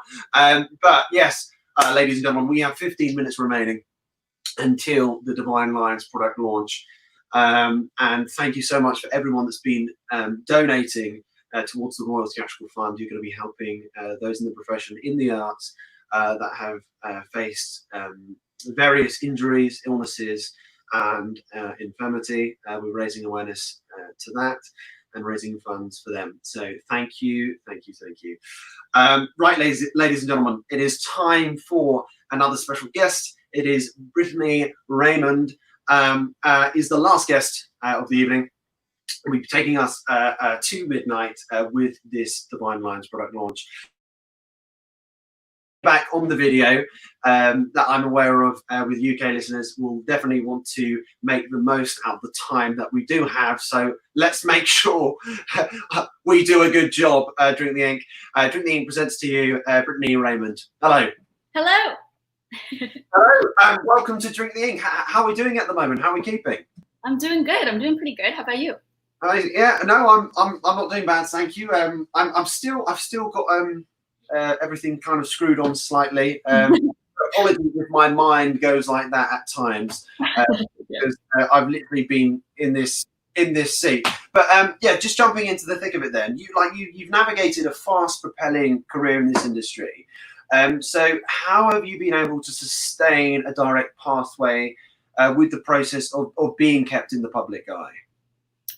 Oh, honestly, I think a lot of it is just kind of going with the flow and going with what has worked for me in the moment. So like with the next step, I was gifted a pretty big platform on social media mainly. And I think that's been my big kind of anchor in a way over the past like almost a decade now. So that I could kind of stay relevant, I guess, enough so that that platform is maintained. And then when I do have more work to share, I have people who are able to, or who are up for supporting that. And I think that that's really also a gift to have those people there who are very supportive. And so that's really great. Yeah, having people there for you, like obviously, like even just like looking at the next step and the other projects that you have done, like creating an authentic bonded performance with your fellow actors. Like what do you put in place to remain truthful with the characters that you play? I think it really depends on the character and depends on the people I'm working with. Like I've been lucky enough to have great cast, like on extracurricular, specifically the film I did. It was a horror film and it was very dark, and the tone was just very heavy. And so with something like that, it was really great to have a group of people who were so invested and passionate about what they did, so that we could all connect and still have a great relationship. So it didn't feel as much of a load to take on, if that makes sense, in that character. And then moving forward from there, I think it's just kind of disconnecting yourself from the work and the character, and then being able to not put any judgment on that character per se. And so you can then be as truthful and honest, if that makes sense. And yeah, and then also too, being inspired by the people you work with, and having incredible actors to work with and directors. And I've been very gifted and privileged to be able to do that. So it's a team effort, is what I'm trying to say. With extracurricular, you're talking about very heavy moments. You're talking connecting to truth, but finding lightness in that. So it's not just that playing on that. Sometimes let's play the dark, and obviously, like with that movie, it wasn't just playing the dark. Just finding those. I don't know what that voice was. Oh my God. Delusional Bailey. But for you, finding those moments of lightness, like do you? What do you do just before going action? Just to really just center your core and breathe with it all. Oh, that as well depends on the scene, I guess, because I think that my character in that film was very much one of the only characters who kind of was battling with that consciousness what's the word I'm trying to say? Like inner thoughts, inner mind, that's telling her that she's doing something wrong and that she shouldn't be murdering people. And I think that battle was sort of something that kind of balanced with her love interest with Layla. And I think that kind of allowed me to sort of play both as much as I could. And I think that the biggest scene, or the hardest one that I can think of where that played a big part, was the scene where we're in the barn and I have to kill someone, and you actually see her kill someone for the first time with this new kind of morality, I guess. And she sort of is battling this inner voice and then has to sort of commit this terrible act but can't do it, and then breaks down. And that was a big moment for me. And I think working with the director beforehand and him kind of putting me in the right headspace, as well as just an inner monologue that I give usually, and then trying to sit in a state of being and live in that state of being, and play a bit of opposition when I can. But sometimes it is quite dark and quite heavy, so you have to just sort of play in the moment and just kind of go with it, I guess, is maybe the best explanation I can give. Yeah, and going with it, and going with feeling, with gut, with instincts. Obviously, most recently, we talked over this briefly via email. You set up a production company. So for those that might have not come across it, which I most definitely know some people who have, can you tell us a little bit of information on that, please? Yeah, me and my friend Brennan Klost, who I actually met in high school. But we did the next step together, and we have been friends ever since. And we actually live in the same apartment building right now. So while COVID-19 has been happening, we decided to start a production company and do these kind of skits is where it started. And then we sort of morphed it into a web series. And it's all on YouTube. It's called Knuckles on 4 Productions. And we decided to produce content while we're in quarantine.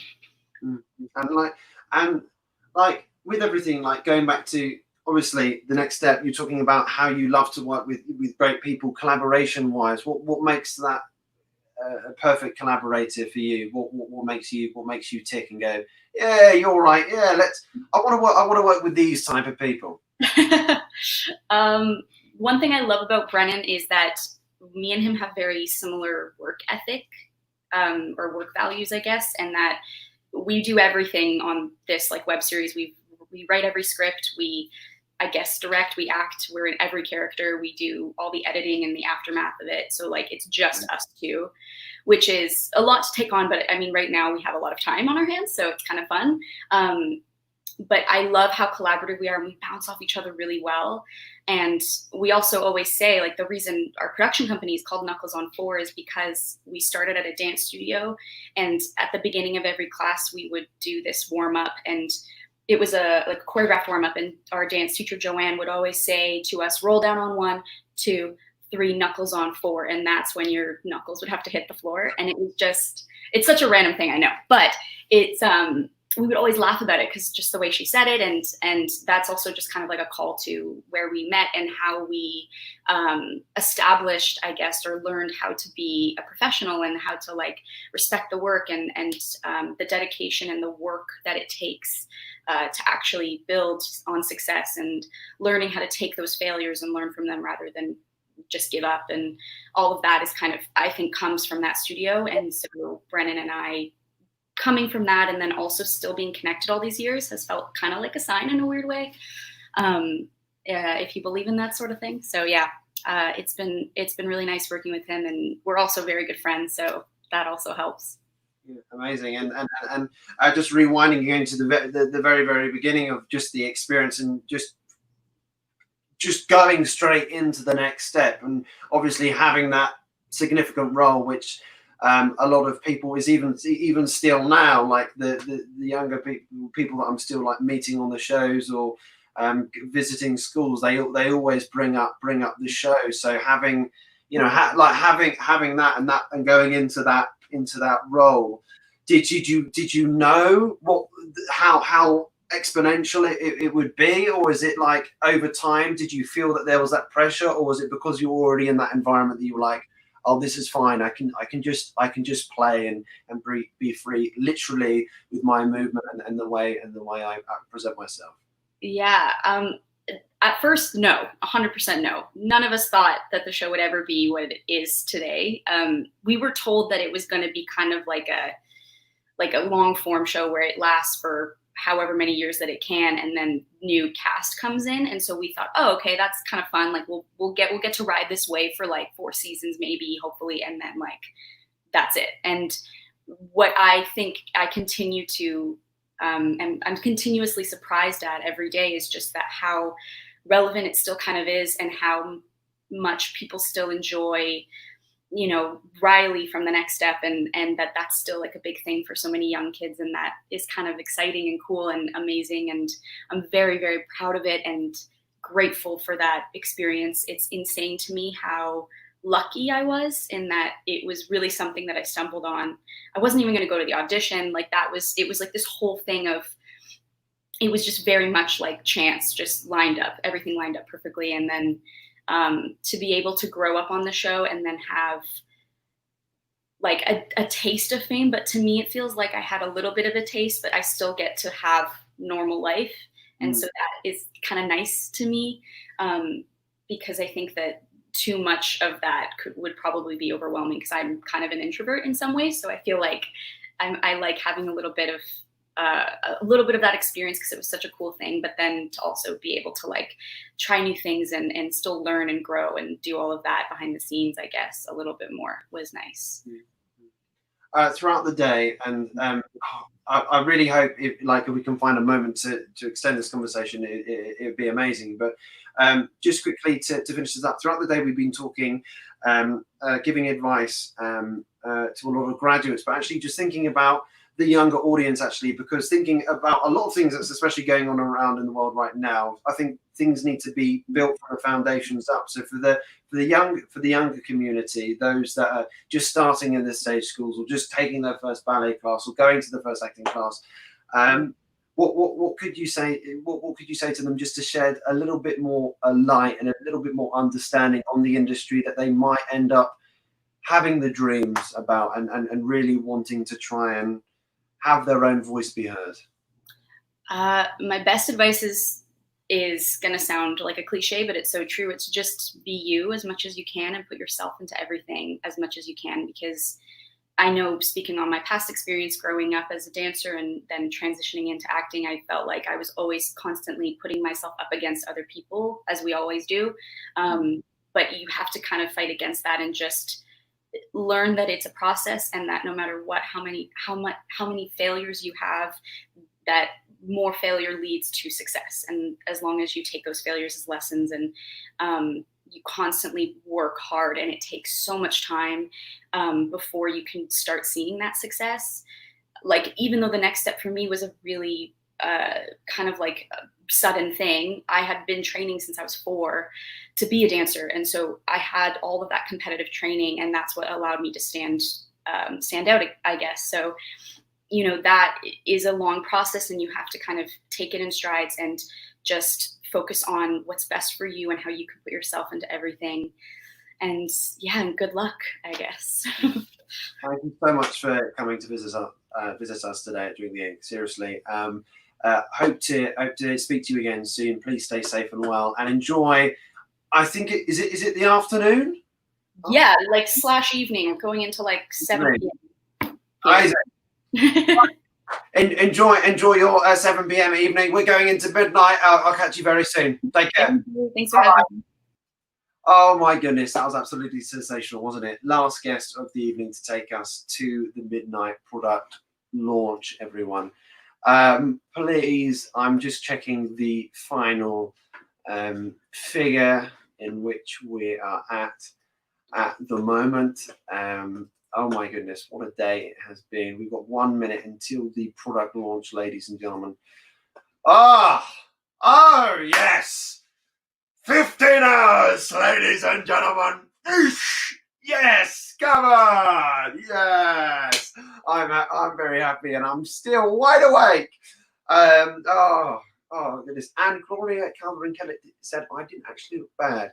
Anyways, there's the countdown. So everyone, if you need a little help with a romantic gesture, want to let a family member know how much they mean to you, looking for the perfect present for your best friend's birthday, well, Divine Lines packed and posted will do the trick for you. Divine Lines packed and posted is a mason jar filled to the rim with personalized treats packed with love and posted directly to the door of your person you've been thinking of. Oh my goodness, ladies and gentlemen, we've hit midnight. Kaylee Rose Allen is back. It's time for the Divine Lines product launch. Hello. Hello. I can't believe it's midnight. Me neither. Me neither. Oh my goodness. Oh, thank you, Nayara. But Kaylee, it's midnight. Finish us off. Please let us know more about this amazing news. I shall do. I won't take up too much of your time because 15 hours is a long time. So first of all, well done. It's amazing. So yes. So Divine Lines, for anyone who doesn't know, started off as a solo poetry project. So I was just writing poetry, and I like arts and crafts. So I was mixing poetry with like the mixed media collages, and then I was doing that. I set myself like a challenge, and I was doing that like 3 times a week and posting them on my social media. But since then, I decided that I wanted to expand because it felt a bit too much like it was just for me. So I decided to create this product so that I can share my work and hopefully, bring a little bit of joy to whoever wants to purchase one. And so it's finally time to reveal what's inside this jar. So this is the Divine Lines packed and posted jar. So this, I start off with the jar, and I'm going to let you know what's inside. And all these jars will come with a little name tag. So whoever the jar is for, you'll get a nice printed label. And then it comes with a sticker, which is my, wrong way, it's mirrored, my logo there. So now inside the jar. So the main thing, of course, will be one of my pieces of poetry. So I've got a few examples here, and this will come rolled up in a nice little scroll here. So this is actually one of the first ones I wrote, which is called Blossom, which I think I read before. I can't remember. Yeah, you read it earlier today, yeah. Yeah, so that was one. So this is an example of the type of thing that would be included. So these are poems that I have just written, like inspiration from a variety of things. So they all have like a little sketch and then printed title at the top. However, there's a choice to have a personalized poem in this jar. So I've got an Etsy shop, which is now live, which I think Bailey will be able to post the link to. So in there's an option, a personalization box, where you can tell me who the product is for and as many details as the person it's for, and then I can personalize that poem. So if you give me a theme, then I will cater to that person. So you'll come away with a nice personalized poem.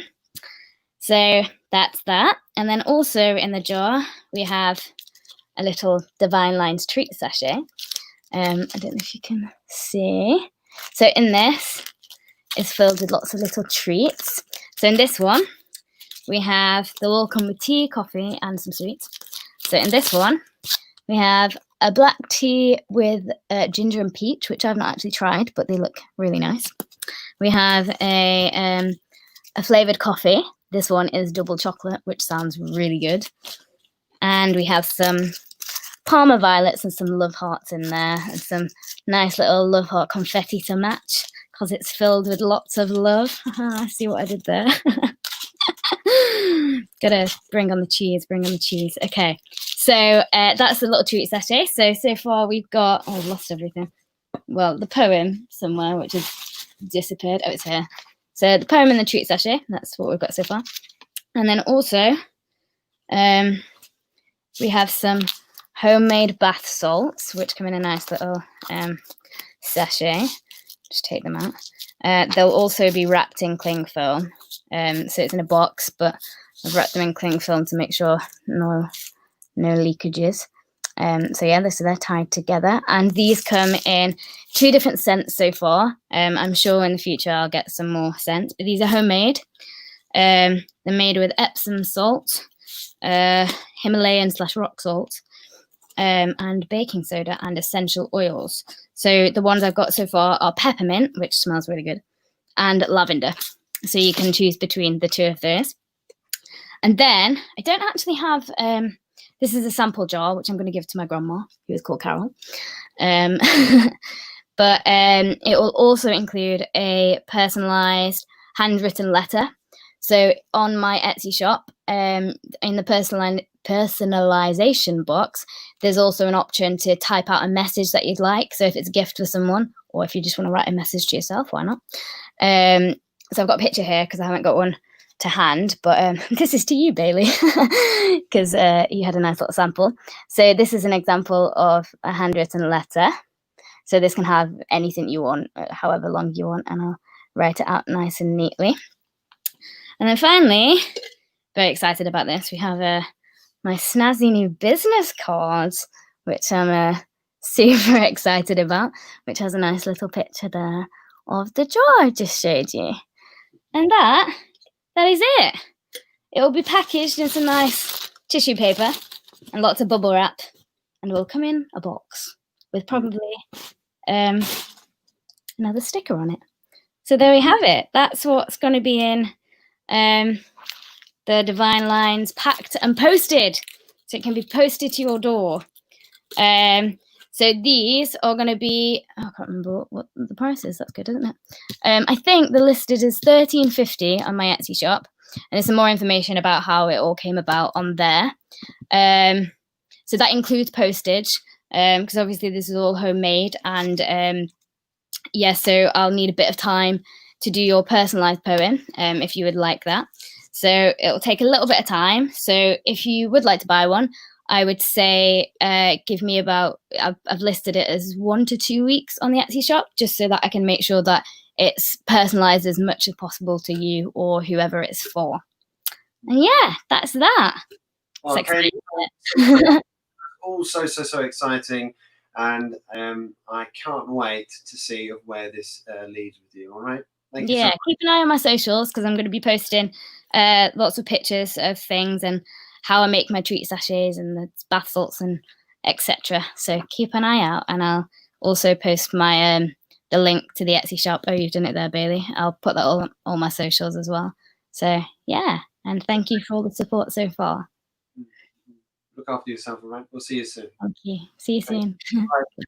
That was the lovely Kayla Allen from Divine Lines. What a way to absolutely social.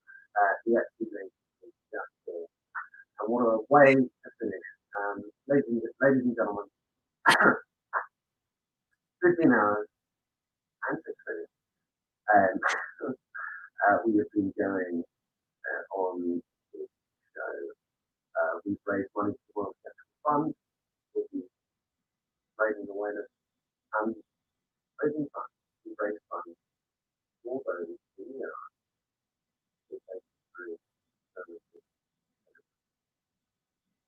We had an amazing day of an array of people who run the Huskies, people that say pop stars, to everyone that we've seen on TV programs, producers, Broadway's finest, Western's finest, you name it, we've had it all here at the end today. Britain's Got Talent, Golden Buzzers, and now it's only time for me to say thank you and good night. My name's Benny Harris-Kelly. This has been Drink the Ink. Take care, stay safe, stay well, and we shall be back again soon. I shall be live again Monday morning, 10 a.m., leading the CCI Collective Creative Initiative, and have an amazing week planned with everyone that will be tuning in. But until then, good night.